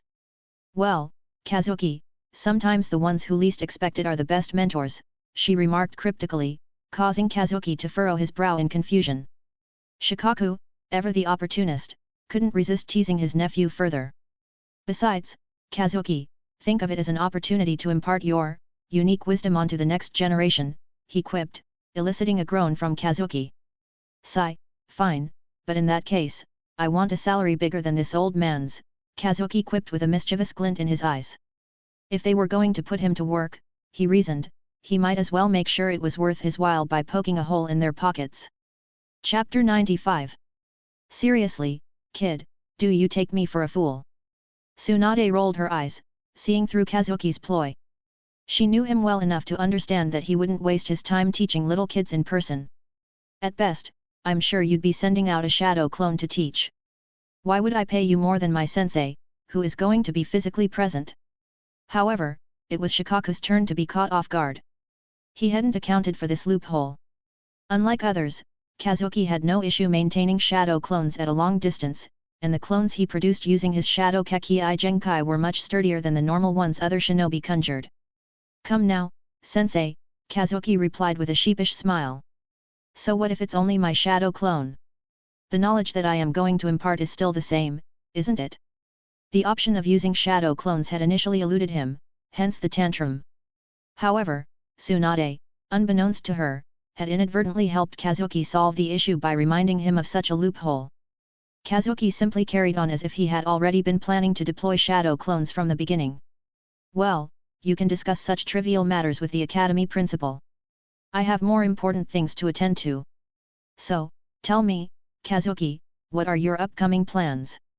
Tsunade waved her hands dismissively regarding Kazuki's act about a salary hike. She was much more curious about what Kazuki was planning to do. "Sigh, sensei, you sure are abusing your authority as Hokage, expecting a kid to do all this work," Kazuki tried to say, but Tsunade wasn't buying it.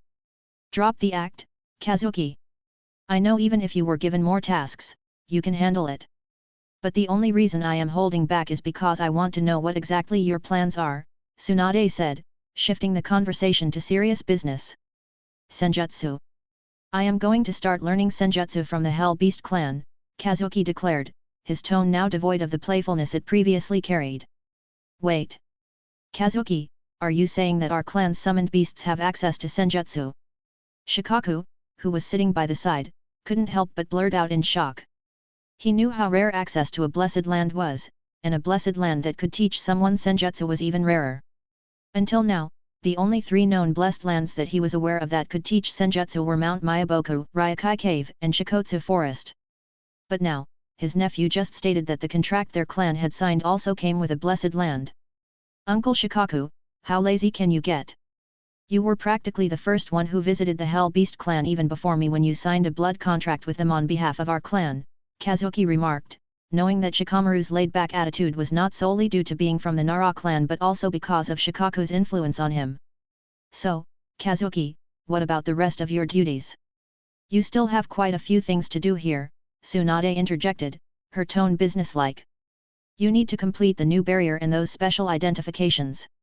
We can handle the ones for civilians, but for shinobi and layered access according to their ranks, I can't have anyone else access these details. Only you should handle it. And then there is the fact that you need to seal the Baijuyu inside their new Jinchuriki and." Tsunade began listing Kazuki's responsibilities one by one, the list seemingly endless. Even Hiruzen and Shikaku, standing by the side, couldn't help but wear a bitter smile at how much responsibility a 9-year-old child had to bear. They couldn't help but dip their heads in shame, reflecting on their own past incompetence. Fine, sensei, stop it with the list. I get it, Kazuki interrupted, a hint of frustration in his voice. I will have a few shadow clones of mine reassigned for these tasks. As for sealing the Baijiu, I will personally handle it. I hope that you will help me acquire what I have asked you for, it's really important for the future of our village. Kazuki couldn't help but feel frustrated at how much work he had to do. He didn't even have enough time to focus on increasing his own strength, let alone manage the myriad responsibilities thrust upon him at such a young age. Kazuki, are you sure about this? I mean, what you're asking for is something unethical. You know how I feel about human experimentation and sacrifice, and you don't even know if this would work. Tsunade's voice carried a solemn tone. Earlier, Kazuki had approached her and shared news that she still hadn't fully digested. Her young prodigy had requested permission to perform a human sacrifice in a desperate attempt to resurrect Minato Namikaze. Tsunade, what's going on here? What do you mean by human sacrifice? Hiruzen's tone was grave. He knew how dangerous the topic his student was discussing right now was. He had expelled Orochimaru for delving into human experimentation in the pursuit of immortality. Now, Tsunade was discussing a similar topic with a 9-year-old who had access to some of the shinobi world's most forbidden arts and knowledge. Shikaku, however, was dumbstruck. He started sweating profusely, wondering if he had made a mistake by pushing Kazuki too hard. The gravity of the situation was sinking in, and the implications were deeply troubling. Calm down, sensei. I will tell you the exact details later, but Kazuki here has a possible theory of resurrecting Minato back to life. And mind you, it's not a pseudo-resurrection like Granduncle Tobirama's Edo Tensei, but a new type of forbidden art where the person can be resurrected completely back to our world. However, he needs a certain thing, or more specifically, a certain person, to be sacrificed for the ritual to be successful. Tsunade explained, ensuring Hiruzen wouldn't misunderstand her student. Earlier, she had told Kazuki that if a day came when such forbidden techniques were necessary, he should approach her. After learning about the Otsutsuki clan, she realized every additional powerhouse Konoha could nurture would be an extra lifeline for the village's future. Minato, in particular, possessed monstrous-level abilities that she couldn't overlook just because they required the sacrifice of an evil person. Sensei, you should understand how important this is to our future.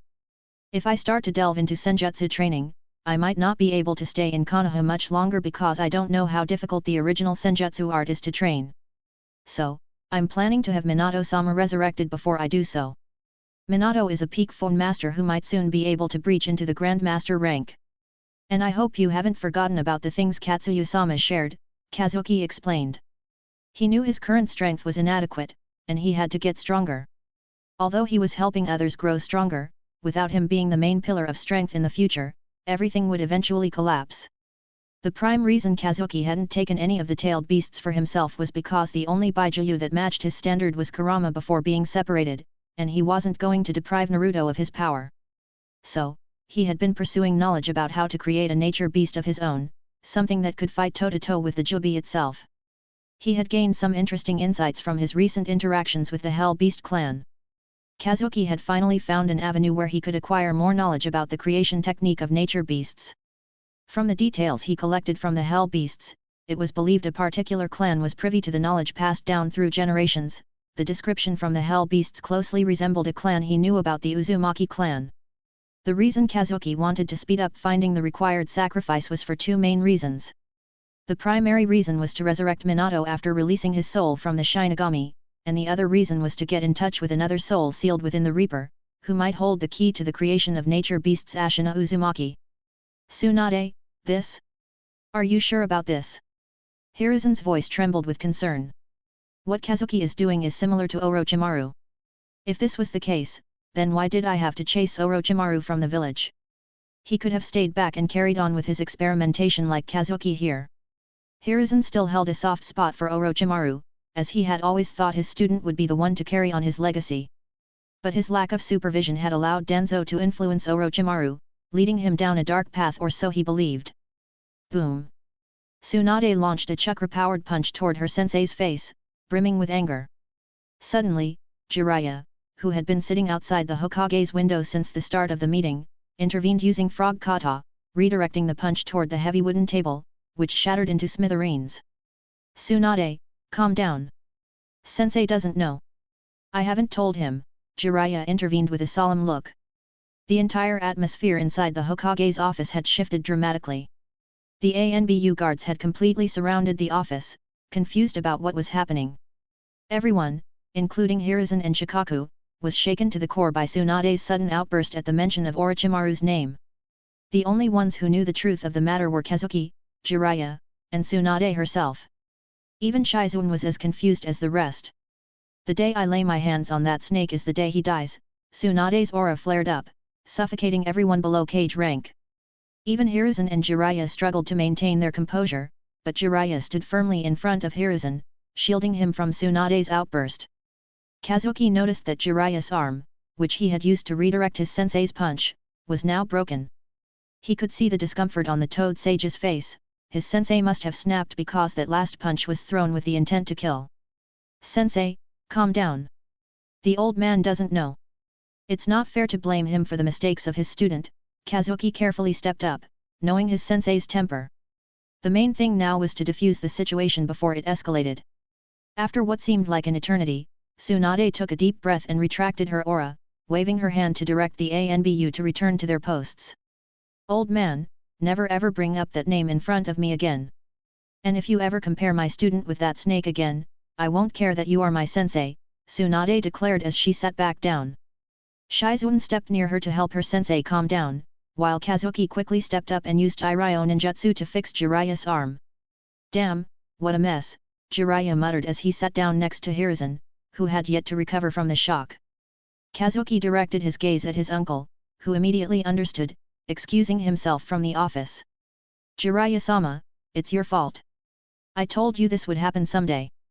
You should not have kept such a thing from him," Kazuki accused Jiraiya, as he treated him, as being responsible for causing such a situation.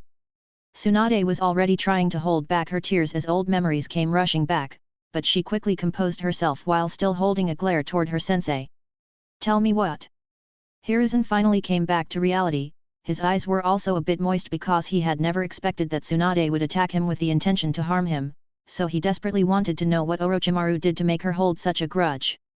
"Fine, it's my fault. I thought knowing about it would only hurt you more, Sensei," Jiraiya started, feeling guilty about the situation. Originally, he still held some thoughts of bringing Orochimaru back to the fold, but then what Kazuki had found out from Danzo made him realize that Orochimaru was a lost cause, and Tsunade would never accept him after what he did to her. "Nawaka did not die in the war." The words uttered by Jiraiya sent shivers down Hiruzen's spine, making him contemplate various things, each scenario worse than the last. "I don't know when he started to go astray. Maybe Danzo was just a trigger, and Orochimaru, well, he must have lost himself even before he joined Root." Kazuki here managed to uncover every evil deed that Danzo was involved in. "We all remember that Nawaka was part of Orochimaru's squad during the war. The body we thought was Nawaka, which Orochimaru brought back, was actually a replacement."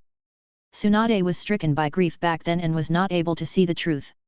However, Nawaka was imprisoned by both Danzo and Orochimaru and experimented on for almost 2 years. "Sadly, he died due to the extensive experiments," Jiraiya explained, revealing the tragic truth about Tsunade's younger brother, a secret that had been hidden for far too long. Chapter 96. "This. Tsunade, I did not know," Hiruzen started, attempting to console his student. But he knew no matter what he said, it wouldn't change things now. Orochimaru had become indifferent since the day he lost his parents and started pursuing eternal life. Although Hiruzen had a slight inkling from the beginning, he trusted his student and believed that being with Tsunade and Jiraiya would eventually change him. That was also the reason why he had let him run away from the village, even when he had a chance to capture him. But now he started regretting his actions. "Forget it, Sensei. Just don't ever bring up his name. Let's get back to what we were discussing," Tsunade responded, her anger now reined in completely. Kazuki had to praise his sensei for having such mental control because he knew it was not easy. Tsunade gestured for Kazuki to speak about his requirements to resurrect Minato.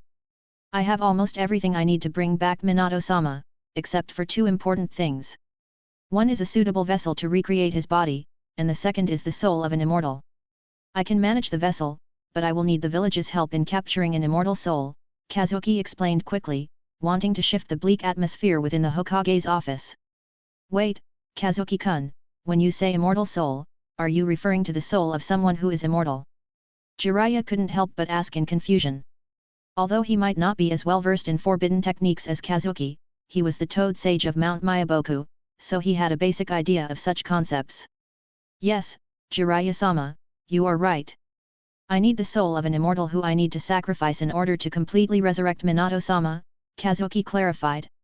Jiraiya had been very supportive of Kazuki since he had been made aware that Kazuki was trying to bring his student back to life. He had already met Minato and Kushina within Naruto Seal Space and he had given his unconditional support to Kazuki regarding the matter of Minato's resurrection. This. Kazuki, is this something similar to Edo Tensei that my sensei created? If so, there should be quite a few drawbacks. Hiruzen had also put aside Orochimaru's thoughts for the time being. Although he was not as supportive as Jiraiya, he understood that Tsunade and Jiraiya would go through with Minato's resurrection even if he opposed it. No, old man, Edo Tensei is still incomplete, and like you said, there are quite a few drawbacks. And trust me, in this shinobi world, Edo Tensei isn't the only technique that can bring back the dead. There are so many ways, but most of these techniques have been lost. Just so you guys know, the legendary Rinnegan also has the power to completely resurrect a person who is dead, Kazuki shared. And when he spoke about the Rinnegan, he could see the subtle change in emotions within both Tsunade and Jiraiya, though it was more prominent in Jiraiya. Kazuki knew they must be thinking of Nagato. Kazuki, you must know that the Rinnegan and the Sage of Six Paths are only myths. I don't think they were real. How can one man wield so much power? Hiruzen, though knowledgeable, didn't believe that this world once had a being capable of reshaping the entire planet and creating the moon using his power. Ha, what have you been doing all these years as the Hokage, old man? You had access to the entire Konoha archives, and I think all you did was mug up those ninjutsus. Why didn't you spend more time on the other records? And you still shamelessly call yourself professor, Kazuki scoffed at Hiruzen after hearing what the old man said. Kazuki had already accessed most of the village archives, and he was surprised at how much history both the original Senju and Uchiha clans held. It even made mention of Kaguya, but her name was not directly mentioned. Old man, have you ever wondered where the Baijuyu came from? Did they just pop out of the sky? No, Baijuyu were created by the Sage of Six Paths, Kazuki stated. The mention of Baijuyu made most in the room swivel their heads towards the nature beast of Tsunade, which was now playing around with Tauntaun. After signing a contract with Tsunade, it had the ability to freely manage its size and could also freely manifest itself around Tsunade within a certain distance. Fine, let's say the Sage of Six Paths is real. But you are looking for an immortal shinobi. Where are you going to find someone like that? Hiruzen, though skeptical, wanted to know how Kazuki was going to achieve the feat of getting an immortal soul. Here, sensei. It was Jiraiya who pulled out a scroll and passed it over to Hiruzen, who carefully unfurled it and started reading through it. The more he read, the more shocked he was. Jashin. Hiruzen couldn't help but ask for clarification. Isn't that some sort of evil cult? Do people who follow this religion truly become immortals? Hiruzen was shocked because this was the first time he had come across a shinobi who could boast true immortality, according to the information in the scroll. It's just a single anomaly, and yes, sensei. Originally, even I thought Kazuki was joking. But then I started investigating using my sources and all the rumors surrounding this one particular shinobi point that he might be immortal. His name is Haiden, Kazuki explained. He had already shared knowledge about most future Akatsuki members with Jiraiya and his sensei. Jiraiya was already aware that Yahiko was dead, and Nagato and Konan were now part of a terrorist organization called Akatsuki, which was established by Obito Uchiha, who was originally responsible for Minato's death. Jashin. Immortality. Hiruzen murmured, his brows furrowing as he delved deeper into the scroll. The implications were staggering, and he couldn't shake off the gravity of the discovery. Yes, old man, Kazuki confirmed. Haiden is one of the cult members, known for his fanaticism and his macabre rituals. He worships Jashin, the god of death, and is said to have achieved true immortality through his devotion to this deity. Jiraiya nodded solemnly. It's a dangerous path he's chosen, but it seems to have granted him a form of immortality. If we can capture him, Kazuki may be able to use his soul for Minato's resurrection. Tsunade clenched her fists, her expression resolute. Then let's make preparations to capture Haiden. We'll need to move swiftly and carefully. We can't afford any mistakes. Hiruzen folded the scroll with a sigh, his mind racing with thoughts of the challenges ahead. Indeed. We must tread carefully, but if this is our best chance to bring Minato back, then we cannot hesitate. I will let you handle this matter, Jiraiya. I need him alive, remember that. I'm sure Kazuki has already notified you of Akatsuki. Although Haiden is yet to join them, according to Kazuki, there are high chances that they might be monitoring him.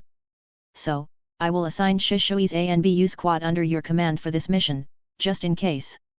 His Mangekyo Sharingan will act as a good counter if Obito tries to intervene, Tsunade instructed, her tone firm and resolute. Jiraiya quickly nodded. He understood the importance of the mission. If he ever wanted to meet his student again, then Haiden needed to be captured. He harbored no guilt whatsoever about sacrificing someone like Haiden, who had reaped thousands of lives in the name of his god. And Jiraiya-sama, beware of Nagato and Konan. They may have been your students at one time, but now they aren't the same, Kazuki cautioned Jiraiya. He knew the Toad Sage was someone who cared for others, even if they were to end up stabbing him in the back. Jiraiya was yet to figure out how Kazuki was able to get all this information, but he simply couldn't ask him. So he nodded in acknowledgement and quickly left to prepare for the mission. Well, in that case, let me take my leave too, sensei. I'm sure my uncle is worried about me, and I also need to finish quite a few things regarding the new barrier. Here, I hope you can raise these structures in the designated locations within the next 3 days, so that I can work on them later, Kazuki said as he passed a scroll over to his sensei. After Kazuki involved himself in the barrier construction, the project had been moving forward at a rapid pace. By Kazuki's current estimation, they should be able to complete the new barrier within the next 2 months. After Kazuki left the Hokage's office, saying his farewell, Tsunade and Hiruzen began discussing another matter. The old Tsuchikage had been delaying paying the entire war reparations that were agreed upon.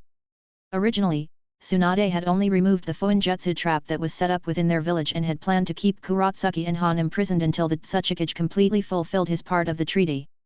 However, after he paid about 60%, Hiruzen insisted on releasing Kuratsuki and Han as a gesture of goodwill and nurturing new relationships between the two villages.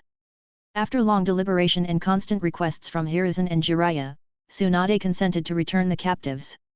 But now, the old fence-sitter has been stalling regarding the remaining war reparations, and the remaining 40% was quite a large sum, as Tsunade had strong-armed Oniki into paying reparations for not 1 but 2 wars. Sensei, have you received a reply from the Tsuchikage yet? It was because of your insistence that I released the captives. Does he think that I dare not do anything to Iwagakure? And what stupid reason has he come up with this time? Tsunade's frustration was evident, fueled by her sense of betrayal over her past decision. Sigh, the Tsuchikage has sent me a letter stating that their village is currently in a tough spot due to the recent war and has asked for a 3-month extension regarding the remaining payment, Hiruzen confessed, his tone laced with shame. He couldn't shake off the feeling of disappointment in himself every time he tried to compromise for the sake of peace, only to be met with further defiance. That damned Oniki! I should have just let Kazuki blow Iwagakure to smithereens. He thinks he can play with me, huh? Shizuan, release a mission on behalf of the village under my name. Hunt down every merchant and trader in the Stone Country who steps out of their border. List it as a long-term A-rank mission. I will see how that old fence-sitter likes it when his village's economy is crippled. He tries to fool me by saying that they are in a tough spot. Then let me really put them in a tough spot, Tsunade declared, her voice steely with determination. She was not going to let Oniki get away this time. She had already generously given the Tsuchikage leeway when he made excuses, but this was the 3rd time he had defaulted on payment, and Tsunade had had enough. Tsunade, don't be hasty. I am sure it is not his intention to default on the reparations, Hiruzen cautioned, attempting to temper Tsunade's wrath. He still believed in resolving issues through moderate means, fearing the consequences of escalating tensions further. Tsunade's frustration simmered beneath the surface, her patience worn thin by Oniki's repeated delays. Old man, I've been patient enough. This isn't just about the money anymore, it's about respect and accountability. Oniki needs to understand that he can't keep brushing us off with empty promises. Hiruzen nodded solemnly, understanding the gravity of the situation. I agree, Tsunade.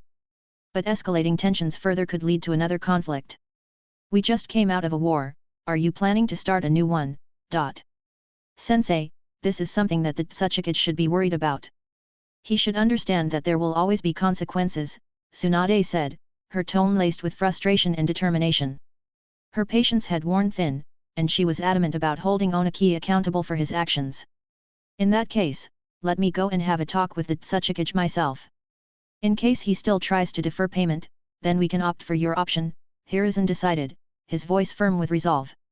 He knew the importance of resolving the matter peacefully, so he decided to take the matter into his own hands.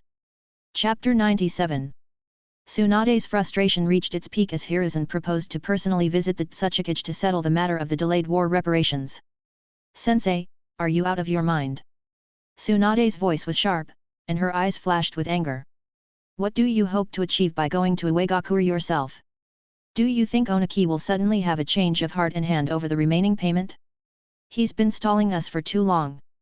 Hiruzen sighed, knowing he couldn't convince Tsunade to change her mind. Tsunade, I understand your frustration, but escalating tensions further won't help anyone. Let me try to reason with Onaki peacefully. Tsunade shook her head, her resolve unwavering. No, sensei. We've been lenient enough. If Onaki wants to play games, then we'll play hardball. I'm issuing a bounty mission targeting every merchant and trader from Iwagakure. Let them feel the consequences of their leader's actions. Hiruzen sighed again, realizing he couldn't sway Tsunade from her decision. Very well, Tsunade. I'll respect your decision. I'll excuse myself now and let you proceed with your plan. With a heavy heart, Hiruzen left the office, knowing that Tsunade was determined to take matters into her own hands. In a secluded, dimly lit laboratory hidden deep within a secret base, Orochimaru was fully engrossed in his experiments. The atmosphere crackled with an air of secrecy as he meticulously worked, his pale hands moving deftly over vials and scrolls. Beside him, the newly healed Kimimaro, his loyal follower, assisted with unwavering dedication. The young man's eyes gleamed with determination as he dutifully carried out Orochimaru's instructions. Suddenly, Orochimaru paused, his senses tingling with an ominous premonition. With a sharp intake of breath, he straightened up, his golden eyes flashing with concern. Kimimaro, gather whatever is essential. We need to leave immediately. Kimimaro's brow furrowed in confusion as he hurriedly complied with Orochimaru's command. What's wrong, Orochimaru-sama? Our location has been compromised, Orochimaru replied tersely, his voice laced with urgency. If we linger here, it would cause us unnecessary problems. With practiced efficiency, they began to collect their research notes and valuable equipment, wasting no time in their preparations. As Orochimaru meticulously secured his findings, a sense of foreboding hung heavy in the air. Katon, Ryokan no Jutsu, Fire Release, Dragon Fire Technique. Moments later, Orochimaru unleashed a powerful blaze of fire ninjutsu, engulfing the laboratory in flames. The inferno roared to life, consuming everything in its path as Orochimaru and Kimimaro made their escape. Dashing through the dense forest, they moved swiftly, their senses heightened for any sign of danger. After a tense few minutes, Orochimaru abruptly came to a halt, his keen instincts alerting him to a hidden presence. I know you are there, reveal yourself. Orochimaru's voice echoed through the stillness of the forest, his tone a commanding force to be reckoned with. A pregnant pause followed, the silence broken only by the rustling of leaves in the breeze. But Orochimaru remained vigilant, his senses were honed to detect even the slightest movement. Ninpo, Senii Jashu, Ninja Art, Hidden Shadow Snake Hands. Without warning, Orochimaru unleashed his serpent-like jutsu, his chakra-infused snakes slithering forth with deadly precision. The foliage and trees before them rippled and shifted into thousands of papers, revealing a figure concealed within the tree. Ah, Orochimaru! Always so perceptive, came a voice from the shadows, resonating with an air of authority. Emerging from the foliage, Pain, accompanied by his loyal companion Konan, stepped into view, their expressions unreadable as they regarded Orochimaru with calculated interest. Orochimaru's instinctive shock was masked behind a veil of composure as he laid eyes on the figure before him, his gaze drawn to the unmistakable ripple pattern of the Rinnegan. Internally, his heart quickened its pace. If this person truly possessed the legendary ocular ability, it would indeed alter the course of events. Who are you, and why have you sought me out? Orochimaru's voice remained steady, though a flicker of curiosity danced in his eyes. The figure, unyielding in demeanor, dismissed Orochimaru's inquiry with a wave of his hand. My identity is of no concern to you. What matters is that I am here to extend an invitation on behalf of my organization, Akatsuki. At the mention of Akatsuki, Orochimaru's interest was piqued. He knew little of their reputation, their power, and their ambitions. To be sought out by such an organization was both intriguing and unsettling. And what, exactly, does this invitation entail? Orochimaru's tone was measured, betraying none of the curiosity brewing within him. Pain's gaze bore into Orochimaru, unwavering. You have two choices, he declared, his voice carrying an air of finality. Join Akatsuki willingly and lend us your expertise.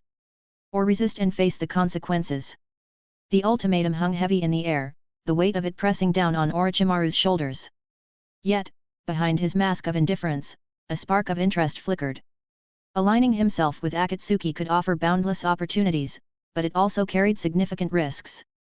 Consider your offer duly noted, Orochimaru replied, his voice betraying none of the turmoil within.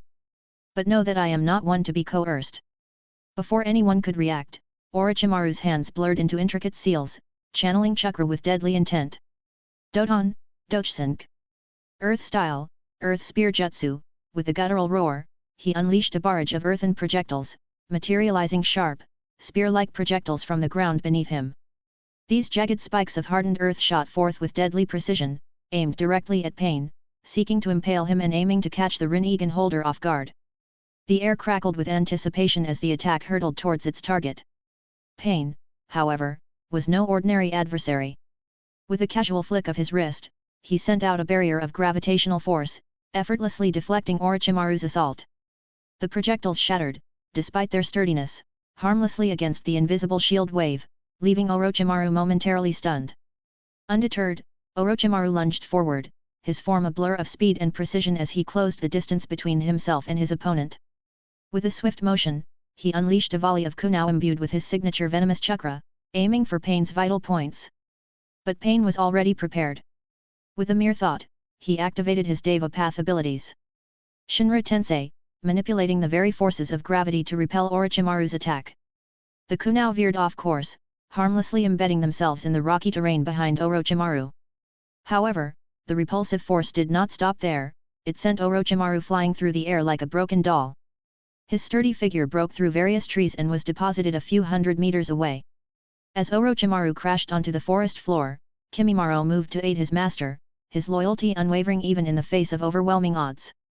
But before he could reach Orochimaru's side, Konan intercepted him with a swift and decisive strike, her paper ninjutsu forming a formidable barrier between Kimimaro and his target. Stay out of this, boy, Konan warned, her voice tinged with authority as she held Kimimaro at bay with her paper constructs. This is between Orochimaru and Pain. As the dust settled around the broken forest floor, frustration flickered in Orochimaru's eyes as he realized the futility of his efforts. With a snarl of rage, he unleashed a torrent of fire ninjutsu, the flames engulfing the battlefield in an inferno of destruction. But even as the flames raged around him, Pain remained unfazed, his expression one of calm determination. The same scene repeated itself, with Pain casually repelling all the incoming attacks as if it were a joke. However, before Orochimaru could react, a sudden pull made him falter. Banch Tenin, despite his resistance, Orochimaru was pulled towards Pain by an invisible force. Pain caught Orochimaru by his neck, and he smirked. The Snake Sunin knew that at close proximity he had many ways to strike, but he also thought of a possibility that his opponent would repel his attacks like before, treating them as if they were nothing. Pain, his victory assured, regarded Orochimaru with a mixture of pity and disdain. It seems your ambitions have outweighed your abilities, Orochimaru, Pain remarked, his voice tinged with a hint of remorse. You would do well to remember your place in the grand scheme of things, you have a week to consider your options. With that, Pain vanished into the shadows alongside Konan, leaving Orochimaru to lick his wounds and contemplate the consequences of his defeat. And as the dust settled on the battlefield, Orochimaru knew that this encounter would not be the last, for the wheels of fate continued to turn. Orochimaru-sama, are you all right? Kimimaro, now free of Konan's obstruction, quickly made his way to where Pain had dropped his master. However, despite his expectations, Orochimaru's face did not show any bitterness regarding the loss. Instead, his expression resembled that of a madman who had found his long-lost treasure. Ha ha ha ha ha. Without explaining anything, Orochimaru burst into laughter. The cold, chilling sound would have sent shivers down anyone's spine had they been listening. Meanwhile, on the Hyuga clan training grounds, the Grand Elder and another elder from the main branch were taking a leisurely walk around the area. Was it wise to announce support for the kid from the branch family with the resources and make him compete for the Baijiu? The elder couldn't help but ask. Certain matters couldn't be discussed openly during the meeting. The Hyga clan members, especially most of the main branch members, were largely prejudiced and held a mindset where they instinctively believed that the branch members were meant to serve them for life. Anyone who tried to rise above their station had to be crushed. Do you think I would have declared such a thing without proper reason? The Grand Elder responded. Most of you underestimate our clan's curse seal. It has been refined for centuries to keep our clan strong and the branch families in check. As long as the kid holds the curse mark, he cannot escape from our clutches, even if he were to become a Jinchuriki in the future. He would be our perfect weapon, who would follow our every whim. No matter how strong he grows in the future, he will always be subservient to us and not to the village, the Grand Elder declared haughtily. As the senior-most person from the Hyga clan, he held knowledge of many hidden secrets about the curse mark that others didn't, accessible only to those in his position. Grand Elder, you are wise indeed. However, there is another matter of grave concern that the main branch members have asked me to address with you, the elder interjected, indicating a pressing issue that couldn't be deferred any further. He raised his brows, prompting the other elder to clarify the matter he wanted to discuss. It's about the matter of the young Hyga princess. As much as it pains me to mention it, she is less than mediocre. We cannot have such a talentless person lead the next generation of Hyga. It spells doom for us all. Now that Hayashi has another daughter, why don't we consider nurturing his second child as the next heiress? The elder broached the topic cautiously, aware of the Grand Elder's lingering affection for his progeny. Sigh, that child, Hinata, is truly pitiful. She is too kind to be part of a ninja clan, especially one such as the Hyga. But you are right, we cannot have such a mediocre person leading the future of our clan. I will discuss this matter with Hayashi, and I am sure he will request some time. As our tradition demands, I will give him until Hanabi turns 3 years old. On that day, like it or not, Hayashi will have to let go of Hinata. Maybe Hanabi's talent is better than Hinata's. So, let's wait for now and nurture Hayashi's second daughter. The Grand Elder casually decided the fate of a little girl as if it were a normal occurrence. For him, the glory of the Hyga clan came first, and he was willing to sacrifice anything for its sake. What about the Fong Grand Master of the Nara clan? Have you received any updates regarding the identity of the person? The Grand Elder inquired, as the only anomaly he could think of regarding the matter with Niji was the Grand Master. Tsunade had already declared that the sealing would be carried out personally by the Fong Grand Master. Despite the Hyga not being assigned a Baijiu, they arrogantly considered the last remaining 3 tails to be theirs, despite their Hokage declaring it would be left to the Ninja Academy. No, we don't have any news regarding the matter. Shikaku has been unusually tight-lipped regarding the matter, and we have been getting even more pressure from the daimyo faction to help them discover the identity of the said person, the elder shared the details. TCH, the daimyo. He is just a fool. I originally wanted to take advantage of him to help raise our clan's position within the village. But now that the Senju princess is the Hokage, he has become nothing more than a joke. I am sure soon enough the Hokage will purge the daimyo faction in its entirety and appoint a new daimyo for the Fire Country with her support. The Grand Elder casually revealed a shocking secret regarding the purge. Having lived for close to a century, he knew how politics worked. Grand Elder, you don't mean? Will Hokage-sama be able to handle the backlash? The elder couldn't help but sweat at the revelation. Backlash? What backlash? If the Senju princess, with her current status, wanted it, she could erase the entire daimyo family root and stem, and none would speak a word. Every clan would happily send their own shinobi to carry out the deed. Just make sure that we cut all ties with the current daimyo family, erase all traces. I have already sent a personal letter of apology to the Hokage, so we do not have to worry about being implicated by the aftermath. The Grand Elder, the moment he realized that Tsunade became the Hokage, knew that the daimyo was done for. So, he had taken ample measures to safeguard the Hyga clan from the coming onslaught. Chapter 98. As the discussion continued, an ANBU ninja materialized beside the 2 Hyga members, producing a scroll for the Grand Elder without uttering a single word before vanishing as swiftly as he had arrived. The Grand Elder unfurled the scroll, and his expression soured as he absorbed the contents. Grand Elder, is everything all right? The other elder inquired, unable to conceal his concern. Maintaining a stoic demeanor, the Grand Elder responded, "I'm going to meet Hokage-sama. You can return and ensure that all my instructions are carried out. Have Hayashi come and meet me immediately, it appears he has been summoned as well." Acknowledging the command, the main branch elder swiftly departed to inform Hayashi and execute the Grand Elder's directives. An hour later, Tsunade was leisurely walking atop the Hokage mountain, her ANBU guards stealthily traversing the shadows to maintain a tight perimeter around her. Hayashi and the Hyuga Grand Elder walked silently beside her as Tsunade meticulously inspected the location where her likeness was to be carved as the Godame Hokage. "Hayashi, what do you think? Will my likeness be as majestic as the one made for my grandfather?" Tsunade casually questioned. "Ah, Hokage-sama, with all due respect," Hayashi began, his tone teasing yet respectful. "I believe your likeness will surpass even the majesty of the Hokage monument itself. After all, they say that with age comes wisdom and, a few extra wrinkles." Tsunade's brows furrowed slightly at the mention of wrinkles, her expression turning grumpy. She muttered under her breath, "Perhaps I should tell the sculptor to capture my likeness from my younger days.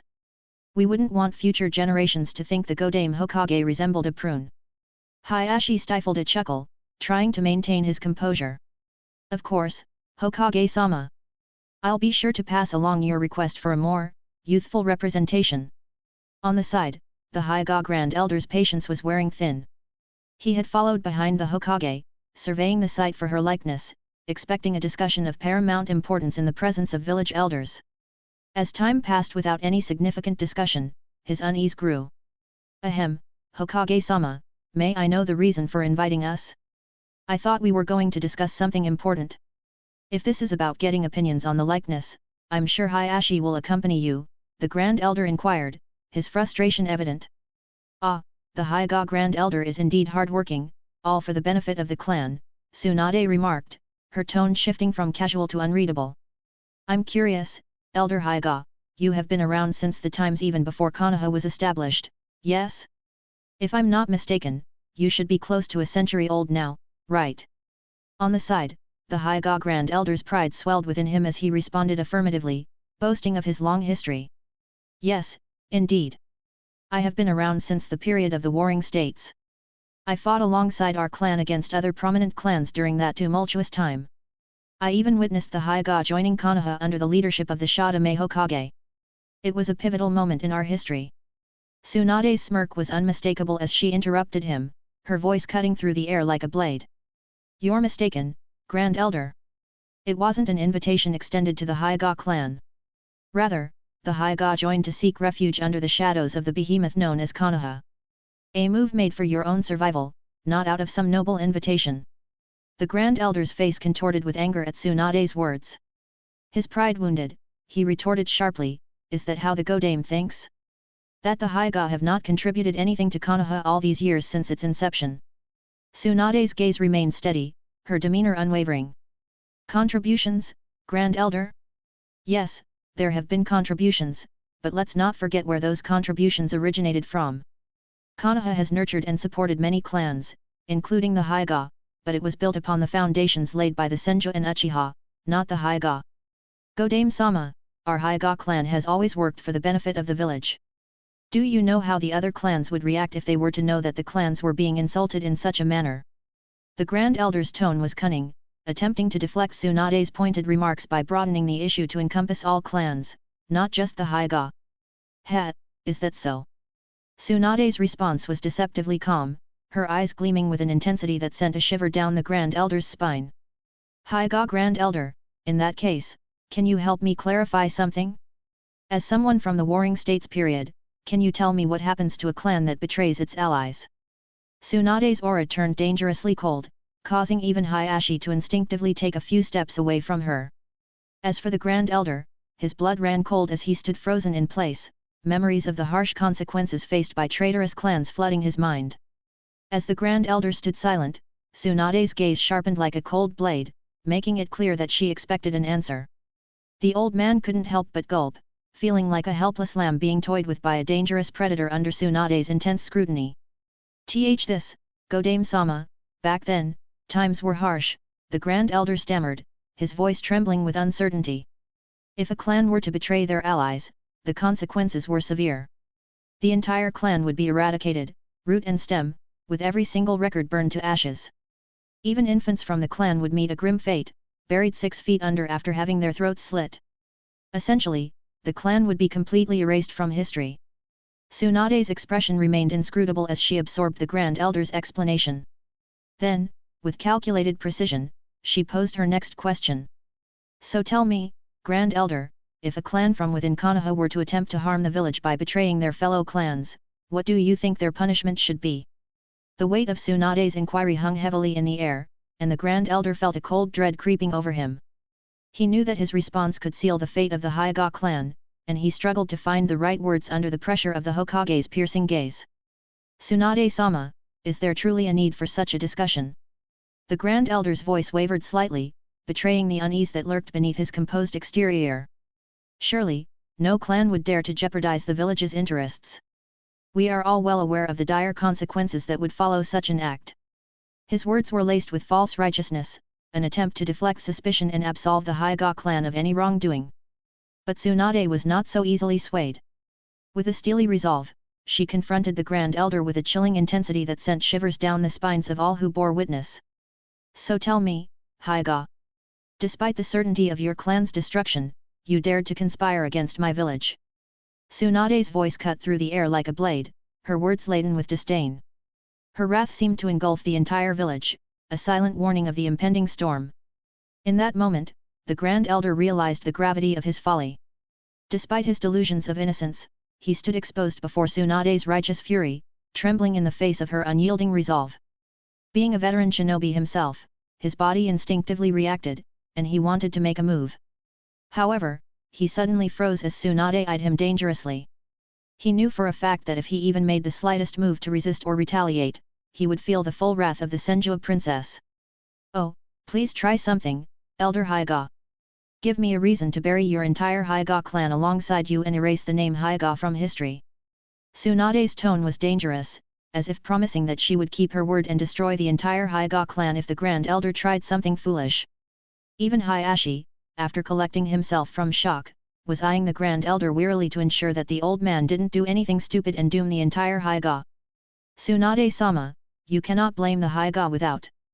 The Grand Elder started, but he recoiled under Tsunade's glare, his composure crumbling like fragile parchment in a raging tempest. The only reason that you and the Hyuga clan are still alive is because of your clan head. If not for him, I wouldn't have blinked twice while massacring your entire clan for this treachery. Tsunade's words flared dangerously close to what she really wanted to do, and if he said something stupid again, she might as well pass that order. Tsunade then started listing the crimes one by one, especially the ones where the Hyuga clan had helped train an enemy force within the Fire Country that was loyal to the daimyo.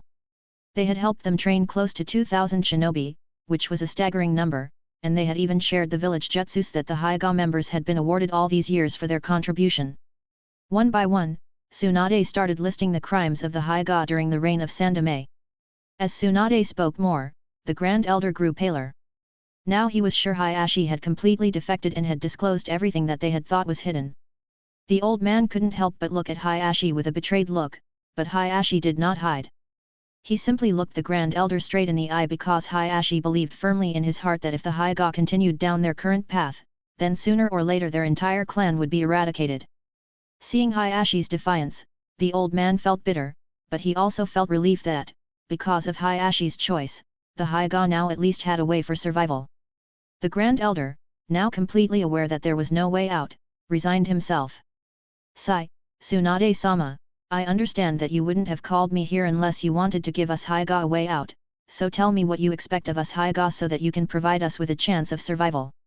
The Grand Elder was a practical man, and he held no hope of coming out of this alive. As the one who instigated all this, he knew his fate was sealed. He just wanted to minimize the damage to the Hyuga clan as much as possible, and in order to do that, he could only plead with the Senjua princess for mercy. Tsunade, although angry, did not lose sight of what she wanted to achieve. You, Hyuga, will remove the threat that you have nurtured within the Fire Country. I want the Hyuga to personally eliminate the entire daimyo faction, including anyone remotely connected to the power grab during the reign of my sensei. I need you to put down every single shinobi that you helped the daimyo train, all 2,000 of them. And remember, for every single shinobi from that faction that escapes, a surviving Haiga will lose his or her life. Tsunade then passed a scroll to the Grand Elder. Here, I want every Haiga member listed to be part of the casualties when you cleanse the daimyo faction. I don't care how you achieve it, but then again, remember, I will know even if one Haiga from this list escapes. Tsunade gave her ultimatum. She was having the Haiga clan shed their own blood to clear out the problems they had created.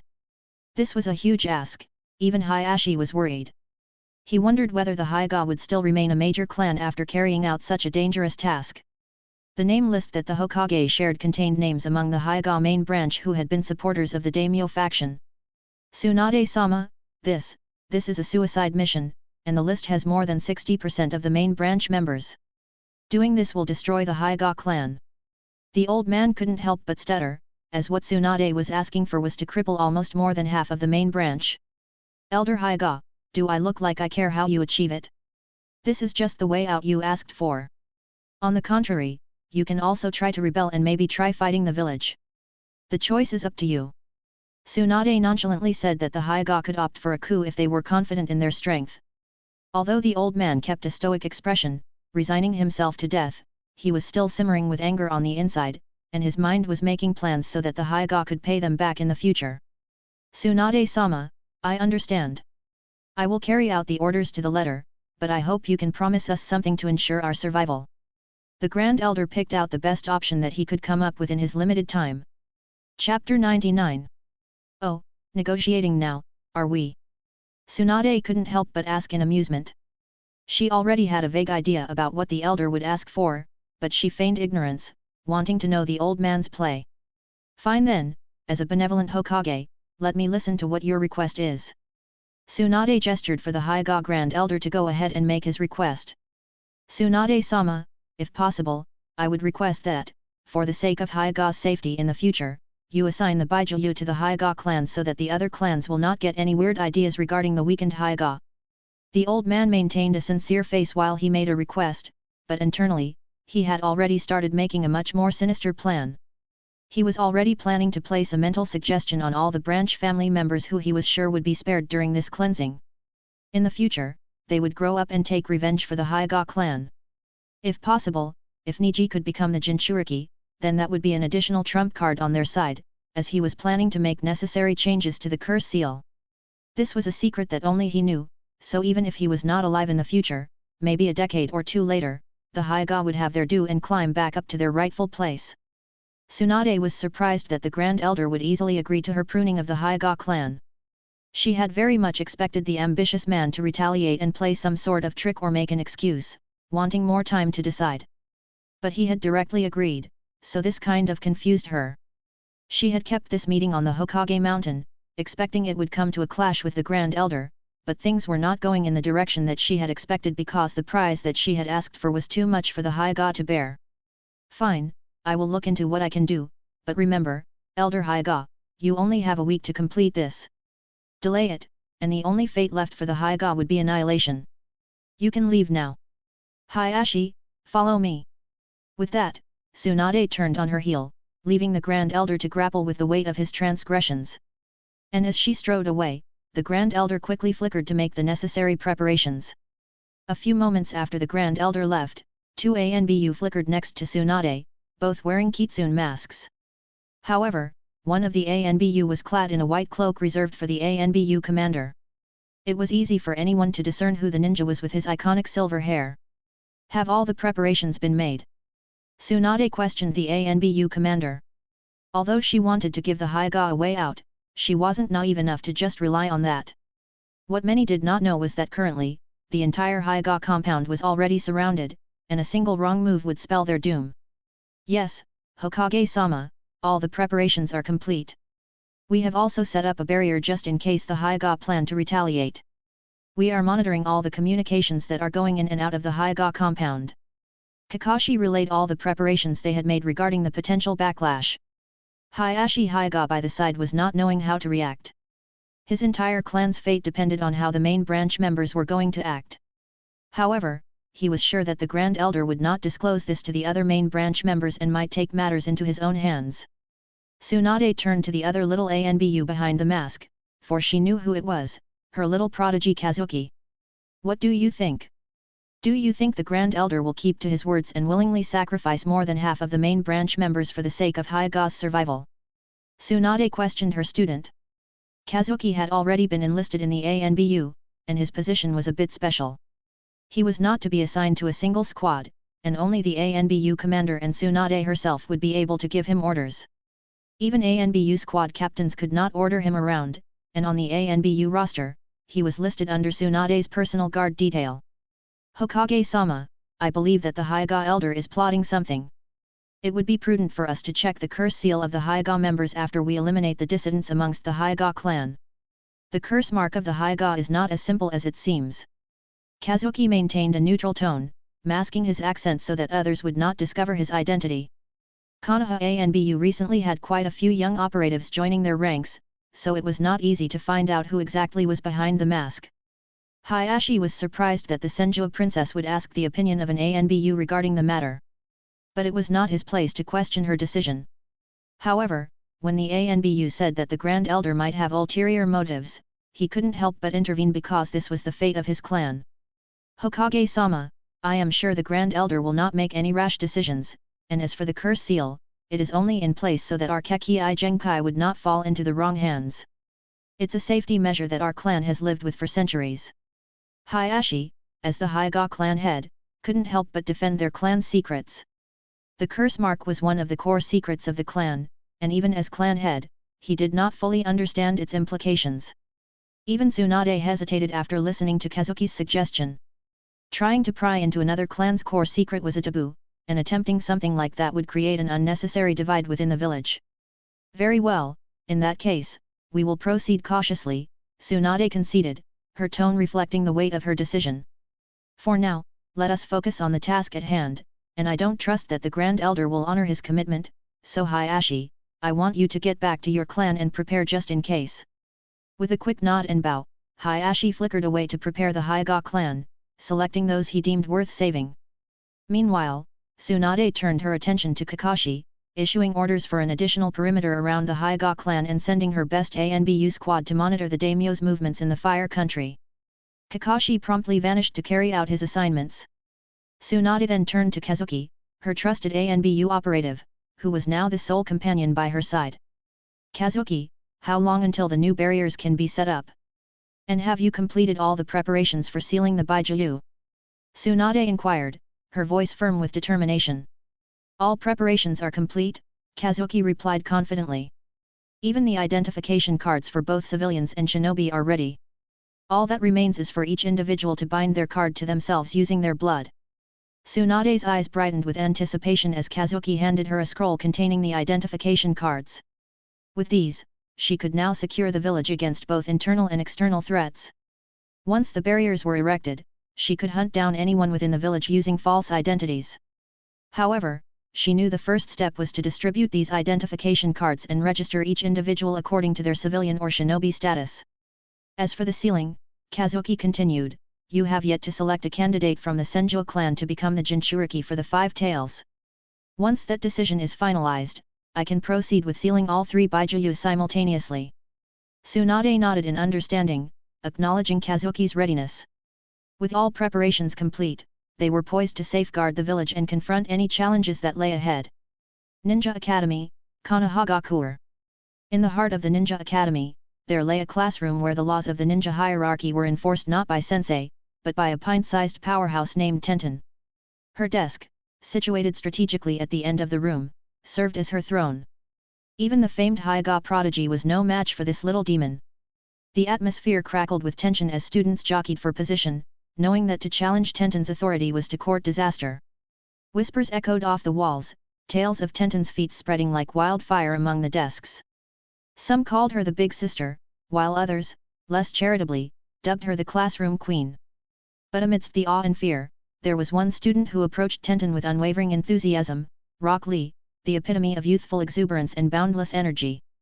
With his trademark bowl haircut and sparkling eyes, he was like a puppy in a ninja outfit, eager to impress. Rock Lee's attempts to challenge Tenten's dominance in the classroom often ended in comical failure. He would launch into elaborate taijutsu routines, only to trip over his own feet and crash into a pile of textbooks. Tenten would shake her head in amusement, offering a helping hand and a friendly smile. Despite their mismatched abilities, Tenten and Rock Lee formed an unlikely duo, with Tenten as the cool, collected mentor and Rock Lee as the enthusiastic sidekick. Today, the eager young children of the Ninja Academy waited with anticipation for their new sensei. Major changes had recently been implemented at the academy, and they, being in their first year, would be the first batch to fully experience these transformations. Kazuki's special clone, designed with all his knowledge and expertise, approached the classroom with a sense of purpose. As he neared the door, the enthusiastic murmurs from within the class grew louder, indicating the children's excitement at the prospect of meeting their new mentor. As Kazuki's clone entered the classroom, the children's chatter abruptly ceased, replaced by a chorus of surprised gasps and excited whispers. Their eyes widened in disbelief as they beheld the figure before them, who bore an uncanny resemblance to the legendary third Hokage. The old man's presence seemed to cast a spell over the room, instantly capturing the attention of every wide-eyed child. Some leaned forward in their seats, while others nudged their classmates with wide grins, unable to contain their excitement at the prospect of being taught by someone who resembled a living legend. Kazuki's clone, disguised as the old man, flashed a warm smile, his eyes twinkling with mischief as he observed the children's reactions. He knew that his resemblance to the revered third Hokage would work in his favor, allowing him to command their attention and keep them in line with ease. With a theatrical flourish, the old man cleared his throat and addressed the eager students. "Greetings, young shinobi in training. It is an honor to be here with you today." The children erupted into cheers and applause, their excitement palpable as they eagerly awaited the start of their lesson. Little did they know, their new mentor in disguise had a few tricks up his sleeve, ready to make learning both educational and backbreaking. Tenten found herself swept up in the excitement. But as she watched the kind old man on the podium, a chill ran down her spine, and she couldn't shake the feeling of impending doom. It was the same feeling she got when her brother Kazuki promised to train her. With a wary glance at the elderly figure, Tenten couldn't help but wonder if this would be an ordinary day at the academy or if chaos would soon ensue. As the old man began his lesson with a cheerful smile, Tenten braced herself for whatever wild adventure awaited them. Little did she know, she was about to embark on the craziest lesson of her life, courtesy of her brother's mischievous clone. Somewhere near Yugakure, deep within the underground ritual chamber, the air was thick with the haunting cries of innocent infants. The chamber itself was a macabre sight to behold, with its walls adorned with dark symbols and the continuous echo of infant cries. At the center of it all lay a grotesque altar, surrounded by the lifeless bodies of robed priests, their hands stained crimson with the blood of their sacrificial victims. Standing amidst the chaos was the Toad Sage, Jiraiya, his usually jovial expression now replaced with one of grim determination. He carefully wrapped the surviving infants in protective clothing, his heart heavy with sorrow and anger at the senseless loss of life.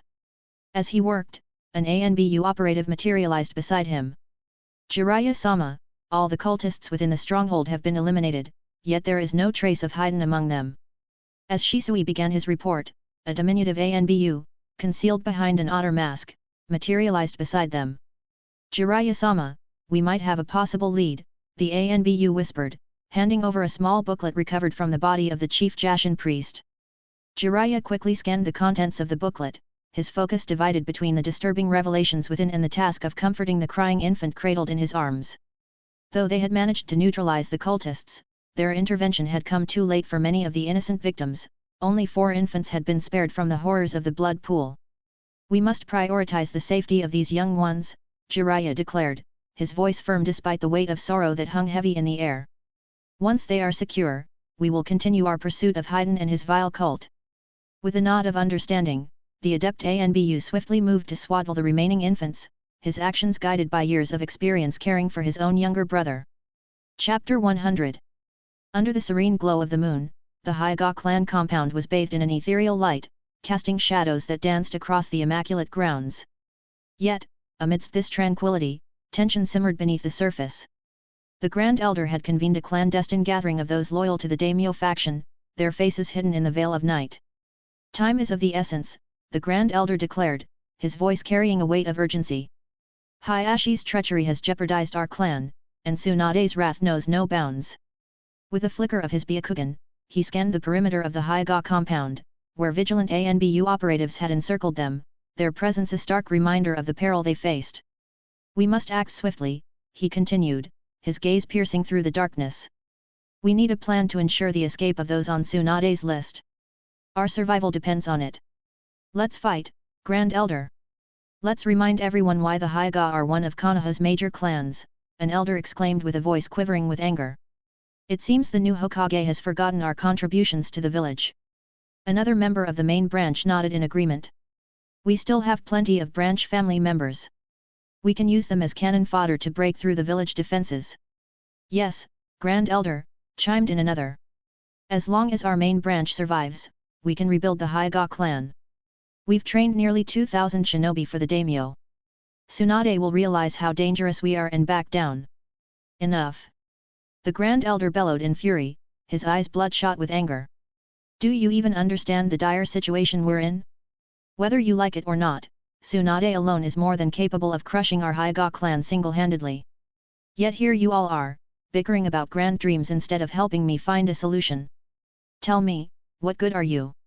Do you think Tsunade would have given us such an ultimatum if our Hyuga had multiple cage-class ninja? No. All you do is waste away your time in luxury. Can any of you confidently say that you can stall Tsunade long enough for our other members to escape? And don't you dare forget how many cage-class shinobi Konoha currently has. The Grand Elder's words reverberated through the tense atmosphere, his frustration palpable as he confronted the incompetence of his family members. If they had strong cage-class ninjas in every generation, would they have resorted to such underhanded means to grab power within the village during Sandaimi's reign, relying on the daimyo faction? Grand Elder, please, calm down. We cannot have you losing your composure at such a time, Kenshi, Hayashi's rival, interjected, attempting to bring the meeting back on track. Phew, yes, you are right, Kenshi. So, have you taken care of the things that I asked you to accomplish? The Grand Elder exhaled, composing himself a bit, and turned to Kenshi, one of the Hyuga main branch members who could be placed at a pseudo-cage level, just like Hayashi. However, now that Hayashi was also their opponent, they couldn't trust all the main branch family members, as even among them, there were quite a few who were loyal to Hayashi, the clan head. However, the main advantage that the Grand Elder had was that he knew the true depth of the curse seal and was planning to use it to his advantage. Yes, Grand Elder. I have sent a team from the side branch family to go after the sealing container for the Three Tails. I was genuinely surprised that the curse seal had such a function. They were literally like my personal slaves, carrying out my every whim, Kenshi said with a cruel glint in his eyes, recalling how he used the method taught by the Grand Elder to control the side branch members with the curse seal on their heads. Don't become complacent, Kenshi. The curse seal is not absolute. Some with strong will can easily resist the commands, so be careful who you use this technique on, especially elite Jonin class ninja from the branch family, the Grand Elder warned. He knew the advantages of the curse seal, but it wasn't without drawbacks. Killing branch family members using the seal was simple, but it was a waste of resources when they could use them as cannon fodder and throw them at the ANBU outside to create chaos while they themselves could safely exit the village. The Grand Elder also initiated the plan of going after the various children within other clans, especially the children of clan patriarchs, to keep them as insurance against Tsunade.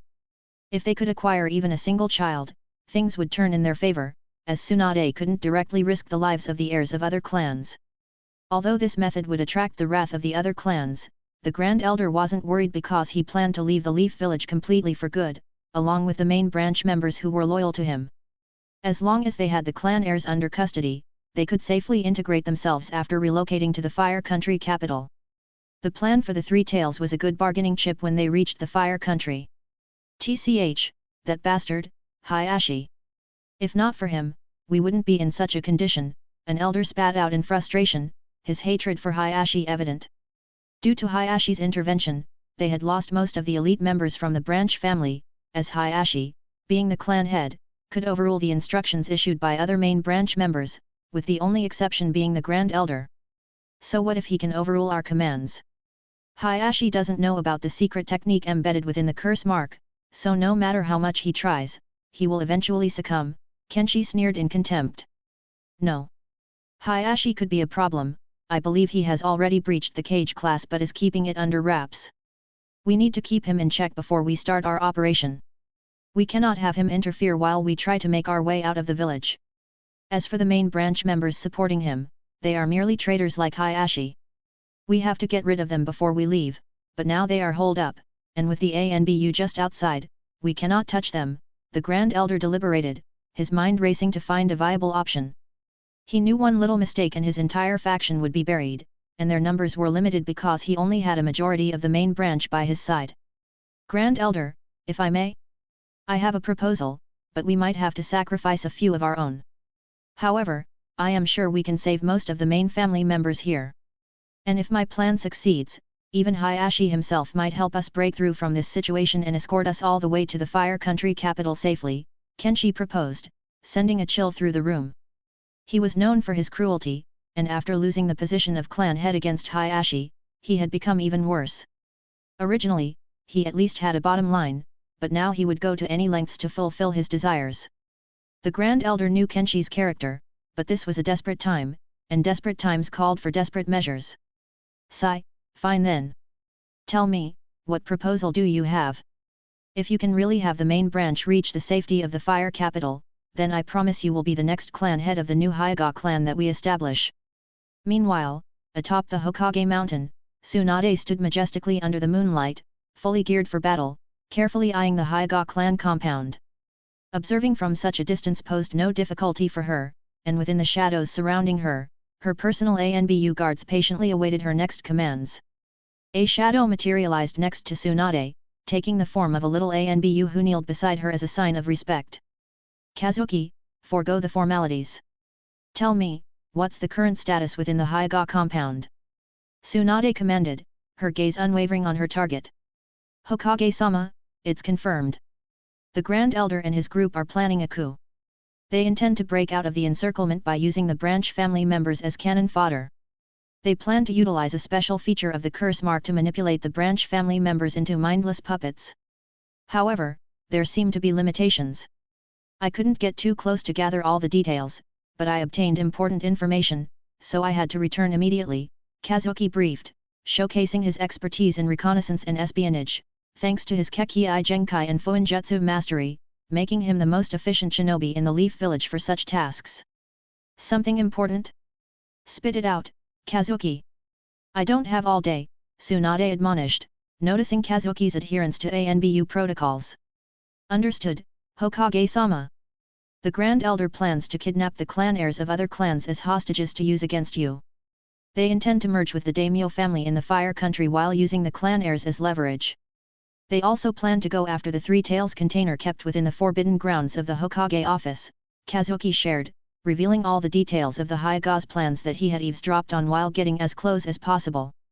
Despite the risk, his heightened sensitivity allowed him to approach closer than any other shinobi dared. Tsunade's majestic chakra seeped out unconsciously, a testament to her fury at the Hyuga elder's treachery. She had never expected him to stoop to such underhanded methods, willing to sacrifice his own kin for personal gain. When she learned that a few Hyuga had broken through 2 full layers of ANBU encirclement to target the clan heirs and the Three Tails container, her anger knew no bounds. If it weren't for Kazuki, she would have been completely blind to the Hyuga's covert movements. She made a simple gesture, and the ANBU commander, Kakashi, flickered next to her, awaiting her commands. Hokage-sama. Kakashi, did I not order the ANBU to keep the Hyuga encircled? How is it that they were able to send out so many teams targeting the clan heirs and the Baijiu? Tsunade's tone was sharp, and her disappointment was palpable. She detested incompetence, especially when it endangered the village. One must know that Konoha had more than 40 clans that called it home, and to send 40 squads even if each squad had only 5 Hyuga branch members means the ANBU let slip more than 200 shinobi past their encirclement. Kakashi felt a wave of shame wash over him. He knew there had been opposition when Tsunade appointed him as ANBU commander, citing his youth as a disqualifying factor. Now, by failing in his duty, he had proven them right. This position was one he had longed for ever since losing his father, who had also served as the ANBU commander during his time. Hokage-sama, I have no excuses. I am willing to accept any punishment you deem fit, Kakashi replied, accepting responsibility for his failure without hesitation. We can address your punishment later. For now, I want you to mobilize all remaining ANBU on standby and intercept every one of these Hyuga teams. Tsunade began to issue her orders, but Kazuki swiftly interjected. Hokage-sama, I advise against it. We still do not know what else the Hyuga has planned. I have deployed my shadow clones to monitor these dispatched Haiga teams, and I have informed all other clan heads of the impending danger. They will be ready. I have also instructed the Uchiha, using your name, to mobilize their elite forces to create a third encirclement around the Haiga. Kazuki quickly relayed the countermeasures he had already taken on behalf of his sensei. His words carried weight, for he was one of the few exceptions granted significant authority within the Leaf Village. Even Kakashi, standing nearby, was taken aback by the extent of power wielded by the young prodigy, realizing the depth of influence Kazuki held within the village. Ah, you sure are reliable when it matters most. So, to whom have you assigned command of the third encirclement? I hope you did not leave it up to the Uchiha, they will simply start a mass slaughter of the Haiga to prove their worth, Tsunade remarked. Although she didn't berate Kazuki for acting without her permission, she wanted to ensure that there would be no unnecessary bloodshed, especially now that the Uchiha were involved. After reintegrating completely with the village, with Tsunade's support, the Uchiha became more dedicated to the village's welfare. They sought to regain respect as the clan responsible for Konoha's establishment. Worry not, Hokage-sama. I have made arrangements. Clan leader Fugaku will stay back within the Uchiha clan to protect the young ones, and I have assigned the overall command to elite Jonin Might Guy. I am sure he will try to restrain and subdue these controlled branch family members, Kazuki assured. He had confidence in the blue beast of Konoha. If bloodshed could be avoided and lives saved, especially innocent ones, then Might Guy was the type of shinobi to rely on. Every one of these Haiga branch members was now under the control of the main branch members, using the curse seal to manipulate them. Thanks for listening.